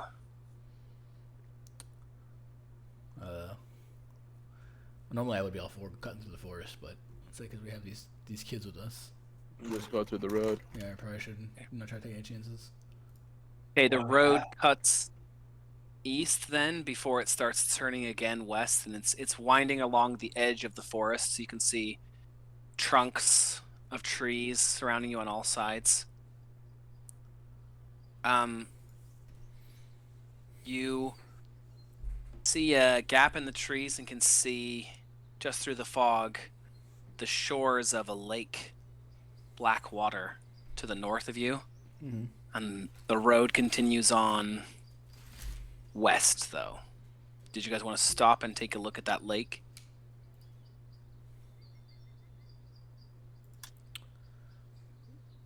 We do have the kids. That seems to be, yeah, a pretty big part of the decision. If Yeah. you want to just hurry on. I just want to get them to safety. Okay, you're making pretty good time. Irina insists that other people take turn on the horse and gets off and lets Sanatorius or Theracore take it for a while. But the kids ride most of the way. They're too small really to keep up with you guys in any sense.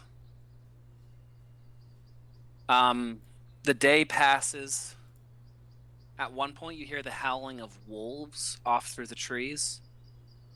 But besides that, you're lucky not to run into anything. And as another day slips by, you guys can use your rations.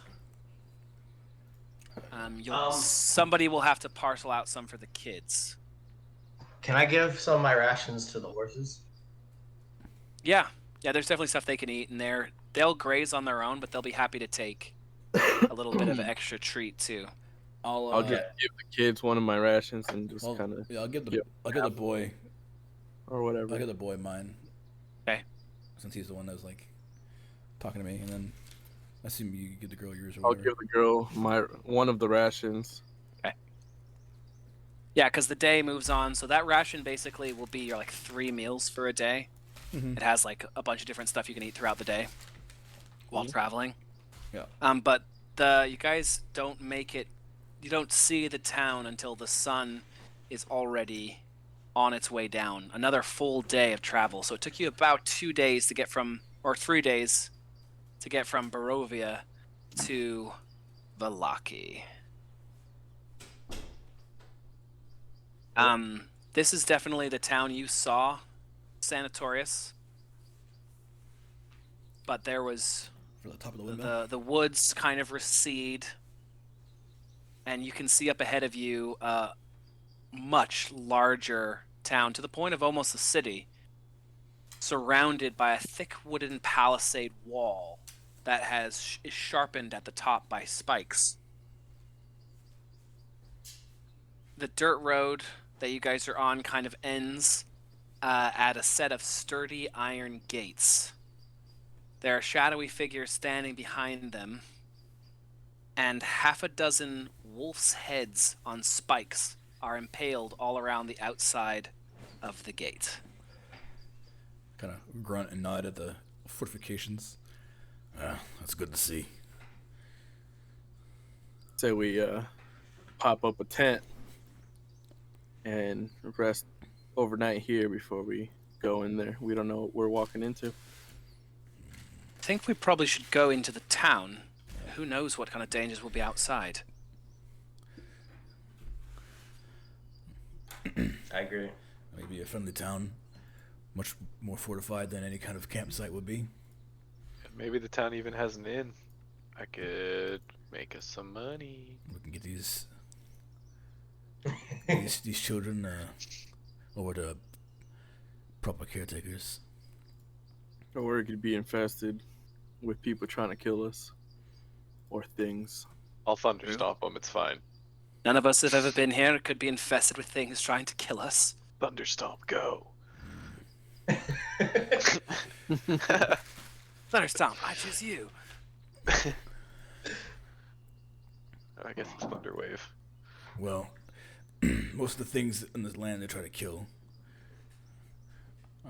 I feel tend to bow to one master. And I know those certainly do. I nod to the wolf heads. I think it'd be fine. Let's do it then. Okay. You approach the gate. Before you even get close, like up to the bars, you can see the figures behind materialize into people, armed with spears and shields, and in kind of a reddish mail. One of them holds up his hand and says, "Halt! Who goes there?" I'm gonna nod at Irina. She's a fucking noble.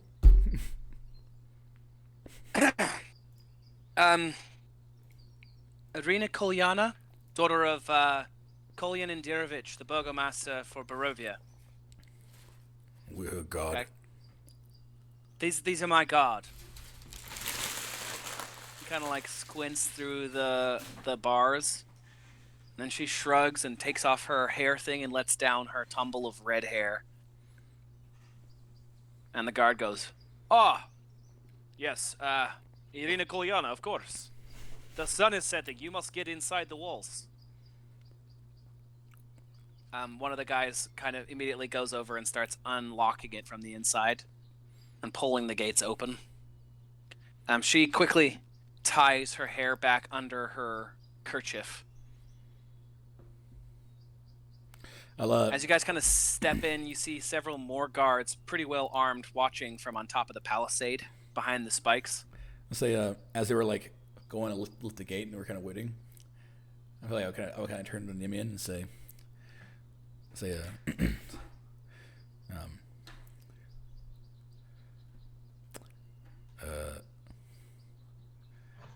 I don't think you're wrong for your judgment, but at some point, in a place such as this, you must pick a wall to put your back to.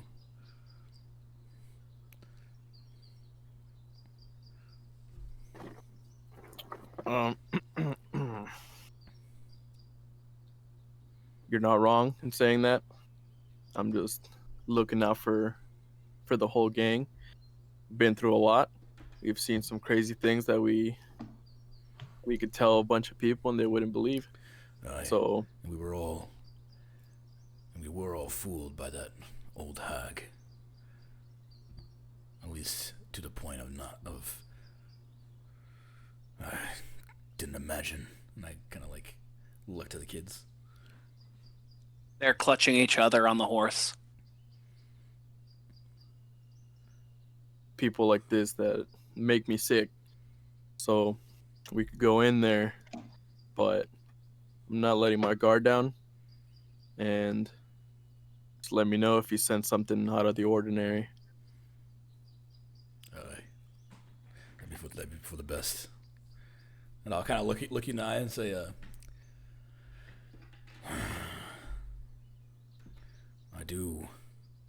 am somewhat short-sighted in most things. So understand that there are a few things where that short sight becomes keen. For everything else, and I gesture towards the group. Well, for everything else, I'm glad to at least not be alone.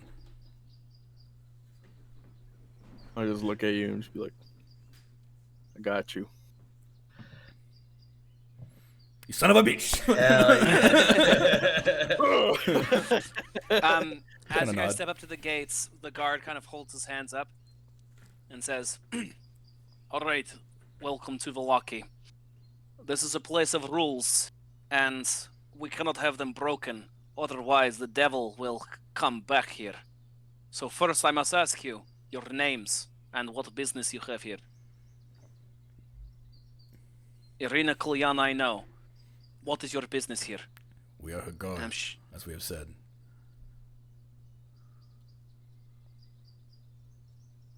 Lama, I just play the guitar. All right. Well, we will allow you to go armed within the city walls because you're here with Kulyana. But you must know that we have many rules and there are strict punishments if you break them. It is illegal to say the name Strahd within the walls of Valaki. This is the last time you'll hear it. You will not utter that name. You will not write it. You will try not to think it. Understood? Strahd. Understood. Aye. I say like loudly. You say Strahd. This noble town holds a festival each week in honor of the residents' general merriment and continued support of the burgomaster Baron Vargas Valakovich. As guests here in Valaki, you will not be required to aid in preparation for our festivals. However, attendance is mandatory and participation. Failure to attend will be in strict opposition to Valakian law. The next great Valakian festival, the Festival of the Blazing Sun, will be held in 3 days in the town square. So if you are still here, you must attend. Failure to comply with Valakian law will mark you as criminals in our city, and you'll be punished in accordance with our justice system. If you have any questions, now is the time to ask them.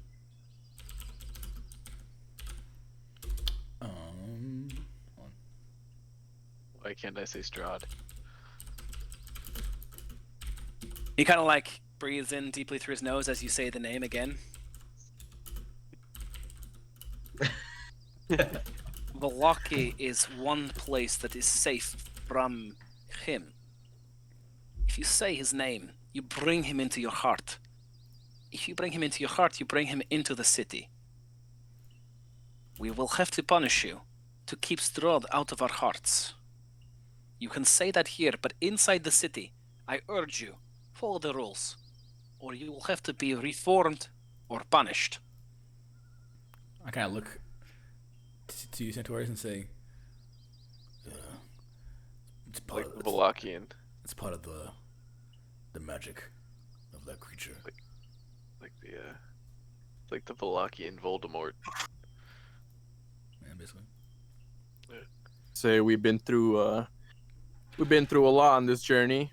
Do you guys happen to have a a weapon smith, whatever? Silver. Or an This appraiser. My sword is getting a little dull. Oh yeah, and I would there's like to a get blacksmith that here. you have come to the right place.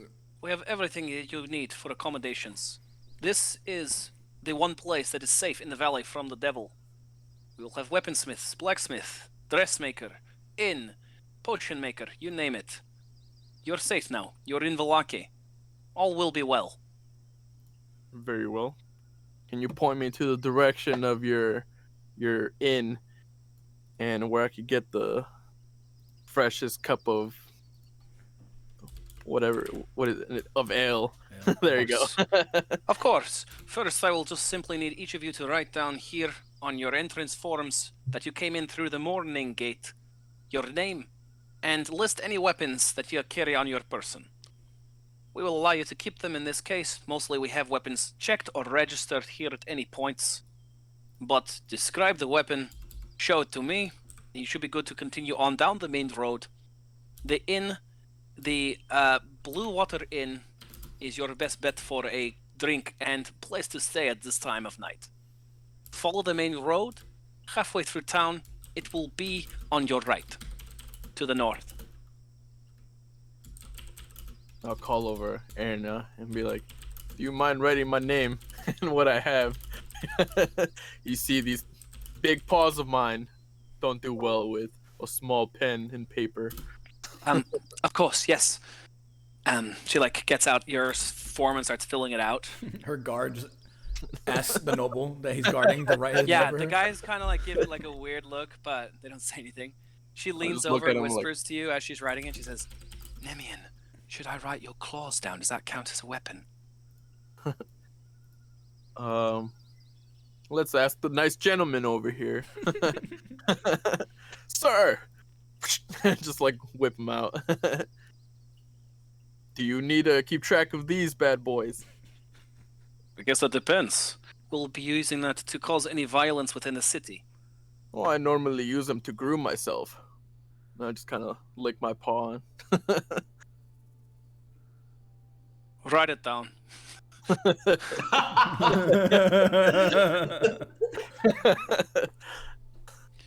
I have a question for you, Sir Guard. Where are Yes. my people? He kind of looks you up and down. Dusk Elf. I thought I was a wood elf, but that's the first time I see you telling me that I'm a dusk elf. That's right.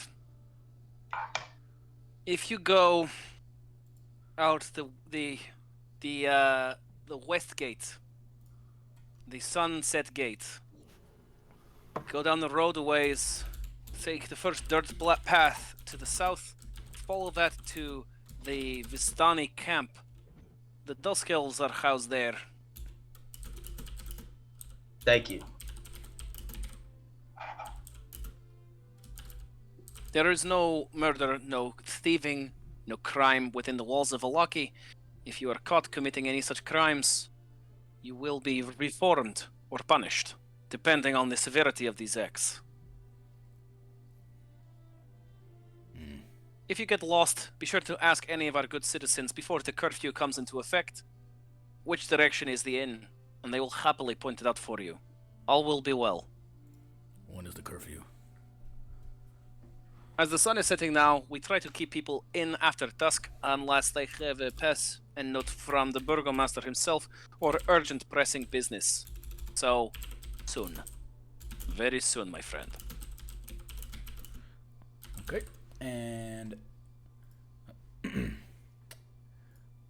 and you say this city is the only place safe from the influence.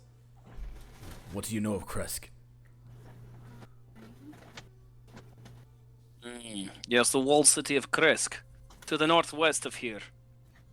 They say that their stone walls are good, and that the abbot, who lives at the Abbey of St. Markovia, is a powerful spiritual being.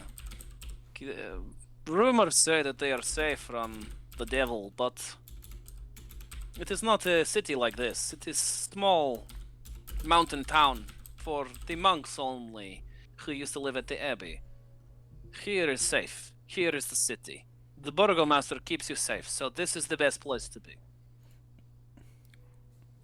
Very well. All will be well.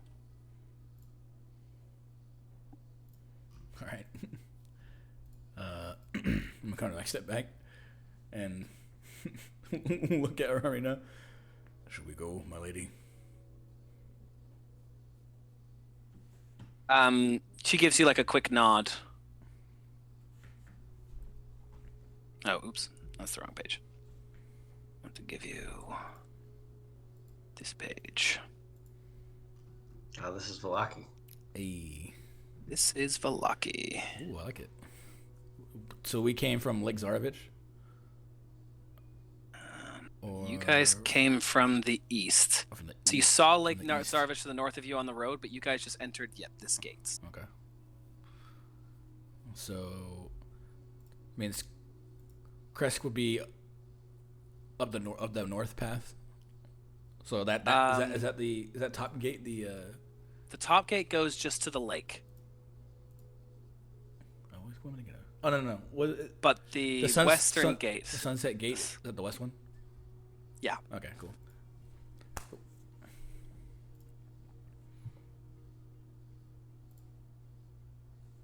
Yeah, the Sunset Gate.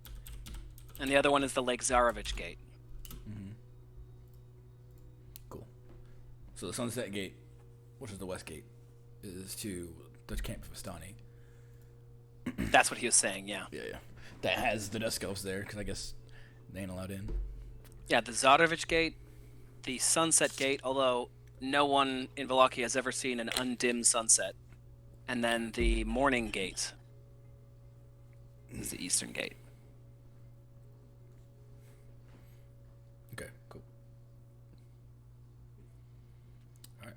He gestures for you to go ahead and enter. This is nothing like the town of Barovia. This place is hopping. Nice. There are people everywhere. We got a real town, boys. Hey, Whiterun, let's go. I've been itching for some town action, bro. Everyone Depressing as is shit. like moving about their business. They seem genuinely happy for the most part too. See a lot of people just living normal lives. Some of them kind of, the smiles look a little forced maybe, or like plastered on. But there's people smiling and moving about. Oh, I guess right before we would have Yeah. passed too deep. Feel like, hey, I'll do one last turn to the guard and ask him real quick. Like, guardsman, Yes, sir. one last question. Of course, sir. Do you know of the moon pies that are distributed throughout the town of Barovia? I do not know what you speak of. Good. If you do ever see an old miser woman bringing up a cart of pies to your gate, I suggest you do not let her in. Will you write down the description for me, sir? I will keep eye out for this miser woman. I'll describe her to him. Okay. And He goes and he has one of the guys write down a detailed description. at the end of it, the description will say, "And be wary, for she is a lot more dangerous than she will look." We are slow to trust here at the Wall Guard. It keeps us safe. I nodded him. Okay. Then I'll catch up with the group. Okay, you guys start moving your way through the town. Say it's approaching dusk, right? Yeah, the sun was setting by the time you guys got to the gate, so Cool. people are kind of doing their last business and trying to get indoors. Well, we're gonna have to go to this Blue Water Inn.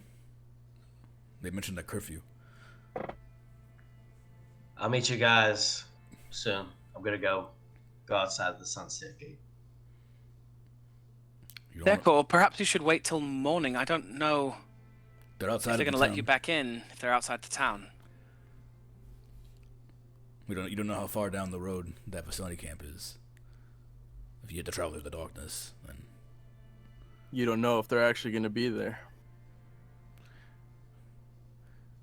I'm more than willing to go with you. After we take care of some other things tomorrow. We'll go together. Drop the children off first. All right, very well. I'll stay with you guys.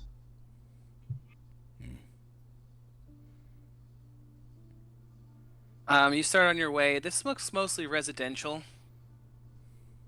as you walk. But you do see like a kind of an open area down this direction on your left that has a big wooden sign above a gated section that says the Arasek Stockyard. And inside this kind of gated area, there are just a bunch of several locked sheds all in a row, or places where people can park their wagons and carts. So we park our Should we trust steeds there. string up the horses? All right. Let me see here. Yes. All right, 1 second. Oh, there we go. Yes. As you approach, Gunter Arasek comes to meet you, and he says, "Hello. You wish to sign up at the stockyard?"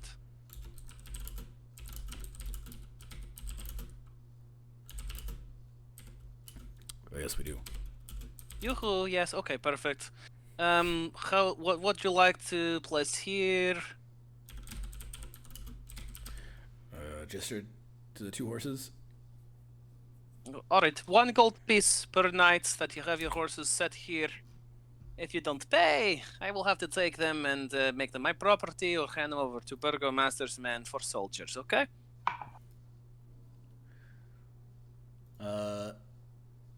Was that 1 gold each? Yeah. Each horse, each day? Yep. I'll pay for the first day for both horses.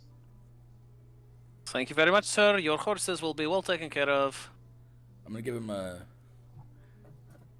4 more gold. Okay. For 2 more nights, just in case. Yeah, I figure.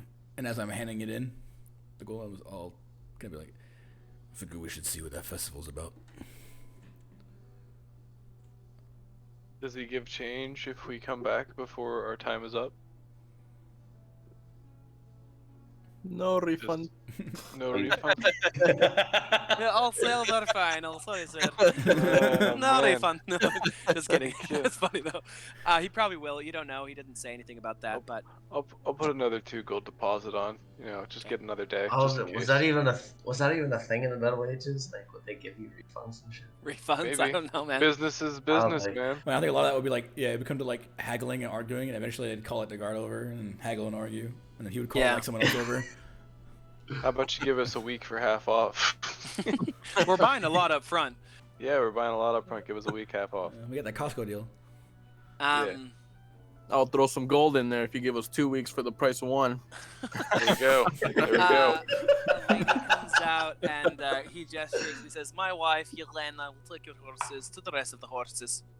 And kind of, she takes them by the reins and ushers them over to another section that has a lot of horses. At the very south end of the stockyard, you spy what looks like a sturdy carnival wagon, but the colorful paint on the side is peeling off, and faded letters on the side spell out the words Rictavio's Carnival of Wonders. You can also see a heavy padlock on the back door. Okay. Anyway, yep, it's just parked at the southern end of all those Anyway. sheds. Dingling plot thread. Okay. A lot of things are flaw threads, a lot of things are details or just clues or Was it Carnival? flavor. Rictavio's what? Rictavio's Carnival of Wonders. In big gold letters. And divine sense. Yeah, the cart is evil. Are evil? The cart is a demon. as you guys leave the stockyard, you can continue down. See how there's like this main thoroughfare? A little sign points down this southwestern track that says to the town square. Other than that, the roads are unmarked. Okay. Well, I think the town square is a good place to go. I could use an appraiser. I don't know about you guys. Maybe we could find one in the square. And you might have to wait till morning. He said that the curfew's about to stop, but that is the direction to the town square. The inn, It's he on said, north was side. along the main road on the north side. yeah. Uh, The right of the north side. Well, I don't want to be sneaking around at night. Yeah, we should probably plan a place. And Well, as we block make it there, I gotta go pee again. God damn, dude. Okay. Gotta stay hydrated. Yeah. Yeah, it's very important. Pee break, I guess. Nice. Yeah, I'm on the mason jar kick. Oh A couple of these. I had a water bottle, but I left it in Seattle by accident when we went to this wedding. I'm on the poison kick. And so I've been using my camping cooler thing instead. My big ass thing. I used one of those for all 4 years of band camp, Oh really? and it was a savior. Yeah, that thing would I keep believe ice, it. Yeah, like, it can all hold day so in the much sun. water. Yeah, I stays pack pretty it with cool, ice too. at 7. I mean, it was 12 hours a day for 3 weeks straight out in the sun, and it would always have ice in it. It was the best. I need Well, to get a new sorry. one. So as you guys move on, you see up here on the right, or to the north, an enclosed farm area where they're tending a bunch of livestock for the people inside Valaki, safe from the outside. Like a little bit of a farming district.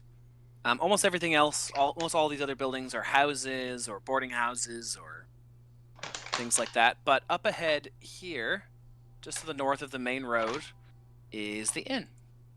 Just like he said. The Blue Water Inn. Gray smoke comes from the chimney. It's a 2-story wooden building with a stone foundation. The tile roof is sagging a little, and on the top of the roof, several ravens are perched. A painted wooden sign hangs above the main entrance depicting a blue waterfall.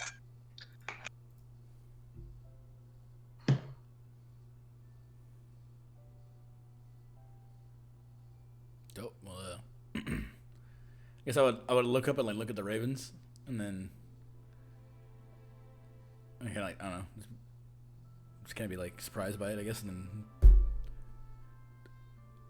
sort of head towards the door, and then I'd push the door open, but then like step back and be like, "Lady." It gives you like a little, oh, how polite kind of nod. Yeah.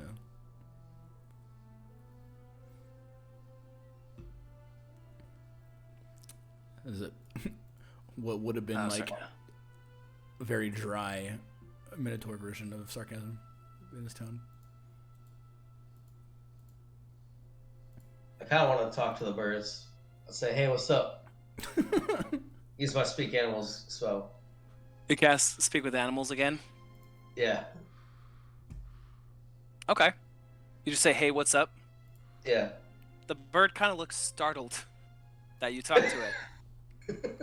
And like peers at you with a strange amount of intelligence in its eyes and says, "Be wary, traveler. You are watched."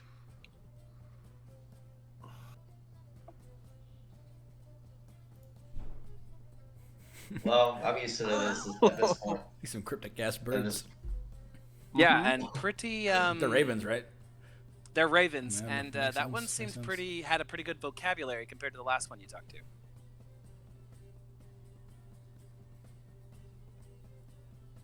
I feel like that bird, those birds are somebody.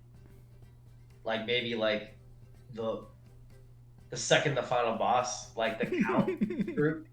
I don't know, baby. I don't know. I don't know. We'll see. I don't know shit. All right. But Well, yeah. Gonna step right into the tap room. They belong to the Lich E Allen of Poe. Okay.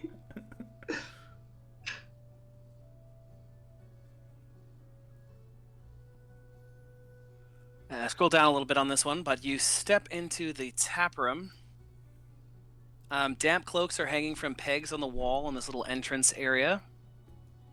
The tavern is packed with tables and chairs, much larger than the one in Barovia. A bar stretches along this far wall under a balcony that can be reached from the wooden staircase that is up here on the north wall. Another balcony overhangs the entrance to the east. Over here. Mm-hmm. All the windows are fitted with thick shutters, and they have metal crossbars as well. Lanterns are hanging above the bar and resting on the tables, and they bathe the whole room in a nice orange light. Cast slight shadows on the walls, most of which are adorned with wolf heads mounted on wooden plaques. There are 2 commoners, just people sitting alone at these tables as you enter. There's 2 guys who are pretty finely dressed with matching thick brown beards sitting at this table. 2 guys draped in wolf skins and kind of have a grim, haunted look to their faces. And then 1 guy with his back to you at the bar, wearing a jester hat with bells hanging off of it, and dressed in garish red and yellow colors. The lady behind the bar kind of gestures for you guys to come in and out of the cold.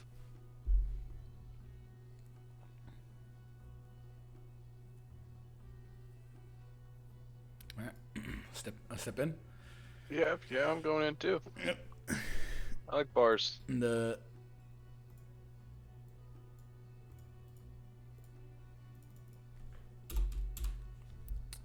I guess just walk up to the bar. All right.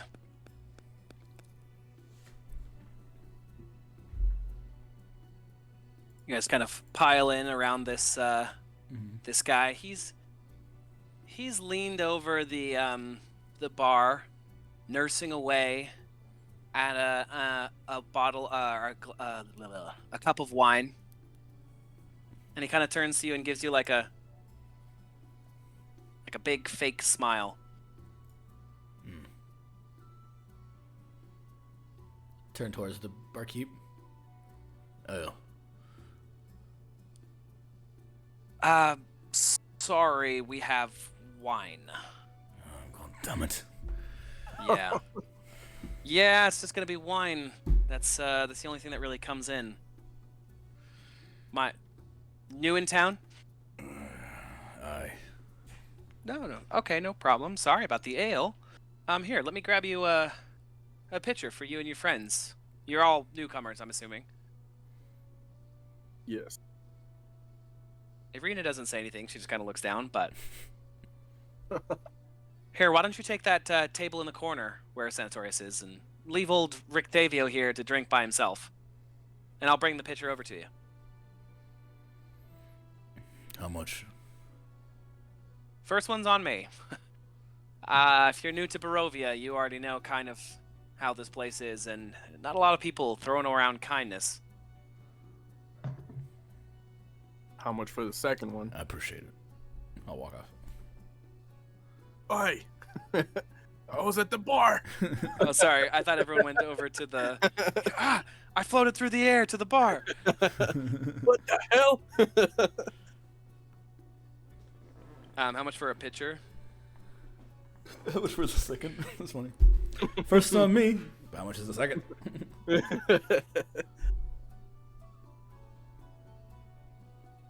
I'll just be like, he's got it. He's still over there. I'll walk off. I kind of want to buy a round for Don't care for wine. myself and these guys over here. It's just 2 silver pieces for a pitcher. Okay. So if you wanna grab some more pitchers, that's totally fine. Let me know if you guys are hungry. We do a dinner right around this time as the curfew kind of throws in. I'll get Erwin to make you something. What do you make? We just do 1 meal a night. Are you guys planning on staying with us? Yes, we are. Okay, Picking perfect. up, how much are your rooms? It's nothing fancy. So it's 2 gold pieces. Well, are you guys going to be in the group room? Probably. You guys look like friends. I guess you could say that. So my single room is filled up right now with Rictavio. Rictavio is kind of like, every time you say my name, you say like it's a bad thing. He tried to bring a monkey into the inn. I said no monkeys. So Is she saying this at the bar or is she over the table? she's over at the table. She's brought you your wine pitcher, but he can still hear because he's right there behind her. Okay. I said no monkeys. She said no monkeys. So what am I supposed to do? Where am I supposed to house my monkey? I had to give him to the local toy maker. So I made him give him to the local toy maker. No idea what a fucking monkey is, so I'm just gonna ignore that. Did you say that out loud? All right. Anyway, my single room's full up, but I have a group room with 4 beds, and I have 2 double rooms. I don't know the nature of your relationship, but if the lady here wants her own room, could probably make that work. Anyway, for the 4-bedroom room, it's just 4 gold pieces a night. But if you want one of the double rooms, it's 2. I'm not sure if you want to pay both or whatever's your fancy. Rictavio's my only guest right now. Okay, Aaron, I guess you're picking. Yeah, I think How many rooms? I think the lady should decide then. I'm kind of using that same like really just shitty like version of sarcasm. Like kind of only doing it out of like a. I feel like Boresh would kind of only like talk that way because like he kind of got used to his master. I'm assuming would like kind of only ever talk that way. Like when you talk to people in non like combat situations, so he kind of just does it. Okay. So it's more of just like a. Irina says, "Oh, yes, I can. I don't want to put you out. I could just sleep with the whole group in the room, but it would be nice to have my own space." No, I'll just stay. We'll all smash into the group room.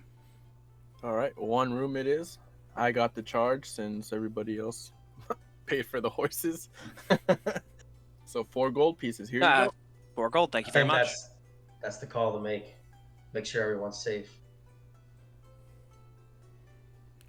Yeah, just in case.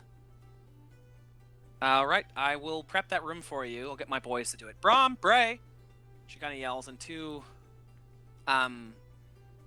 boys come running out of the kitchen and take off up the stairs, or go out the front door and.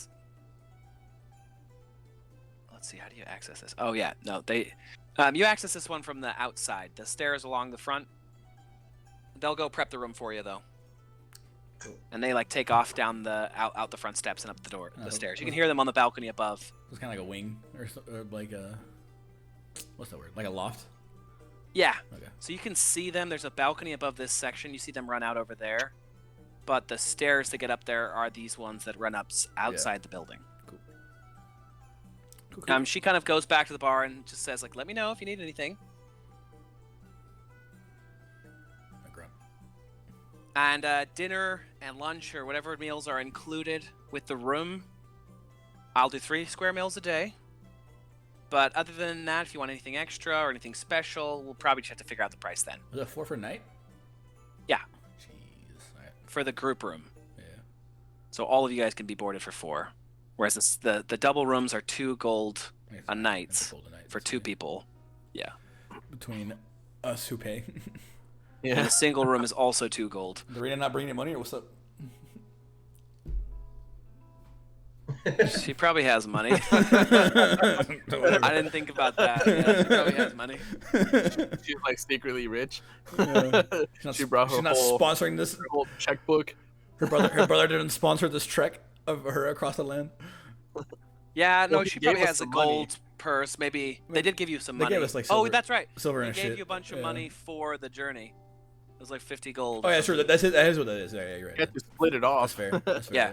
So basically, he just didn't trust her with the money. It was probably like her own, I'd assume. But like, yeah, he sponsored us. We had nothing, and then now we have. Right. That's how I have Sponsored by Red Bull. the money for this shit. All right. Sorry, Therkor, you wanted to go talk to somebody. I want to talk to these guys up here. All right. They're both kind of sitting there. They look pretty dour. You see that one of the guys has a big old bear trap looking thing over one shoulder, and they are just drinking like crazy, as much wine as they can get in their bodies. All right, I'll buy him another round. All right. Okay, you guys want to arm wrestle? It's 2 silver pieces. All right. The one guy kind of looks at you, and then he says, "Arm wrestle? What is this?" All you gotta do is put your hand out. It's a test of strength. And the goal is to lay the arm down on the table so you can get it. Okay, I will do this thing. All right. Do I have to roll a strength check? Yeah, or something? roll an opposing strength check against his, basically. I actually got some decent strength. Just flat strength. Yeah. Fuck. What is it? You snatch your arm off. A 4? Okay, now he does best you, though. Like, you guys go at it for a second, and then he brings your arm down to the table. Damn, you beat me. This is okay, Elf. You're a strong man. I am Svoldar Svoldarovich, and this is my cousin, Yevgeny Kryshkin. Nice to meet you guys. You guys seem pretty interesting, so I wanted to talk to you. Just hang out. Thank you. We are, how you say, interesting, yes. What should I ask him? What? You're all alone over there. Whatever you want to do, dude. Do what you want, bro. Arm wrestle me next. Make, Jeez. make some friends, bro. I'm a strong halfling. Do me next. Bro, just picture the one of these guys, the guy on the left. That's Trainer.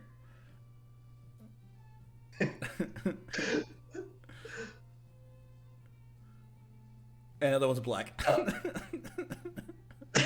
No, fuck black, dude.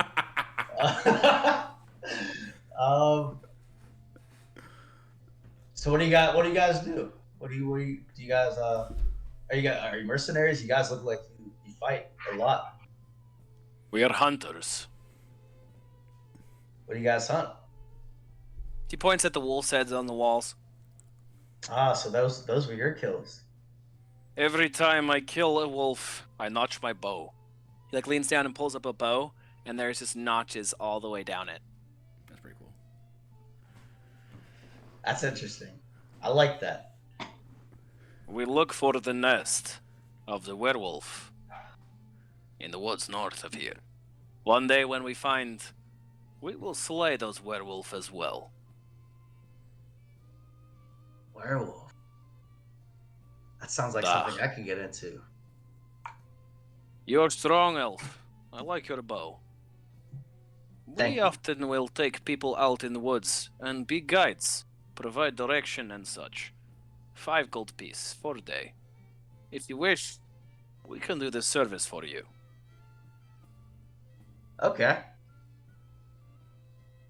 I may request your assistance very soon. We'll see. We're thinking about doing the festival. We're staying at least until the festival, and then we'll depart. The second guy who hasn't really talked much kind of leans close to you and says, "You are wise. You do not travel this cursed realm by night." And then leans back and starts drinking. It's interesting though that you guys, with all these monsters about, that you specifically hunt wolves and werewolves. Wolves we can kill.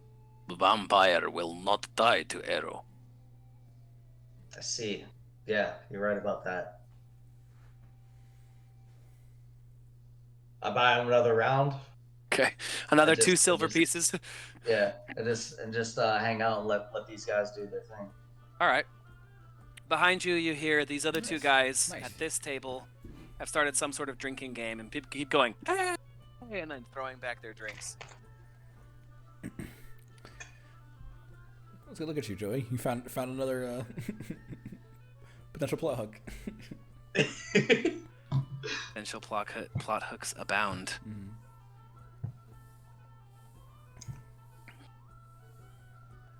At one point, her husband, who she said was Erwin Martikov, comes out with food. Just a big stew and warm bread for anybody who wants it. He's like doling out the servings for everyone who is staying at the inn and anybody who bought extra who's not staying. And he comes over and says, "Oh, you guys got the guest room, right? Perfect, here you go, all around. Sorry, it's wolf meat. That's really all we can get nowadays. Lot extra after the last festival." Thank you. My pleasure. Let me know if there's anything else I can get for you. And he kind of just keeps making the rounds, doling out all of the stew to the different people. Close curtain. Yeah, I was just dig into it. All right, cool. And then as I start, like, I'll take a bite and then be like, Oh, sorry, I totally forgot. What are you guys doing with the kids right now? oh, I know where the fucking the place was. And it was We're already, having some wine it's too. already becoming dusk, so they're probably just with us chilling. Just hang with you? Okay, cool. Yeah. Probably passing out. They're not going to drink any wine, but, well, they might sip some. They don't know any better. We're also not evil, so we'll get them some waters. Yeah, probably a good idea. If they're looking bored, then I would have pulled out my top from my belt and kind of put it on the table, like kind of in front of him, and then just flicked it and like spun it, and then it just spins forever. The little girl just sits there and watches it spin. And then I'm eating. The little boy is like ravenously eating the food. The guy in the funny hat kind of gets up. You saw that Erwin, the guy who was handing out the stew, handed him something very specific, like in a wrapped paper package, which is under his arm. And he kind of, as he's walking by your guys' table to head out, he stops and sees the top. And he says, "Now where'd you go and get a thing like that?" I made it. Pretty unique, isn't it? How much do you want for it? It's not for sale. Roll an insight check for me. +1, I think, right? Yep. Oh, +2. Ooh.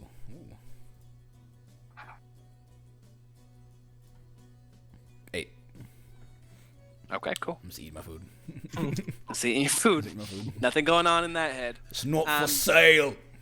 He gives you like a little nod and marches out of the inn's front doors. Cool. Start drinking with these guys. Goodbye, plug. Yeah, you head over to those two guys next. Okay. Yeah. The two wolf hunters give you a nod and like a quiet thank you for the rounds that you gave them. These two guys, yeah, they're bouncing a coin off the table and trying to land it in each other's drinks. And every time it lands, the guy who had it land in his drink has to drink the whole thing. They have several empty pitchers around them. All right. You come do I take buy- a seat. Yeah, I come take a seat. Like, hey, can I join you guys with this game? Of course, the more the merrier. Come, join us. Damn, Thecker's a party animal, dude. For real. He's not even the bard. He's I'm just over here like, partying it away. You wine. cheat. You cheat. You bounce the coin off the edge of my glass. It not go in. I will not drink. Who are you, my friends? Come. Take a seat. Dusk elf. I guess I'm a dusk elf now. Yeah, I'm a dusk elf. I guess you are. Both pretty fucking wasted. All right, then. How do I play this game? So I flip the coin onto the drink, and then they have to drink it. Give it a Alright. bounce off table. If it lands on my drink, I have to drink. Then I do the same to you, though. Yeah, it's beer pong with a coin. Yeah. Oh, okay. All right, I'll bounce a coin. I'll throw in a coin. All right, Bounce it. try just like a dexterity. All right. That should be Sleight like of hand check. That's what it would be. Sleight of hand check. Oh, sleight of hand. Sleight of hand. Okay. So if you have sleight of hand, you can get the bump. +3. 1. Bro, shut Double up. 1. Oh. Hey, you expertly bounce that coin. It lands in his drink, and he goes, "That was amazing, very nice." And he grabs it, and he chugs his thing, and claps his brother on the back. My brother said he could kick your ass. Would you like him to do that? What the fuck? I never said such a thing, but I do think I could kick his ass. All right. Let's go. Let's go for it. All right, let's go. He kind of like stands up and stumbles a little back, and the barkeep runs over and she says, "Nikolai, Carl, you heard me. There's no fighting in the inn. I've told you this a million times. If you want to fight, go outside and risk the guards coming after you for curfew. And shouldn't you be getting home by now?" Ah, Thunderdome. Shower. Shower. this Dusk elf. He insulted my mother. I heard him. I Okay. didn't say anything about your mother. That's right. He said something about my mother. Have to fight. Well, if you're gonna fight, do it outside. Do you want to fight these people? All right. I'm pretty drunk from all those rounds, so. That's I'll true. do it. You have been toasty. Yeah, you've been Yeah. throwing him back. Everyone else is like sitting to themselves at the table, just like, Man, "What this the guy's gonna fuck get is kicked their out of court here. doing?" I would be drunk if I had ale, but fuck this wine. Fuck the Yeah, I wine. know, right?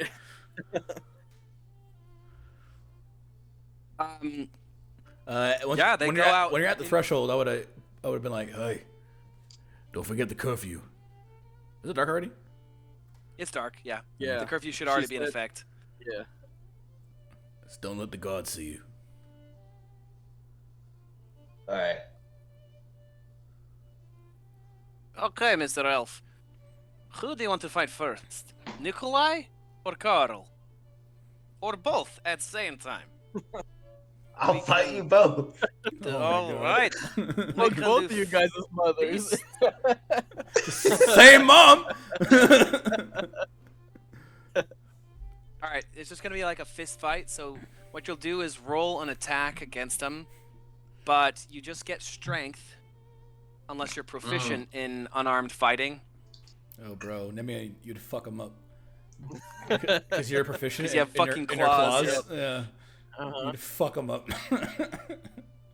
Unarmed fire doesn't look like it. It's just. I'd fuck him I up. have I'd fuck him up strength too. Because I hit him on horns. I would fuck Yeah, him it's up. just We'll see how punching. it's going with him by himself. Yeah. All right. I'm gonna go until I finish my food. So you let me know when that happens. Okay. What'd you get? 11.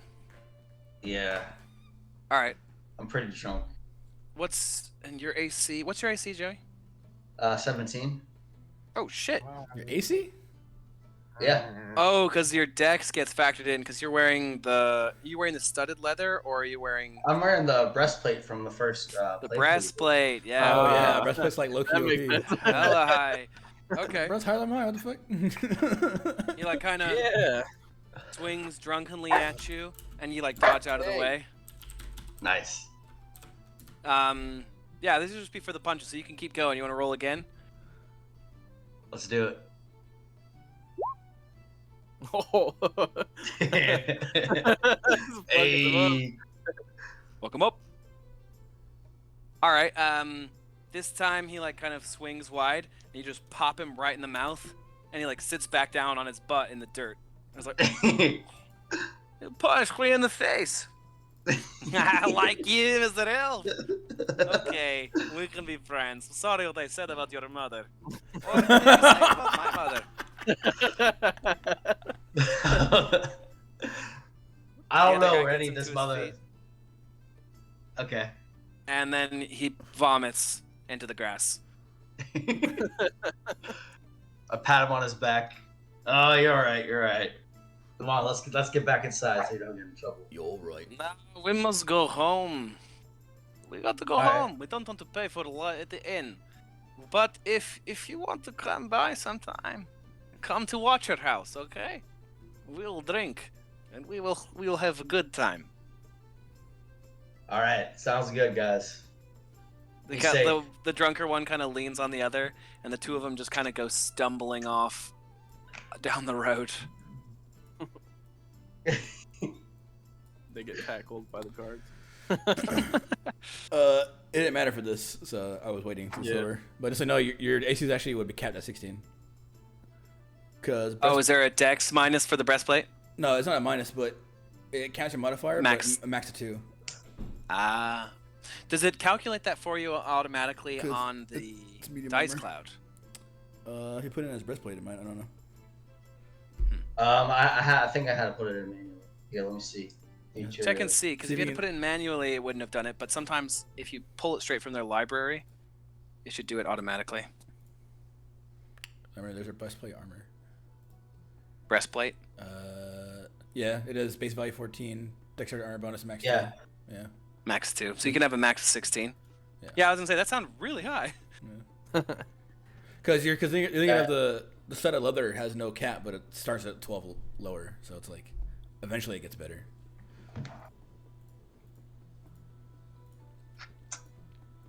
But yeah, not to party poop you, but just wanted to make sure it was all good. All right. Boy, is that room ready? Well, the room is ready. Fantastic. You guys want to go crash for the night? Oh yeah, I would.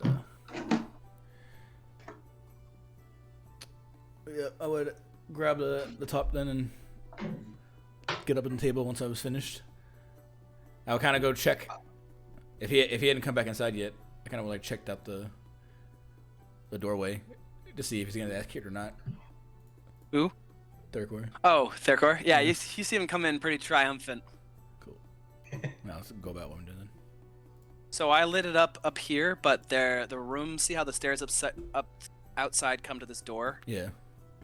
and that will lead you guys to this big group room. It has 4 beds and a little table section. It's tight, but there's enough room for like one person to sleep on the floor and the kids to cuddle up on the floor too, unless you guys want to throw them both in one bed.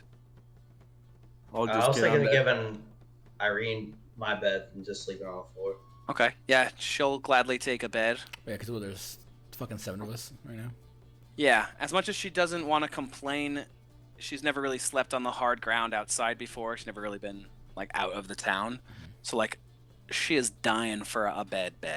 So when you're like, "Oh, I'll give her my bed." She's like, "Thank you."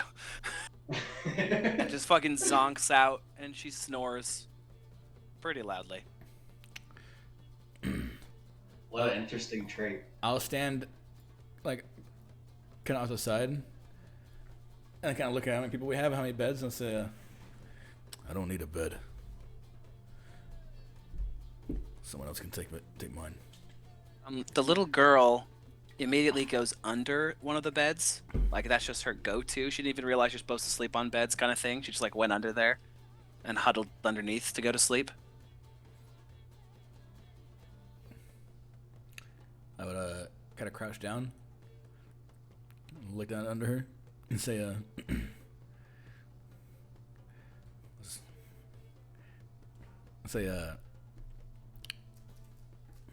that where you want to sleep? She just nods her head. You like it more under there? All right, well, and I'll take a pillow off of like one of the beds and then put it down and like slide under her.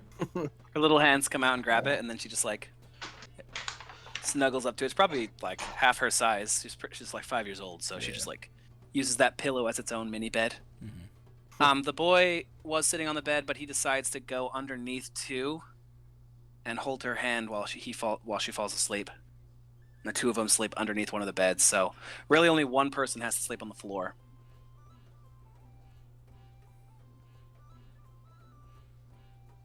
All right. Well, I just put it back to the wall and slide down, and then just put my chin against my chest and take the top and spit it kind of like in the gap in front of me, like between my legs, and sort of just kind of like follow it with my head slowly until I would eventually fall asleep. Now I'm doing Do you guys want to? I'm gonna do that regardless of what you guys do. So, Do you guys want to set a watch? You guys are inside of a room with a locked door, and the windows are barred on top of the shutters. Well, I mean, I can Won't- stay up won't and be watch. me. I'm already rested. Yeah, if you want to. It's been a full day, so you don't have to rest. But if you choose not to rest at all, you get a level of exhaustion. So what does it do to you?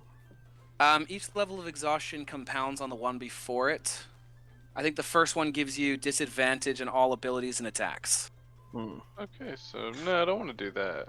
If you take 6 levels of exhaustion in a row, Die. you die. Yeah. No. It just comes from like not sleeping or not eating, or some spells will cause it to happen to you. I mean, I could take a shift. I'll take watch. I'll use my. That's true. trance Yeah, you spell. just have to meditate. So if you can take a shift, if 2 people can take a shift, then Therkor can stay up all night, the rest of the night. I'll Yeah. take a shift. 'Cause I'm already rested. I also have that built in 2 shifts basically. Okay. So, Sanatorius, you want to take the first shift? Sure. All right. Make a perception check for me.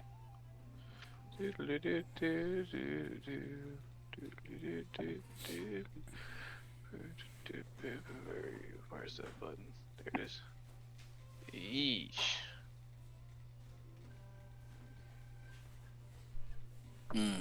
Okay. Yep. All normal. Nothing really comes through. Just the sounds of maybe like fluttering ravens outside. Yeah. Okay. Okay, cool. You guys sleep well through the night. Let's see. How long has it been in real time? It's 6:38 over here, and we started at 1, so it's been like Not long almost enough. 5 something hours. Not long enough. Okay, Yeah, I was gonna say. I was wondering if you guys want to be to a wrapping up point, or do you want to keep going? No. We waited 2 damn weeks. Yeah, it's only been like 5 hours. It's been 5 hours. Yeah. So it's only been 5 hours, but it's still 5 hours. Yeah, you know, it could be like 10, so you know, it's not only. I'm down to keep going. There's 24 hours in could the be- day, Fletch. This is a be nice, like, 24 tie-up hours, yeah. spot. If you guys did want to put a pause, this is a good spot, or we could keep going for a little bit. Unless, How's everybody you guys are feeling? tired, but That's I feel about fine. I just I think need now- more water. The future, I think, will now.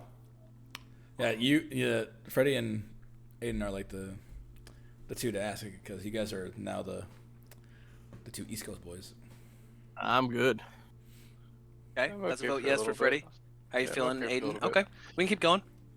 Cool. I got some more stuff for you. I just wanted to feel how you guys are doing.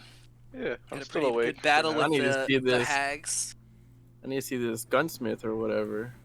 I need to find an appraiser too. Gunsmith. I gotta Can we figure actually what's up with this can we guy's actually stem. take a 15-minute break so I could get some water from the gas station?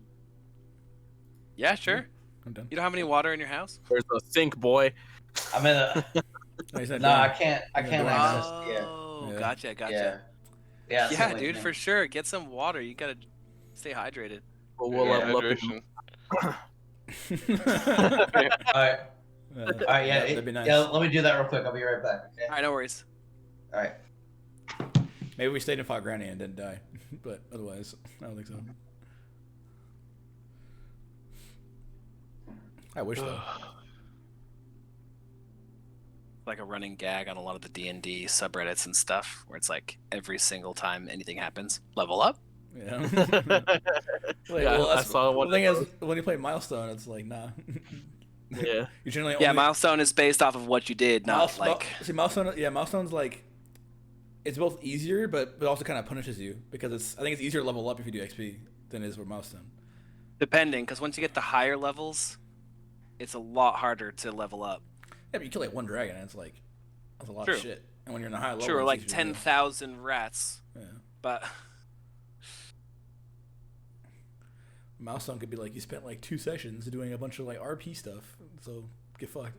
It's like Yeah. right? Yeah, And I'm not gonna level up in the middle of a plot hook instead of like wait till the end of it. And it's like, well, fuck, bro. Yeah, exactly.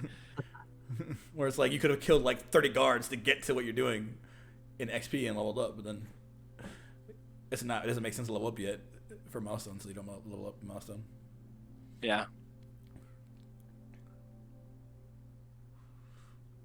I think it's fair. Pretty good though. It's good though because it kind of balances it. Mm-hmm.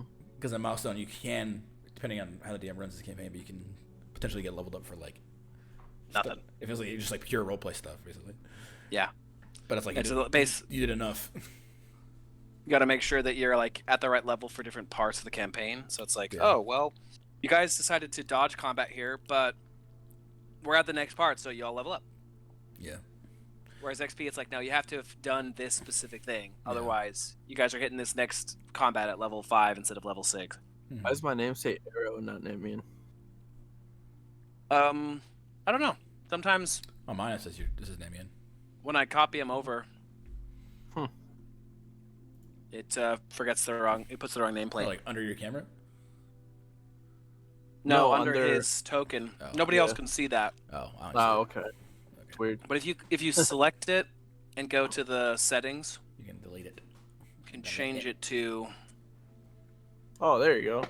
whatever you want. Yeah. Yeah. I took mine off because it took a spice. I normally leave them on just so I know who's who, Yeah. because some of these are kind of generic. Wow. Oh, so we can take it off? Yeah, the nameplate. Cool. Okay, that didn't do it. Whatever. Just delete the field and press save. I did. Oh, I just added it again. That's probably why. 'Cause I was like, oh, you have the wrong one. I'll put it on there, but just delete it and then press save, Gotcha. and then it's gone. Yeah. Yeah, I hit save after deleting it, and it swapped from Arrow to Nemian. I was like, wait a second. You're like, what the hell? He knows Granny? your true name.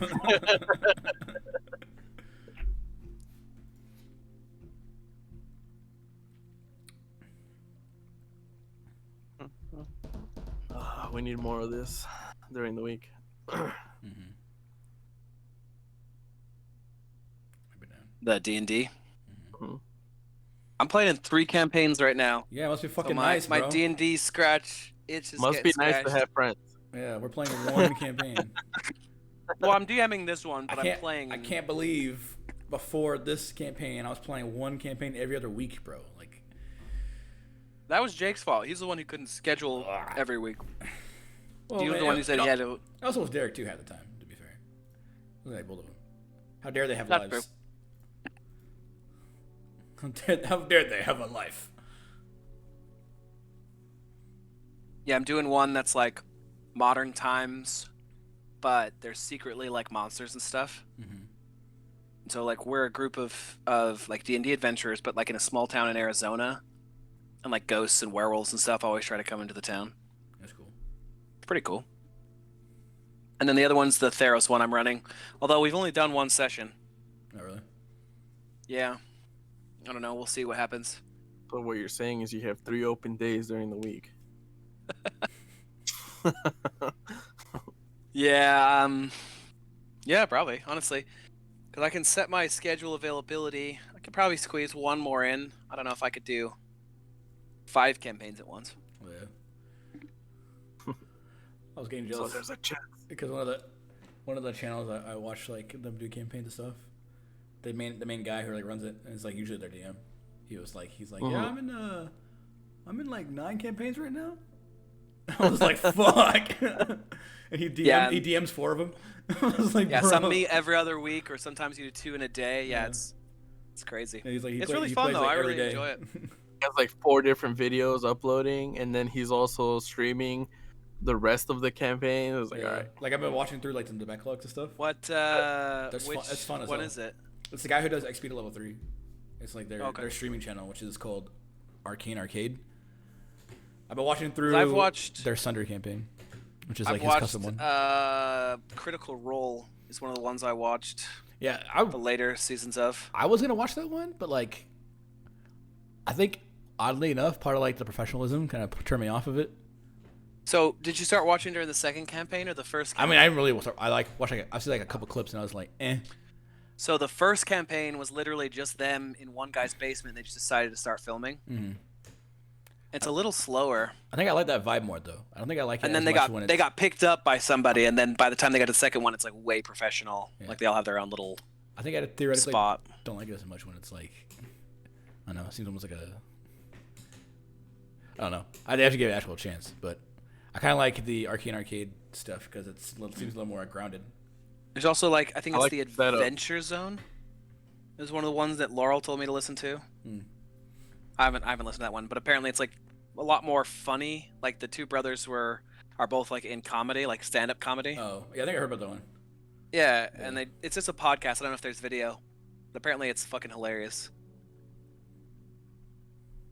Actually, me and Caitlin were in a D&D web series once. I don't know if it ever got released. It was called. You can be in one again. Just saying. It was called Cutthroat Quest. That Ravnica though.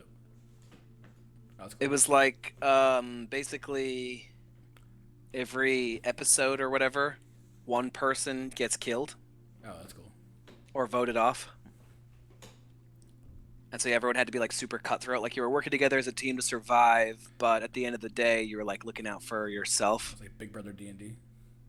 Yeah. Yeah. It was fun, dude. It was like we were secretly battling our way through like the levels of hell. We didn't realize that we were actually dead already. Oh, that's cool. And then at the very end, the person who won the whole thing would be brought back to life to like not actually die, and they'd come back to their life. So me and her, like, we lasted to the end. We were Katniss and PDing that shit. Mm-hmm. And then I betrayed her at the last second so I could win. Mm-hmm. I'm not It surprised. was at all. awesome. Yeah, it's like I'm like end. Like, Fletch played to win. Oh, imagine. Yeah, well, it's just like, they were like, yeah, and one person's going to get to come to life. And I was like, one person? You mean no people? Bye! Because it's me. And also, so like we betrayed people all through the different levels. And then the last level, they all came back as ghosts to come kill us. That's cool. The other players, on top of the actual like monsters we had to fight. And it was just the two of us. And I was like, fuck, this is so hard. So I had to convince all the rest of them to attack her instead. She was so pissed. That's funny. Fucking hilarious. Yeah, but I don't know when they released it or if they're gonna release it, because like I haven't heard shit from the producers after we filmed the whole thing.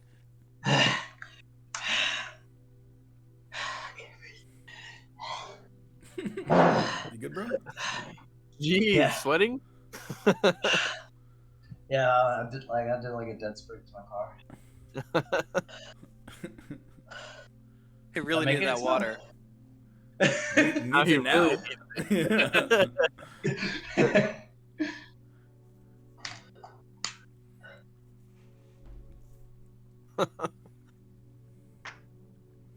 Chug, chug, chug.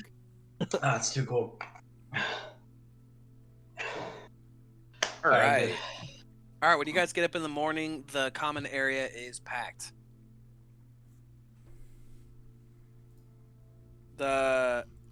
Both husband and wife are working behind the bar. Their two kids are running and waiting tables. Commoners from all over the town, all the Valakians are in here, getting breakfast, getting early morning wine. Like people, the place is bumping. The guy you saw the night before in the jester's hat is telling a crazy story to this lady at the bar about a half-orc woman named Gorabacha who could chew through iron chains. Yep. Okay. He's just being super loud, so you hear him as you're coming out of the room. You can see down below, and he's like, "I'm telling you, she was huge, and her teeth could bite through iron. I kid you not. Craziest thing you've ever seen."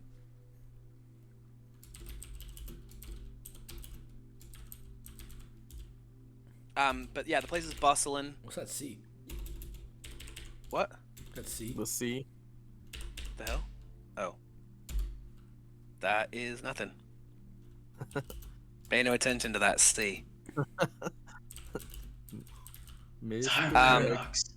That I accidentally put that visible. Basically, there's a whole other level to all these maps that only I can see, Mm-hmm. so I can keep notes to myself about what's where and who's who stuff, or make people vanish or be hidden or something like that. Mm-hmm. So that C just tells me what this room is, and it's linked to my description of C. Common room. But now you've seen behind the curtain. Campaign's over. No! Waited 2 weeks for this. Wow! Flip the table. Punch your own screen. Yep.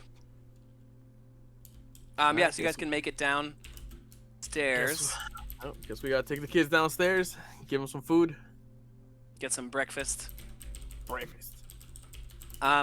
They're pretty busy, but Danica can explain to you guys where the church is. Oh, that's her fucking name. Oh, yeah. I never asked her, and no one else asked her, so I was just waiting this whole time. My bad. That's Danica. Well, it makes sense because she's talking to everybody else, but so like she wouldn't give her own name necessarily without someone asking. I was just Right. I was just waiting for anyone to ask, and no one ever asked. Yeah, everybody would know who she is. Yeah. Yeah, Danica and Erwin are the names of the innkeepers. Cool. And they both have like black hair, but it's like lined with silver, if you can see on like their little things. It seems to be like not an age thing, but like a naturally reoccurring thing in their family. Both the boys have silver in their hair, and this one has a full like silver head of hair. No black at all.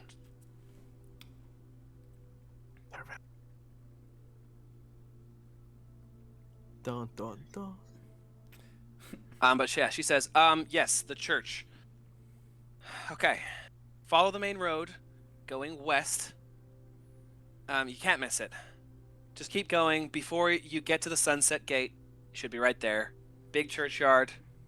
And then there's the graveyard right by there. And she like takes another person's order and quickly is like putting food out. Wait, why should I ask about a graveyard?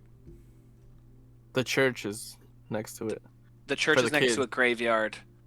Oh, the orphanage is the church? Yeah. Yes. Oh, okay. Yeah, sorry.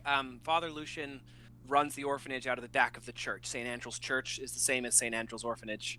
Okay. If you're taking the kids there, main road, you can't miss it. Right by the graveyard. Okay? Orders up. Like, puts out some more food.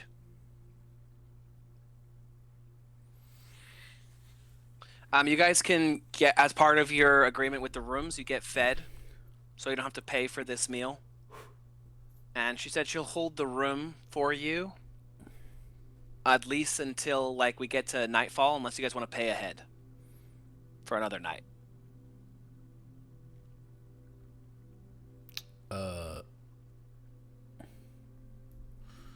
Yeah, I'll pay. I'll say I'll pay for another day for at least my share of the gold. So a gold. Okay. You're only gonna pay 1 gold, gotcha. So everyone can put in 1 to the Well, pot. It costs four. It costs 4 gold per day, and there's 4 of us a day. 4 people. Okie dokie, here's mine. Alrighty. Mathematically. Okay. Okay, so you guys are gonna pay ahead for another night. So she said, "Okay, perfect. I'll hold the room for you." Cool. Cool, we should head on out to the church. Let's go find To the church. the church. We can find that blacksmith, and then we could potentially head out to the Vistani. Okay. So she said that the church is over by the most westernmost gate, the Sunset Gate, and that it's flanked by a graveyard, so it's super easy to see. Oh, well, we should find that blacksmith on the way then. Yep. She said that. Okay. Do you Where want can we to find- wander around, or you want to ask for directions? How do you guys want to find the blacksmith? Alright, well, I realized she said that. So if she said that, then I would ask her where the blacksmith is. Oh, blacksmith, town square, down the southeast. There should be little signs that point to the town square. It's also where all the festivals happen, and you have to attend those, so you might as well know. Cool. Thank you. No problem. Order up. She takes another person's order and the kids run it out. So she's saying that the blacksmith is this direction, Yep. but the church is that direction. Yeah. So we'll go. Nope. We'll take this loop. Yeah, we can hit the blacksmith first, and then we can head to the church, and then we'll only be by the west gate, third core, so then we can go Meet your people. Look for those Vistani. All right. I appreciate you. All right, so you guys start coming down that street. There's lots of shops here tucked in, especially the closer you get to the main square. You pass by a cramped little shop, the dark entrance portico, above which hangs a wooden sign shaped like a rocking horse with a big B engraved on both sides. Flanking the entrance are two arched lead-frame windows, and through the dirty glass you can see a jumbled display of toys, hanging placards bearing the slogan, "Is no fun, is no Blinsky." Stop. And we're fucked. I was waiting on. I was waiting on That this. sounds familiar. I was waiting on this one, and I was like, "I'm sure we'll get to it. We'll get to it." And then it's like right here. I was like, "Okay." Yeah. Yeah, it's just right here Yeah. on the way to the blacksmith. Yeah. Isn't that what my stone says? Because basically, how I have my shit organized I completely forgot about that is shit. I have it like by the town, and in the town is any like potential quest in the town. So I was just like looking down the list. There's lots of shit to go on Yeah. in the town. You don't have to follow any one thread. You can just hit things as they come, but So I'll stop at the sign, kind of point in the glass and say, "Isn't that what that doll said?" Yeah. Yes, this must be the daughter. Or it could be leading to the daughter. Let's go check it out. Yeah, let's go in there. I'm going in. I think Mary said that the doll came from Valaki, so it must be here. Let's check it out. Yep, guess we're going. okay. You guys step into the shop. This shop is crammed with toys. All of them are weirdly creepy. Like somebody who doesn't really know how toys are supposed to look and was trying to make them from memory. There's a headless doll that comes with a sack of attachable heads, including one that has its eyes and mouth stitched shut. There's a miniature gallows where you can hang a man that drops down in there. A set of wooden nesting dolls, smaller one. Each one that gets smaller, the older it gets, until the innermost one is actually just a corpse. A mobile of hanging bats. A wind-up musical merry-go-round with figures of snarling wolves chasing children. There's also a clockwork little man that's slightly shorter than Sanatorius, sitting in one corner, just covered in dust. This place is awesome. You also see there's a couple of dolls sitting on the counter that are little tiny lion dolls, complete with a necklace that has a little shiv on it.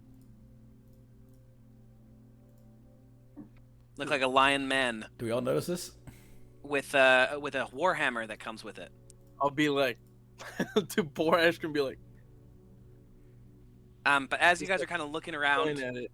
suddenly a heavy-set man with a beard, wearing a moth-eaten jester's cap, bursts open the door to the back room and says, "Welcome!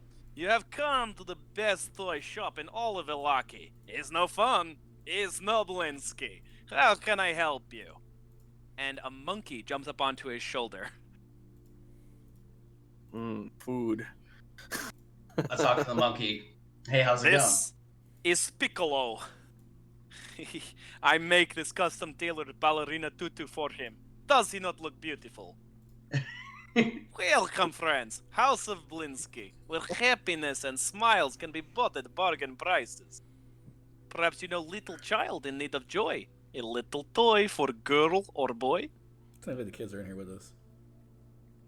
Did you bring the kids in here? I mean, didn't leave them on the Yeah, street. they're with you. They're with us. They are like looking at the toys, like confused, like, Should we want these?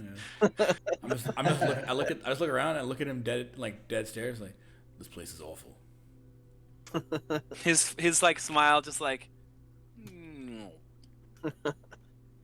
What is this? This is House of Blinsky, where happiness is and smiles are bought at bargain prices. Aww. You are right, this place is awful. Nobody buys Blinsky's toys. The burgomaster has to pay me every week to build his decorations for festivals. That is the only way I stay in business. Why? What gave you the idea Yeah, why are all of that your toy over there? toys so dark? What are you talking about? These toys are for children. Children love these kind of thing. Look, he picks up like the merry-go-round with the snarling wolves chasing the children. No, Look, the little wolf chased them, just like in the real woods. that's not the point of toys. Or how about this fellow? I just call him the devil, but he holds up a doll that looks a lot like Strahd von Zarevich. You can snuggle with him at night. He'll keep you safe from the real guy. His face is like weirdly evil. Bruh. Looks like Strahd. What the fuck? Uh-oh. Who hurt you?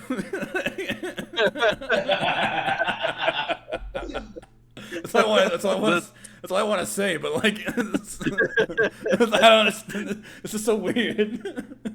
Yeah. The truth is, I am just apprentice toy maker. My master was Fritz von Wirk, the greatest toy maker the land has ever known. He created this, the masterpiece. He gestures to like the little clockwork man that's just kind of huddled up creepily onto one side of his desk. He taught me everything he knows, or so he said. Also, he died, and then there was no more instruction. I try my best with what I know. They're all well made, Thank you. but it's not what they are. It's not how they're made. It's. I look to Arena like She's like, come on. don't bring me into this. She's like holding like a creepy looking little girl doll with like a lopsided face, and someone has stitched the mouth closed. Puts it back. You can't think of anything good. Anything. Yes, I can think of things that are good. Look, I make a little princess for the children. Again, like the features are off and one of the arms is like weirdly long.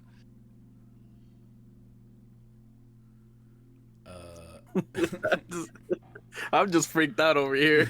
Oh yeah, I forgot. Did you ask him about that? Yeah, I did. Oh, sorry, my friend. That one is not for sale. Is it one or a Do you bunch? like it? There's a couple of them sitting on the table. Why not? It's already bought and paid for by my only customer, Who's that? The Burgomaster? Vargo Volokovich. No, he is Burgomaster. He does not have time for toys. No, it's his best hand man. Yes, captain of the guard, Izek Strasny. The Wall Guard. Well, he is the captain of all of the guards, so he runs security here in Valaki. Kind of new to the job, I think. I do not remember seeing him for a very long time. But yeah, he commissioned this for me, gave me instruction. I will fetch for you. Okay.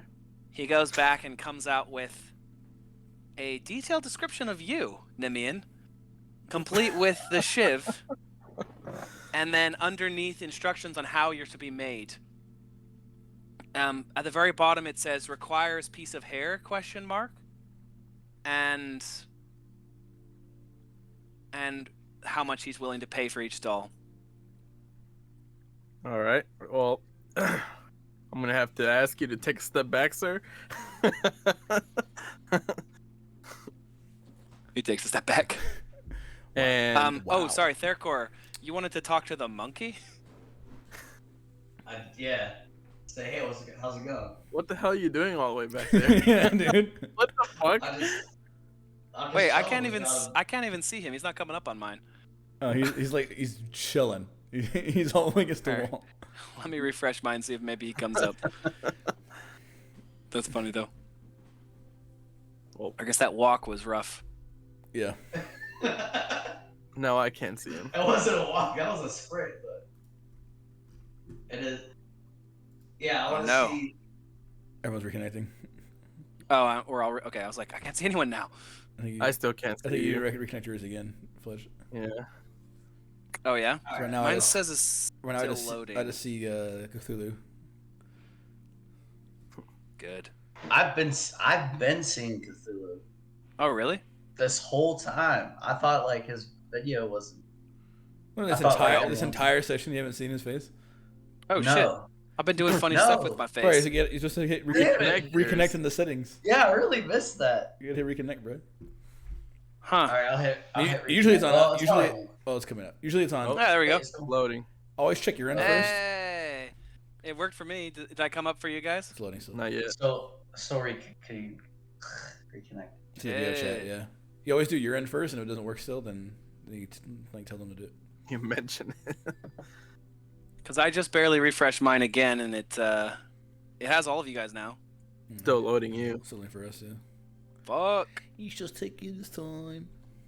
Refresh yours. I refreshed mine and he came back up.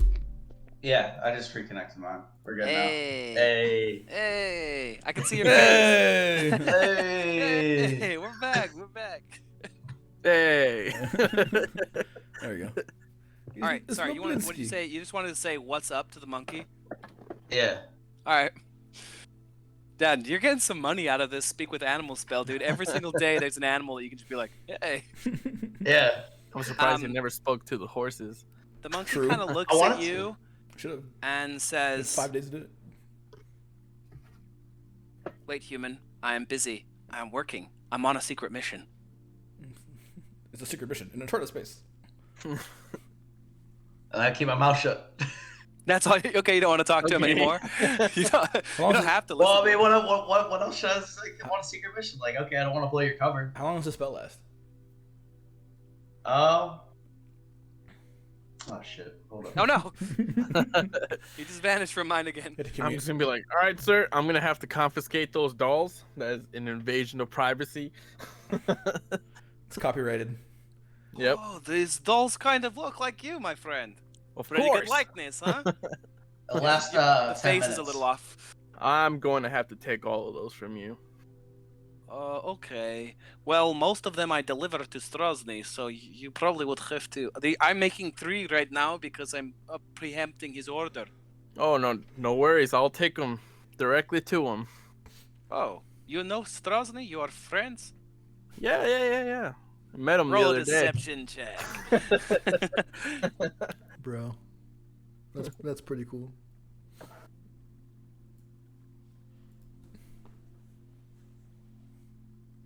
Damn. Okay. Oh, you are That's a good good. friend of his. Of course, here you are, free of charge. That's why he Oh, wanted. Pushes thank them you. into your hand. He's missed I'm me. sure That's he's Why gonna he, be make it. really happy. he made the dolls because he missed me so much.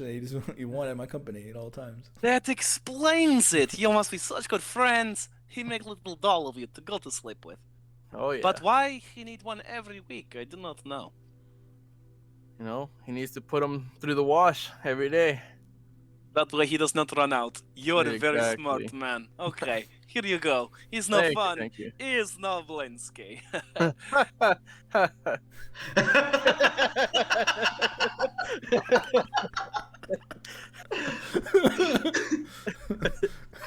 Okay. All right. My mind, like, I pictured like a lion. I'm pretending to be a hyena for a second. That's what my mind was picturing.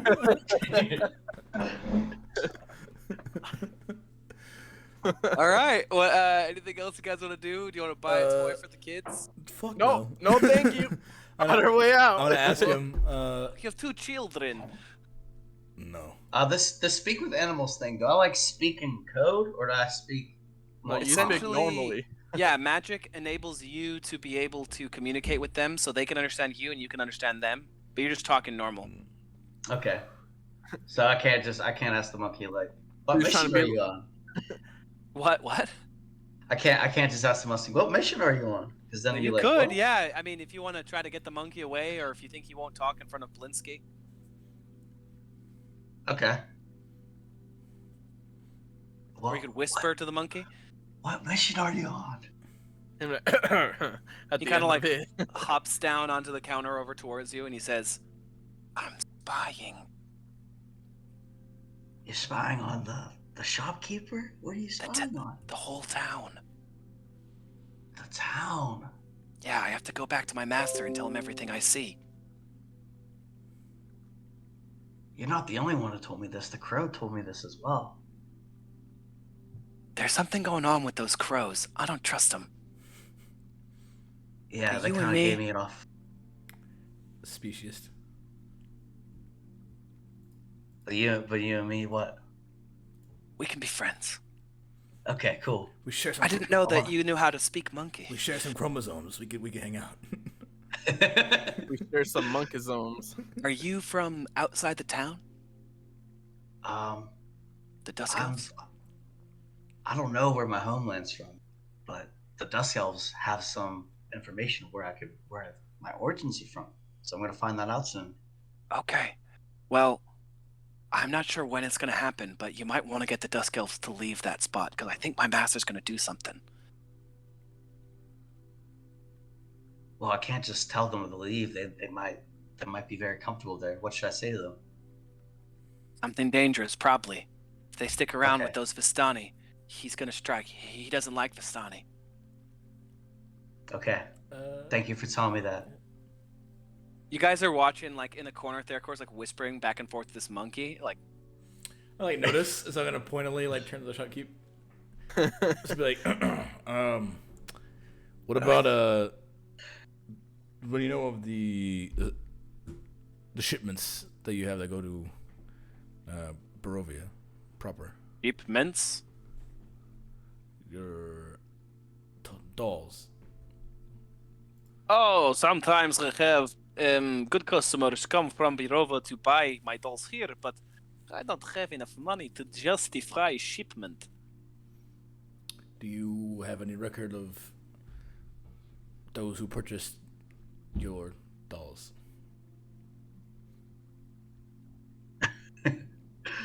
No. Do you remember who bought your dolls like 2 weeks ago? 3 weeks ago? Little Listen, the You truth said is, you had no customers, so you I don't must have remember. many customers. I yeah. described to You him. must remember. I described to him the doll that was at Mad Mary's house. Oh yes, I remember this. Little Sally was the name of that doll. I tried very hard to make it look beautiful for the little girl. Yes, she purchased doll. Must be 1 year ago, something like that. I don't know. She was here, or Yes, she come to Valaki. She visit. She says, I need doll for little girl. She was so sad. And I say, Blinsky will do the job. Yeah, it's no fun. He's no Blinsky, yes? what was the woman's name? Name escapes me. Mary? Perhaps Marianne? Or perhaps Margaret? Or perhaps... There was an M sound. Did she say how old her daughter was? Like it was 4? She's a little girl. Just like a sweet, innocent little girl. Neat little doll. So I made a Sally, friendly, happy Sally, like this one. Pulls up another doll, and like the face is like... That would be it. Yeah. I also have Rocking Horse. Except for it's Rocking Wolf, because that makes more sense, you know? Like people, they don't ride horses very often, so I have Wolf. Like there's this like snarling wolf made out of wood with a little saddle on the back. Was anyone with this woman when she came in? Did she say why she was in the Valaki? It's a couple days away from Barovia proper. That is true. That is pretty long trek. Well, it was a year ago. There was man, perhaps husband or boyfriend. I don't know. It's anyone's case. Did he look to be the same age as the woman? Yes, old and Barovian. But he paid for the doll, which was great. Because, for some reason, not a lot of people want my toys.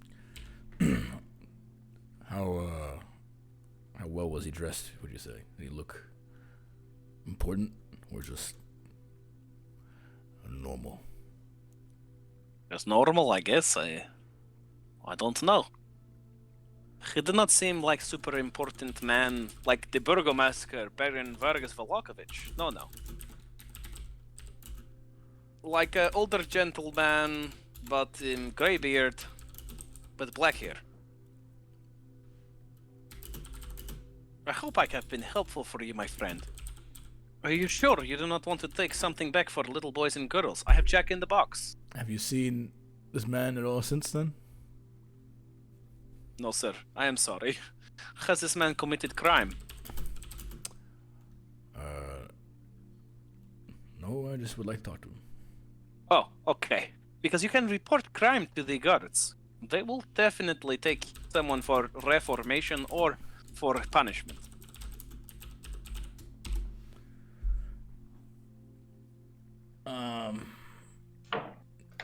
Great. Have you,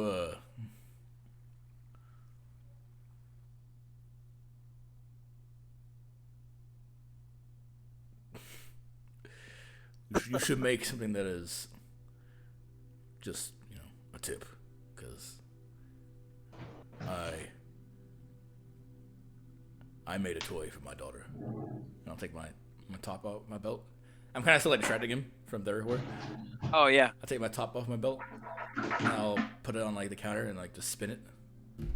First I won't spin it. I'll like just kind of angle it so you can kind of see like the craftsmanship of it or whatever. And say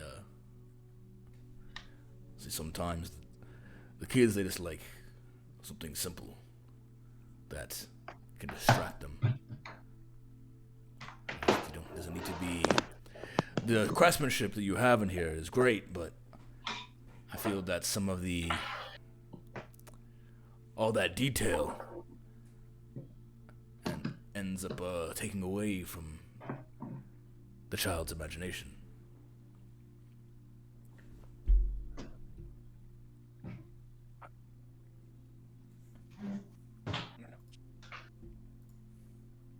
Okay.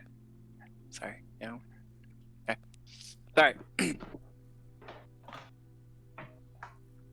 I was receiving a message from the wife. My bad.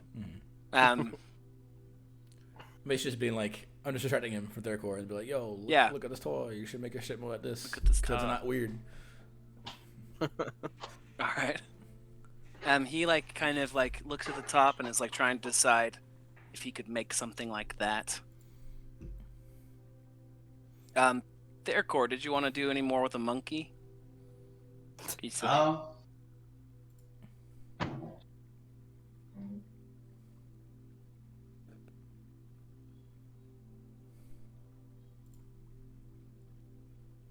don't know what kind of questions I can ask. Because there's probably things that... Okay, I'll just ask him, why are you spying on the people? Why am I spying? My master has commanded it. I must keep track of the people in the town and see what they're doing. I go out at night and look around because nobody puts curfews on a monkey. Yes, that's true. I see. Then... Although I don't like wearing this. Like kind of gestures to the tutu that Belinsky put him in. I start laughing at him. He gives you like a little monkey fist. He's getting around to some monkey business. I'm just gonna grab Erna and just be like, we should just go wait outside. Well, all right. She like sets down one of the creepy toys and steps out with you. Well, who is your master, may I ask?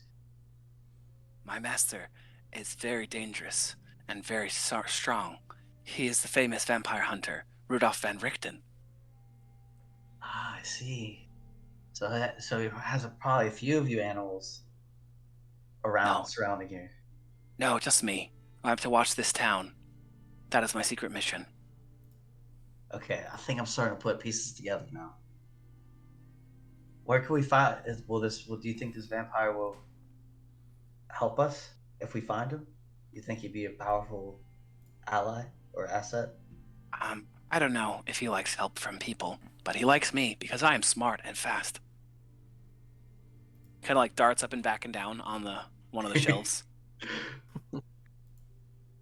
Yeah, you're awesome, man.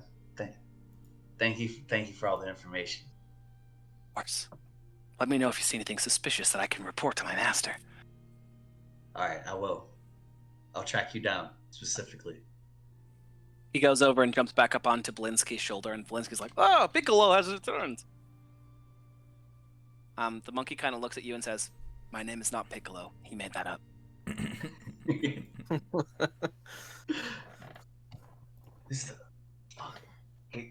Can you tell me who the vampire master's name was again? Or no? My master, the vampire hunter? Yeah. Rudolph Van Richten. Okay.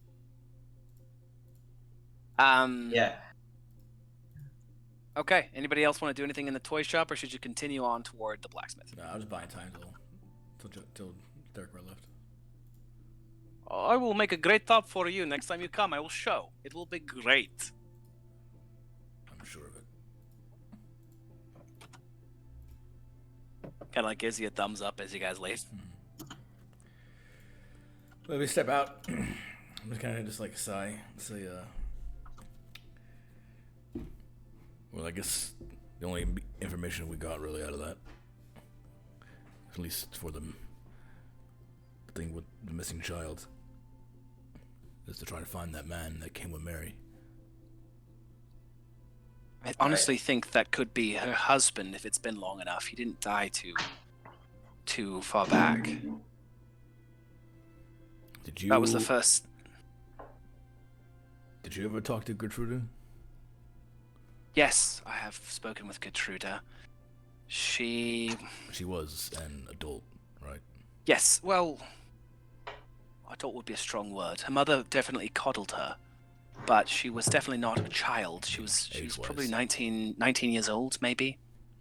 Something like that. But she was very naive, fanciful. She thought everything was a fairy tale. Her mother kept her very much locked up in that house. And then when her father died, things got worse. Her mother started treating her like a literal baby. I wouldn't be surprised if she just ran away, but this is Barovia, so I don't know if she survived that. Well, I guess we really don't have much to go on then, so I guess we'll just keep an eye out. She's about my height, though. Dark hair, blue eyes, pale skin, but big blue eyes.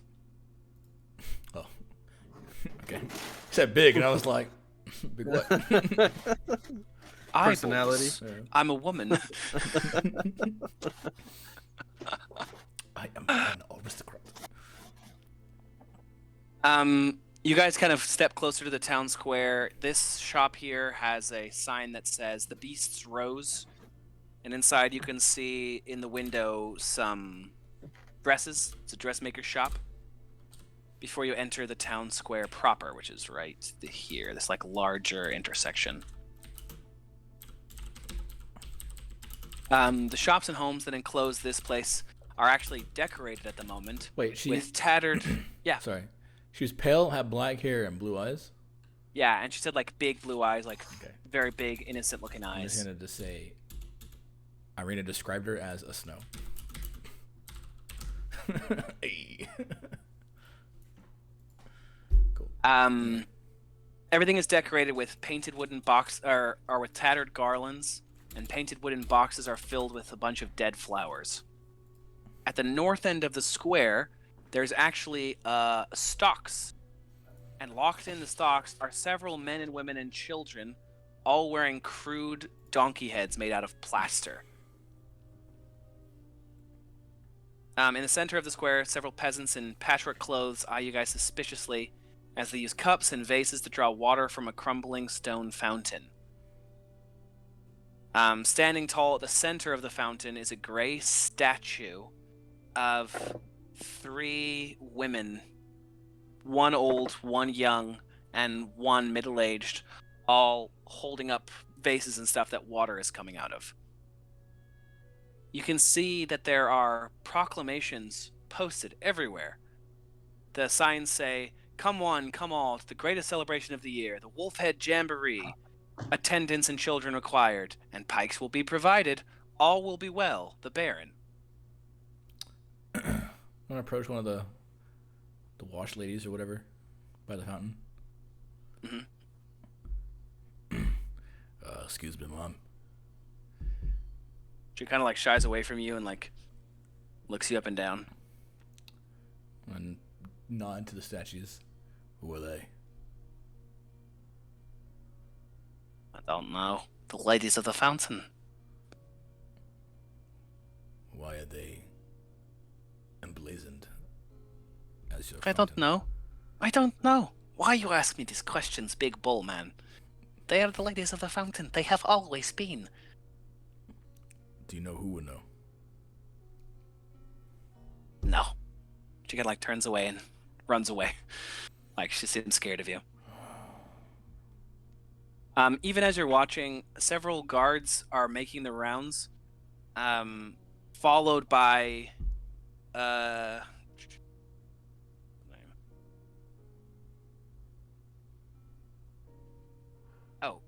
this older-looking man with a long, stately gray beard, who has a stack of papers, and the guards are ripping down all of the signs that say Wolfhead Jamboree, and are slapping new pieces of paper that say, "Come on, come all, to the greatest celebration of the year, the Festival of the Blazing Sun.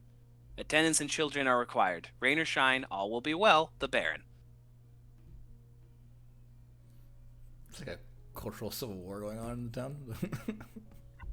It's fucking weird. Alright. Can I... probably not gonna do. Anybody else want to do anything? This is like what you're seeing. Yeah, on our way to the west. Oh, you guys are looking for the blacksmith, Oh, which yeah. This... is this building right here. You can hear the hammers ringing. And posted above it says Thimdall's Armaments. That's where I'm going. Then the store just to the bottom here is just the general store that says the Dusklight Supply Shop. Some of the people are throwing old tomatoes and fruits at the donkey-headed people in the stocks. They have donkeys, plastic donkey heads over their heads. Okay. That's an interesting sight. Mm. Yep. As these guys are replacing the posters, one of the guards just makes a proclamation like, 2 days till the greatest festival celebration of the year, the Feast of the Blazing Sun. And he rips down a Wolfhead Jamboree and puts up the Feast of the Blazing Sun. What day did or the Festival of the Blazing Sun. the Wolfhead thing say? Was it the same day? No. These actually look a little older. The Wolfhead pictures have been a little rain damaged. Okay. There's replacing. Gotcha. Yep. Getting a little ahead of myself there. Yeah, I guess it go towards the sound of hammer on Clanging steel. metal. Hammering. Yeah. Yeah. Need some new armor. Looking to defend yourself or deal some damage. Yeah. Bro. Deal some damage, please.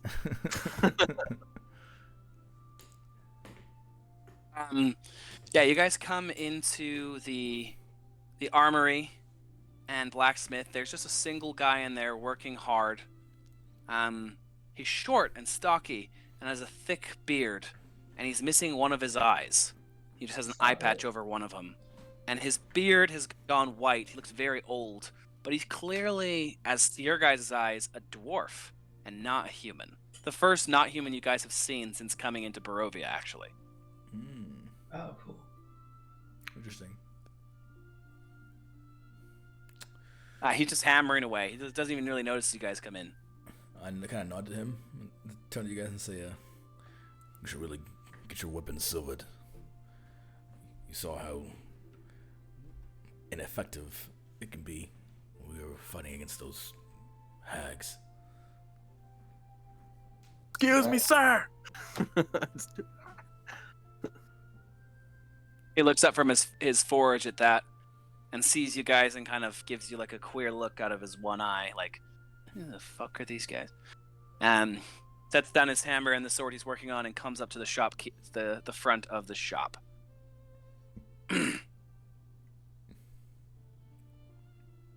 How can I help you?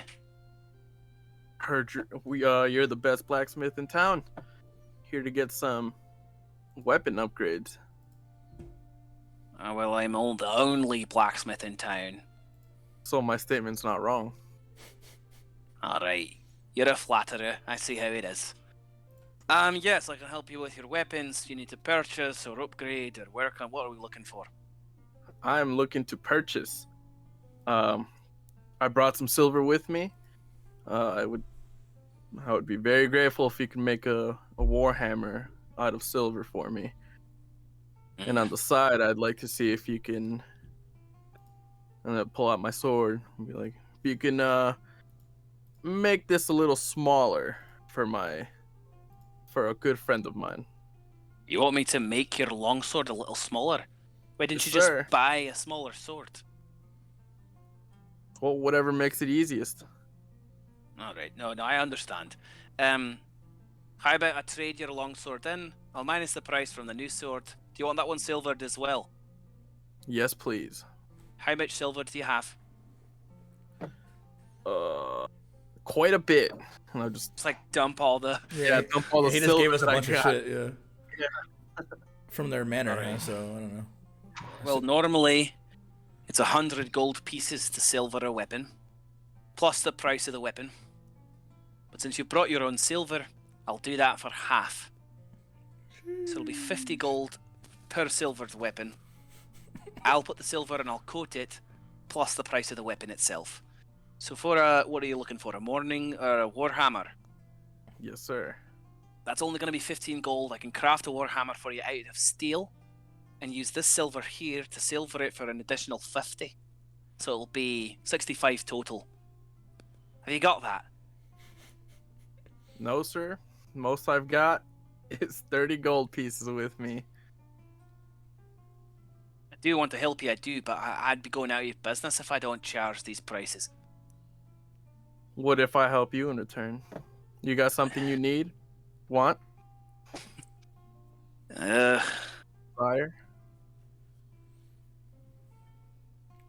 Yeah, I mean, we could probably do a trade. I could trade in this gold ring I have with me. Let me take a look at that. I'll pull it out, give it to him. He pulls out like one of those like zoom up jeweler Yeah. things, and is like taking a look at your gold ring.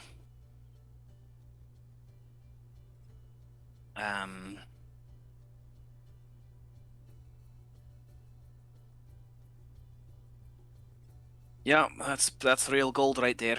Yeah, I could probably do this for 25 gold pieces. So 55. You said you have 30 plus the Sir. gold ring. That'll put you at 55. So you're 10 short. All right, tell you what. Drunkard, not really a friend of mine, but Bluto used to come in here all the time and bring me pig iron from the yard. And he's gone missing, and I can't find him. You find my friend Bluto, and I'll replace your weapon for 10 gold cheaper, alright? Make you a warhammer, and coat it in silver. Now as for the longsword, what kind of weapon are you looking for? A shorter, smaller, something lighter for yourself or for one of your companions? For one of my companions. This is You way like- too big, and then Like I'll pull. gestures Yeah. I'll like get in to the front. My smaller human friend here can't seem to handle the longsword. The guy gives like a. take a look, and I'll like put it in front of her, and she'll do like. All right, yeah. You're probably gonna want a rapier then. Trade a longsword in to me. It's good steel, and I'll give you the rapier for 5 gold piece instead of 25. Sure thing. All right, you can do that now if you wish, and then if you could find Bluto and give me the other half on your ring, here's that. He hands that back to you till you're ready. Then I'll make you a silvered warhammer. I'll Sounds good. I'll take a step forward, and I'll give him 5 gold, For the rapier. and I'll say for the sword. Done.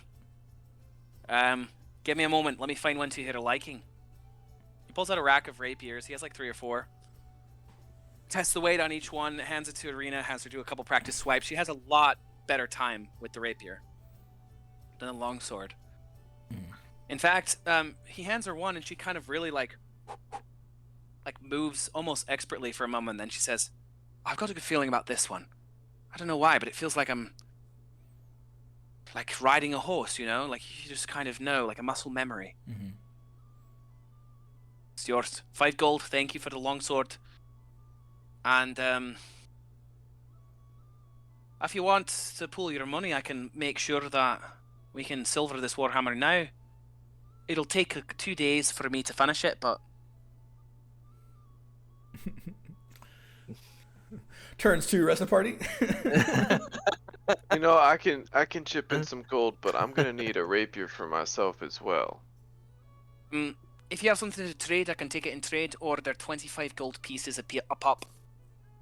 For a rapier? You're That's- out of your mind. Well, as he said, I'm the only blacksmith in town, so How much will you give me for this crossbow I have? Not for the money, bro. what about money, friend? Do you have money or jewels or something like that?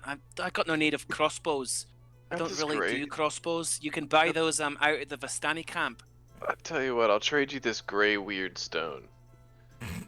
It's weird. He I takes like it it. and then immediately like pulls his hand off of it. Ooh. Ooh. Notification on the screen. You want it? Strahd You will want remember it? that. You want it? Where did you find this? Ooh, that's not good. Give me a discount and I'll tell you. Don't play coy with me, boy. I This want a thing free is rapier. connected to. I feel like I would have like seen him handing it over. I would have been like, and it was too late. Like, damn. Connected to who? The devil. Oh, Voldemort. Aye. I see. Voldemort. Whatever that is. He who must not be named. What am I supposed to do with this stone? What do you Bury think it. I should do? Throw it into Bury the it. lake. So, Get rid of it. It's too late for me. When I touched it, I felt his presence. He knows that I'm still alive. okay, I got so to go. I'll tell you what. I'll get rid of this stone. Oh. I just He, need like- a sword. He goes back and it looks like he's packing a bag back behind the counter suddenly. Bro, fuck. God, You fuck, just- bitch. No. Wait. Oh, Sorry, guys. No. No one's getting a weapon. If you can get these weapons for us, we'll protect you. You can't. Nobody can. You can't protect me from him. I've got to go to Kresk or something. Or You get don't on know the who road. we are. Isn't this We the can safest? protect you. Isn't this the safest place? The in all of Baron will have Morovia. you think. This is so. That's what I thought as well, and I've had here for many years. But now he knows I'm alive. He'll come for me. Wait, I know he will. Why? So you Who plan are on traveling by yourself?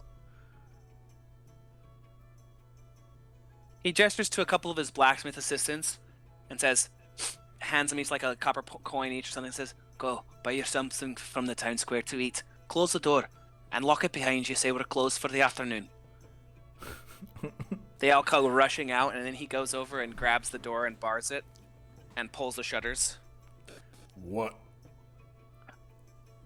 Who are you? Your lot are not from around here, are you? Except for you, probably. He points at Irina, and then he points at Therkor and says, "And you, probably.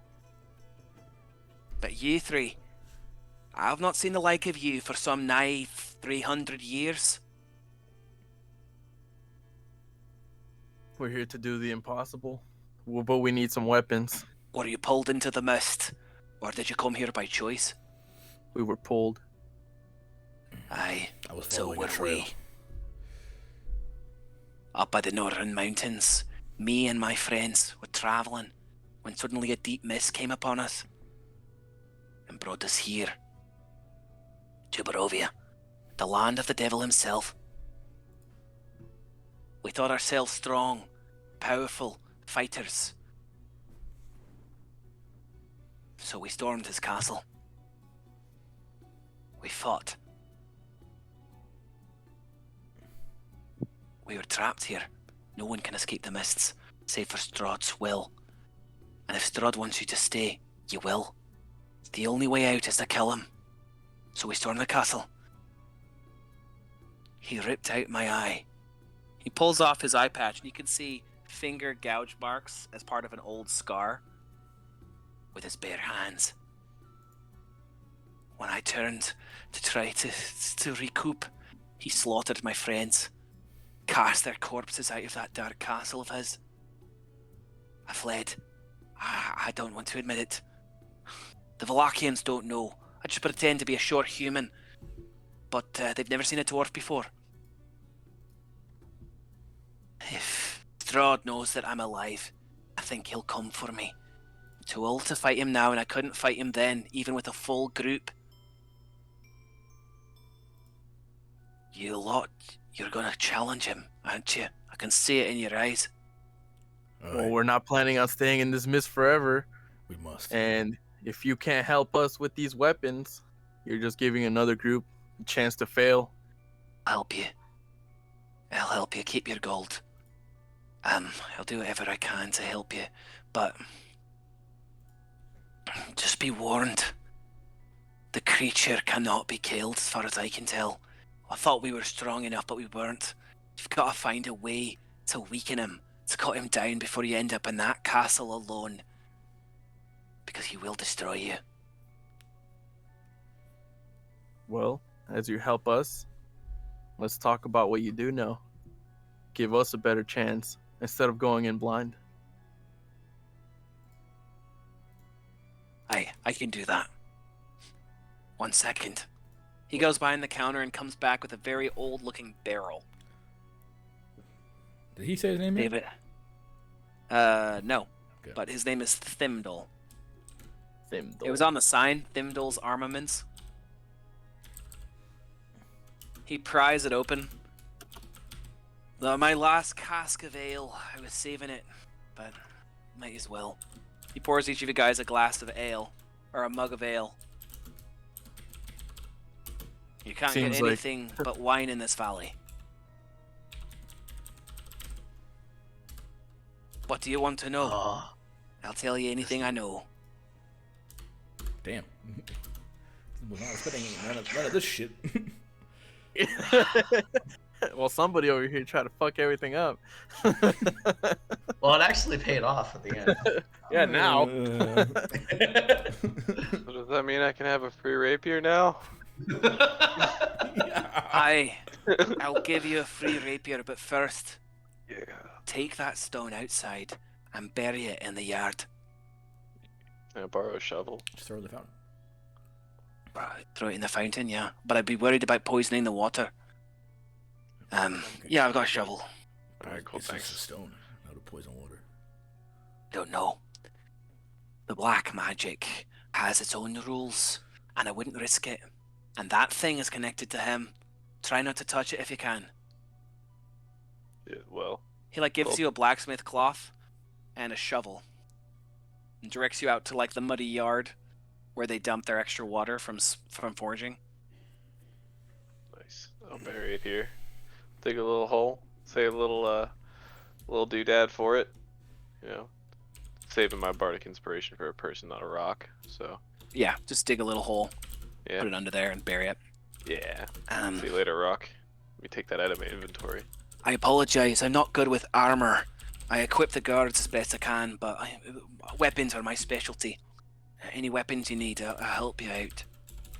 Silver's hard to come by, but with this, I can silver at least 2 weapons if you need. It's much appreciated. Aye. Yep. What else do you want to know? I've been around this valley for the most part. After we confronted him, we dare not go to the Barovian village in the shadow of the castle, so I fled further west and came here. That's where we came from. Aye, you've seen that place then. A dour place, sad, broken. A damned place. Damned is a good word for it. I thought this was the safest place in the valley, but I've never been to Kresk. It's further north. They say the walls are made of stone, and they're protected by a holy man, the abbot. Supposedly it's hollowed, but Aye. the last hollowed ground we came from housed a creature. So I don't know if I believe it. Hallowed ground cannot be tread upon by them, the undead, the creatures of the night. The church here is protected by St. Andrew's bones. Father Lucian keeps them in the altar underneath. It's a safe place. I'll probably hide out there till I decide where I'm gonna go. But I came here thinking it was the safest place in the valley, and it is safe. It's got the walls, we've got guards, we've got weapons. Well, But we eventually intend to go to Kresk. You could come with us and reside at the Abbey of St. Markovia, if that is indeed hollowed ground. he kind of gestures to his leg, which you now notice is like he's been kind of limping a little bit, and it's twisted in a funny way. When I escaped the castle, I jumped off the drawbridge and I twisted my leg in the fall. It's never been quite the same. I'd hate to slow you down. Not to worry. We have 2 horses. We could just I'm glad you put you on one of them. No, I don't. I think I should go alone. I don't want to draw any attention to you, especially if you're going to be fighting the creature. The likelihood is that he doesn't consider you a threat yet, otherwise you'd have seen him. Once he's aware of you, if he thinks you're actually dangerous, there's nothing that can save you. A true tyrant. Aye, he runs this place. They say that he's ancient and that he owns the land. And I've seen it. He has some control over the beasts and the trees and this cursed mist. Well, alone is how you get yourself killed. You have a better chance of being with us. Aye, I think you're right. But I'm old and I had my time. I'd hate to draw his ire on you, especially if you have a chance of beating him. You look strong and I believe in you, but if I go the other way, perhaps I can draw his eye away long enough for you to find a way to defeat him. That's something we'd have to think about. Okay. For now. I have a question. Oh, yeah. Do you know of a Dr. Rudolph Van Richt? Do you think he could help us? Where did you hear that name? Do I recognize that name? Doesn't sound familiar. Van That's good. Richten is a famous vampire hunter from our world, not from here. We're in the mists, the plains of dread, a demi-plane away from where we came. There's no escaping, but Van Richten somehow is able to transport himself through the different demi-planes into the mist and out, I think. And he goes by many names, but most people just call him the Slayer. Wait, He kills vampires. the what? The Slayer. I turned to you, Thirkor. Who is this? He's just some guy. I thought I knew him. I don't know. The Where name, did you hear the that name. name? What was the name? His name was Dr. Rudolph von Richt. How did you hear that name?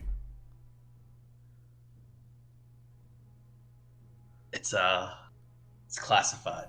Answer! I grab you. They're both like, tell us. I grab you. Who told you that name? Tell us before we bury you with the stone. The other guy is getting up too, kind of in your face, and he's like, If Van Richten is here, then it's likely he's already on Strahd's trail. Yeah, I would bet my money on that old vampire hunter. He's got to be an old man now. Human, grey hair. Aye. He's said to be the best. If he is the Slayer, then that's my master. The one who trained me. I've been looking for him.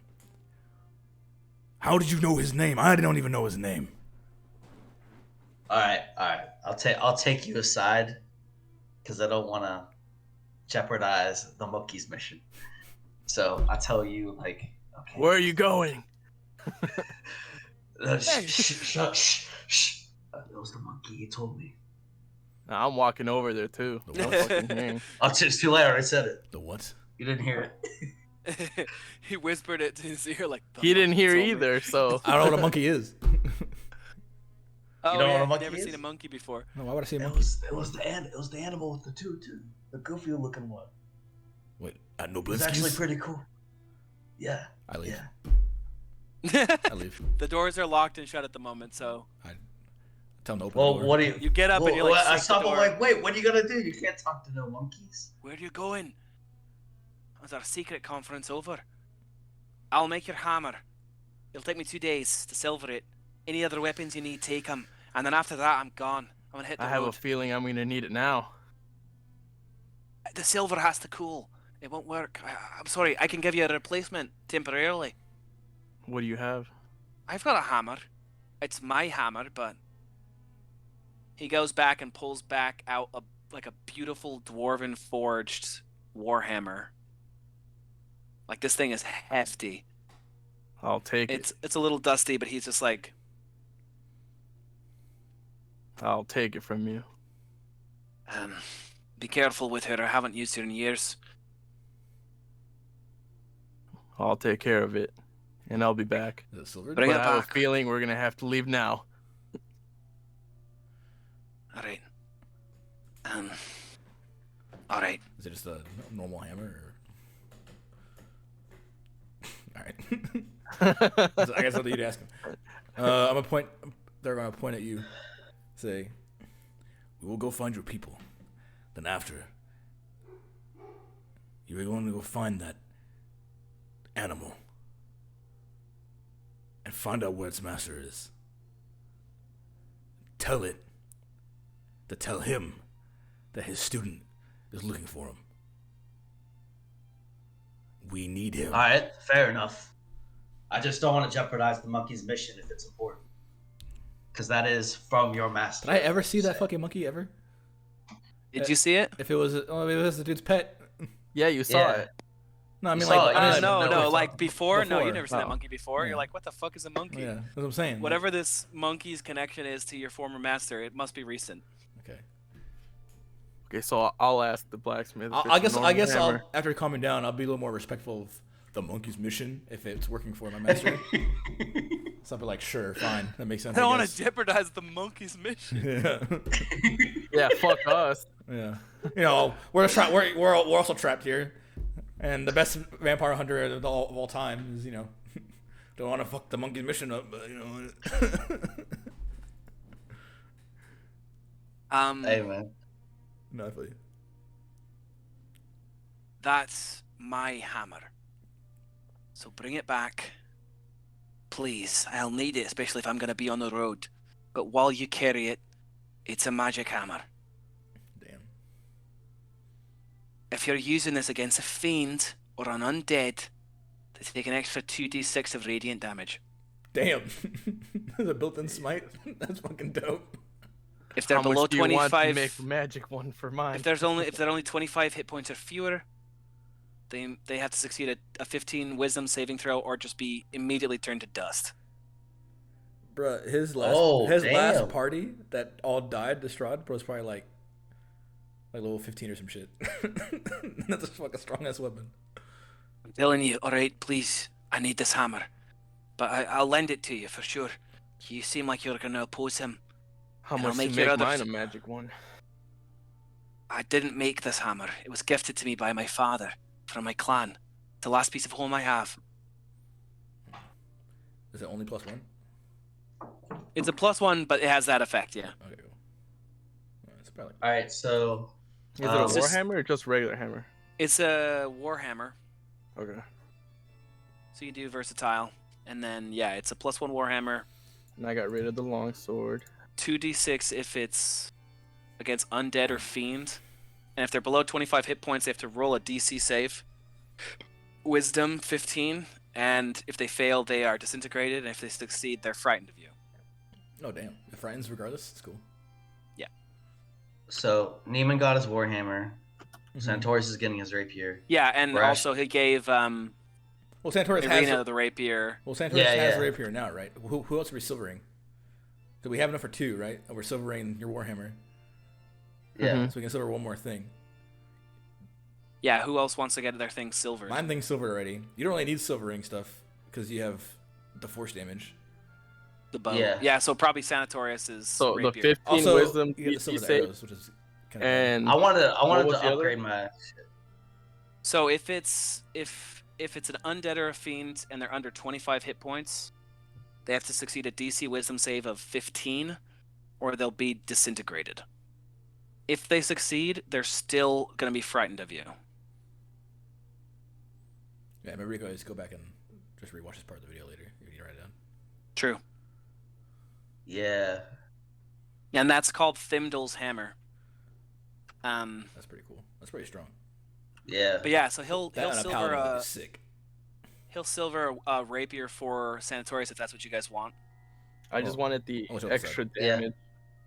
2d6 That it for, got. for 2d6. fiend and undead. Yeah, against normal people, nothing. But Yeah. all those effects are just for So, fiend like I and said, undead. it's basically it has like a built-in divine smite essentially. It's a little smaller. Gotcha. I just wanted to add Um, the description. Yeah. We're gonna go. We're gonna go like flank it undead and just start beating up on it. Yeah. So out of character logistically, right? Drink. No, just kidding. Yeah. It's best on people who like are like more full martial. Like, because like if like for example, I already came with one, but would need it the most because all I do is hit with my sword, right? And you guys are like semi-casters. I would say the next person would be you, Joey, but you also have a built-in way to like to give yourself like to Get override around it. the damage. Also, you But have you to can't always silver do it. the heads of all your Yeah, arrows. and it's inefficient for bows because it's silvering the bows and doing anything. It's the arrows they do silver. Right. So it's like it's really like it's less silver, but it's like they can only have 20 and then they run out if you Yeah. only recover so many per thing or whatever. I That's guess why I'll I just do wanted the to extra upgrade silver. my. Your sword, your longsword. Yeah, because you do carry a longsword. He's never used it. Yeah. you used it a couple times. Nimian brought enough silver to silver another weapon, Mm-hmm. but only once. You guys have to decide where the best benefit would be. Yeah. Because if they silver your longsword and you never use it, then it would be better to silver something else, like Sanatorius' rapier or Yeah. Irina's now rapier. I thought it was already silvered. Mine's the one that's silvered. No, His- the one that he was getting. Oh, no. Those Oh, no, it ones, would've they're been just like- regular rapiers. it He would've doesn't have the cost silver way- to do It would it. have cost way more. You than brought whatever the he said. silver, yeah. Gotcha. Yeah, it would have cost way more than whatever he said it was if it was Yeah. already silvered.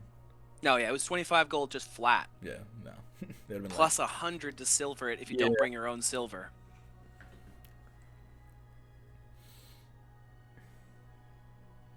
Well, I Alright, guess so we're just keeping the silver if no one's gonna Well, use it. And Someone should use it now. Is what I'm saying. oh, I We're guess. trying to figure out who should. It's between Santorius's main melee weapon or Irina's melee weapon. Well, hers is already silvered because he threw it in. No, he just gave her a free rapier. That's what I was saying. Like, none of the weapons he's offering you are silvered Yeah, already. mine already is, and yours is gonna be. Yeah, So, because no one else he's is. lending you his hammer until Gotcha. he silvers a one for you. I would say like based on like combat efficiency, the next person would be Joey's, but he has kind of a way to get around it half the time, And he's not and it's not, generally and attacking. it wouldn't be permanent because Well, they both never arrows. use it. What type of arrows? But- yeah, Yeah. Well, Sanatorius hasn't had a melee weapon yet because he just stole the crossbow Yeah. from the house. yeah, he got screwed over True. early on. Irene isn't gonna stay that long, so I'd say give it to Sanatorius. Yeah. That's our best Probably a good bet. idea. Plus Also, it's- she's not very good at fighting yet. She's just barely learning. Oh yeah. Yeah. And he's had the situations where he's been in front of at like 5 feet in front of somebody and can't do anything. Which Yeah. he's like, I would slash her if I could, but I don't have a rapier. So- Yeah. got a melee attack up on my do the Halo melee with my crossbow. So yeah, I'd say it's probably the best in Centaurus. So he took that gold ring now too, right? No, he said he's not going to Oh charge yeah, you. yeah, correct. Keep your gold. Oh, I got my 5 gold Gotcha. back. You guys lucked out. Basically, he decided to help you. Bro, I got really scared there for a second. I was like, fuck. Yeah, I me too. was like, bro, we just got shaft. But hey, it worked out. He's lucky. The halfling is lucky. Fletch, can I upgrade my? I'm not gonna silver it, but can I upgrade my bow? How would you upgrade it? I thought you Shoot. can upgrade. Shoots 3 Oh. arrows. No, yeah. So Bows. there's ways to put enchantments, or if you get enchanted weapons. But this guy's just a regular blacksmith, so Yeah, that's like- he could put silver on it for you, but he can't give you like the plus benefits. Okay. That's like more like Yeah. magic shop based stuff. And like you look up like crafting in the player's handbook, you can find shit like that. I don't know if it's in the player's handbook, but somewhere. There's something about like actually being able to craft stuff. Yeah. And then there's the whole class that's about this called the Artificer, where you can make magic weapons for your party and stuff. Oh, Wait, nice. so would a warhammer even be smart to silver, or should I just have Yeah. him silver a sword? Well, I mean, it's the same thing. It's just because anything that's not silvered or magical would do half damage no matter what. Like if it makes contact.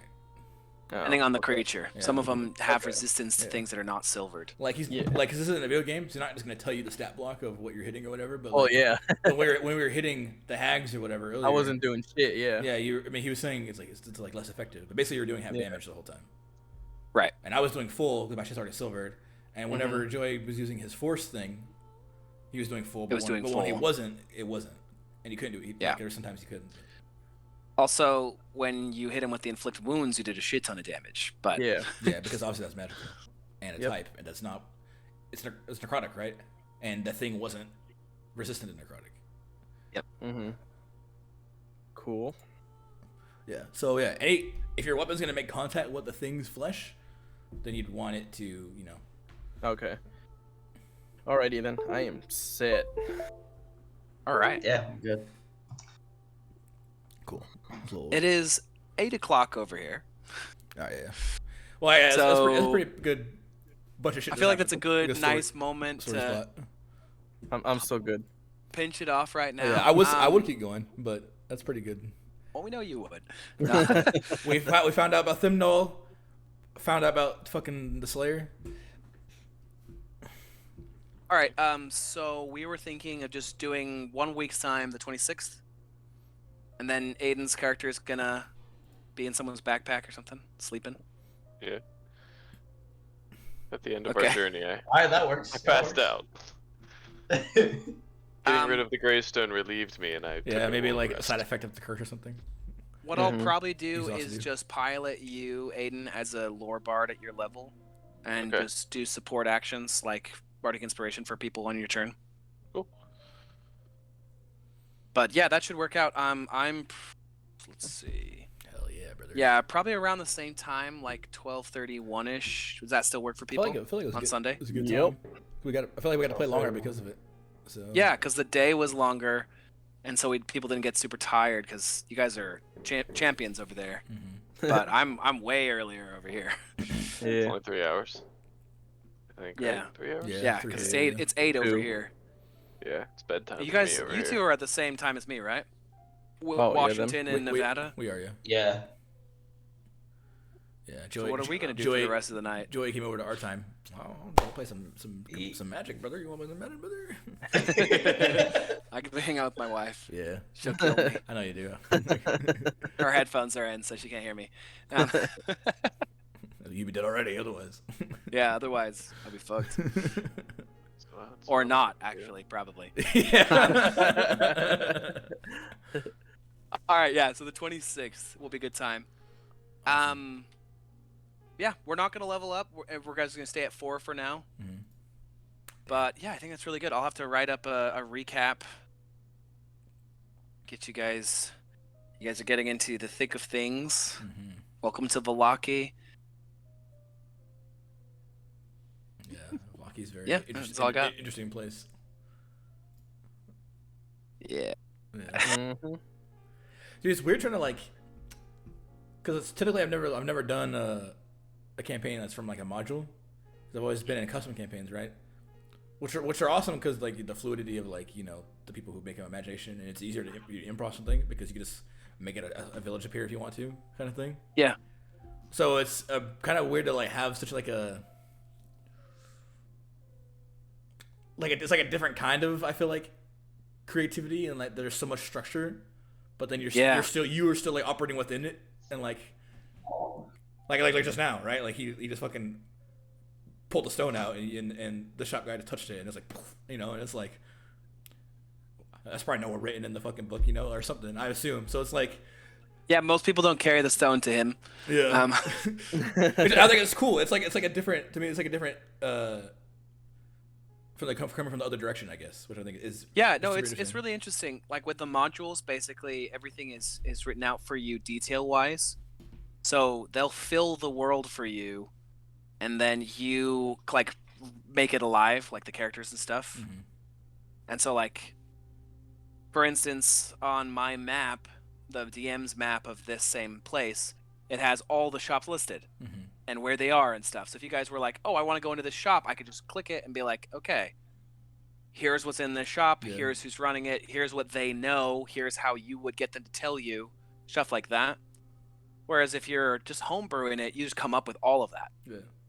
So if someone's like, oh, I decided to go check this place over here, it's like, the simulation's still rendering. 1 second. Yeah. I think it's cool because it's still like, it feel like it would be less creative, but it still, in a way, gives you, the whole like limitation breeds creativity thing, because it still gives you like, just because the boundaries are there, I feel like it almost lets you like kind of like be more willing to kind of like rattle against them and like have weird shit go down, because do your own. Because it's like, you kind of you know what the boundaries are, so it's like you can kind of play with them more. Yeah, it's pretty cool.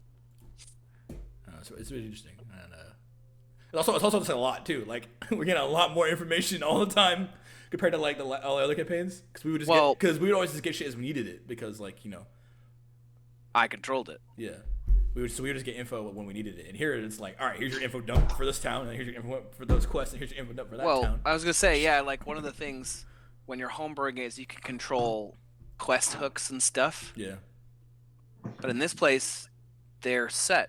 So it's like, oh, if you walk in here, here's who's in there, here's what they know, here's what they can tell you, here's this quest if you did it. Like, it's really interesting how there's still tons of choice, though. You don't have to ever follow anything. You can just do whatever you want, really. But everything's already established. Yeah, it's like a different. It's just I'm being on the only player side, and it being my first like module game. It's like, I don't know. It's just it's really cool to see kind of like the difference, and also it kind of gives you even more appreciation for like homebrew, all the homebrew ones too. Because it's like, I know a lot of this shit. You got to be like, all right, so this happens. His name is Boblin the Goblin. Yeah. Or like Joey talked to everybody in that tavern. It was like, oh yeah, but shit. And the thing is, people and we still did stuff like that all the time too. So it's like, we like it didn't like it's not that much different. I don't know. It's kind of cool. Yeah. All right. Well, I'm gonna head. All right, bro. I might be down for that later. Let me figure out what's going on. If not tonight, definitely sometime this week, dude, because I gotta fix my commander deck. Yeah. But I'm gonna type up this recap first so that we have something while it's fresh. All right. All right, cool. I'm gonna render this See video you later. and post it. Hell yeah. All right, guys. Till next time. See you later. Until next time. Later. Ciao, Bella.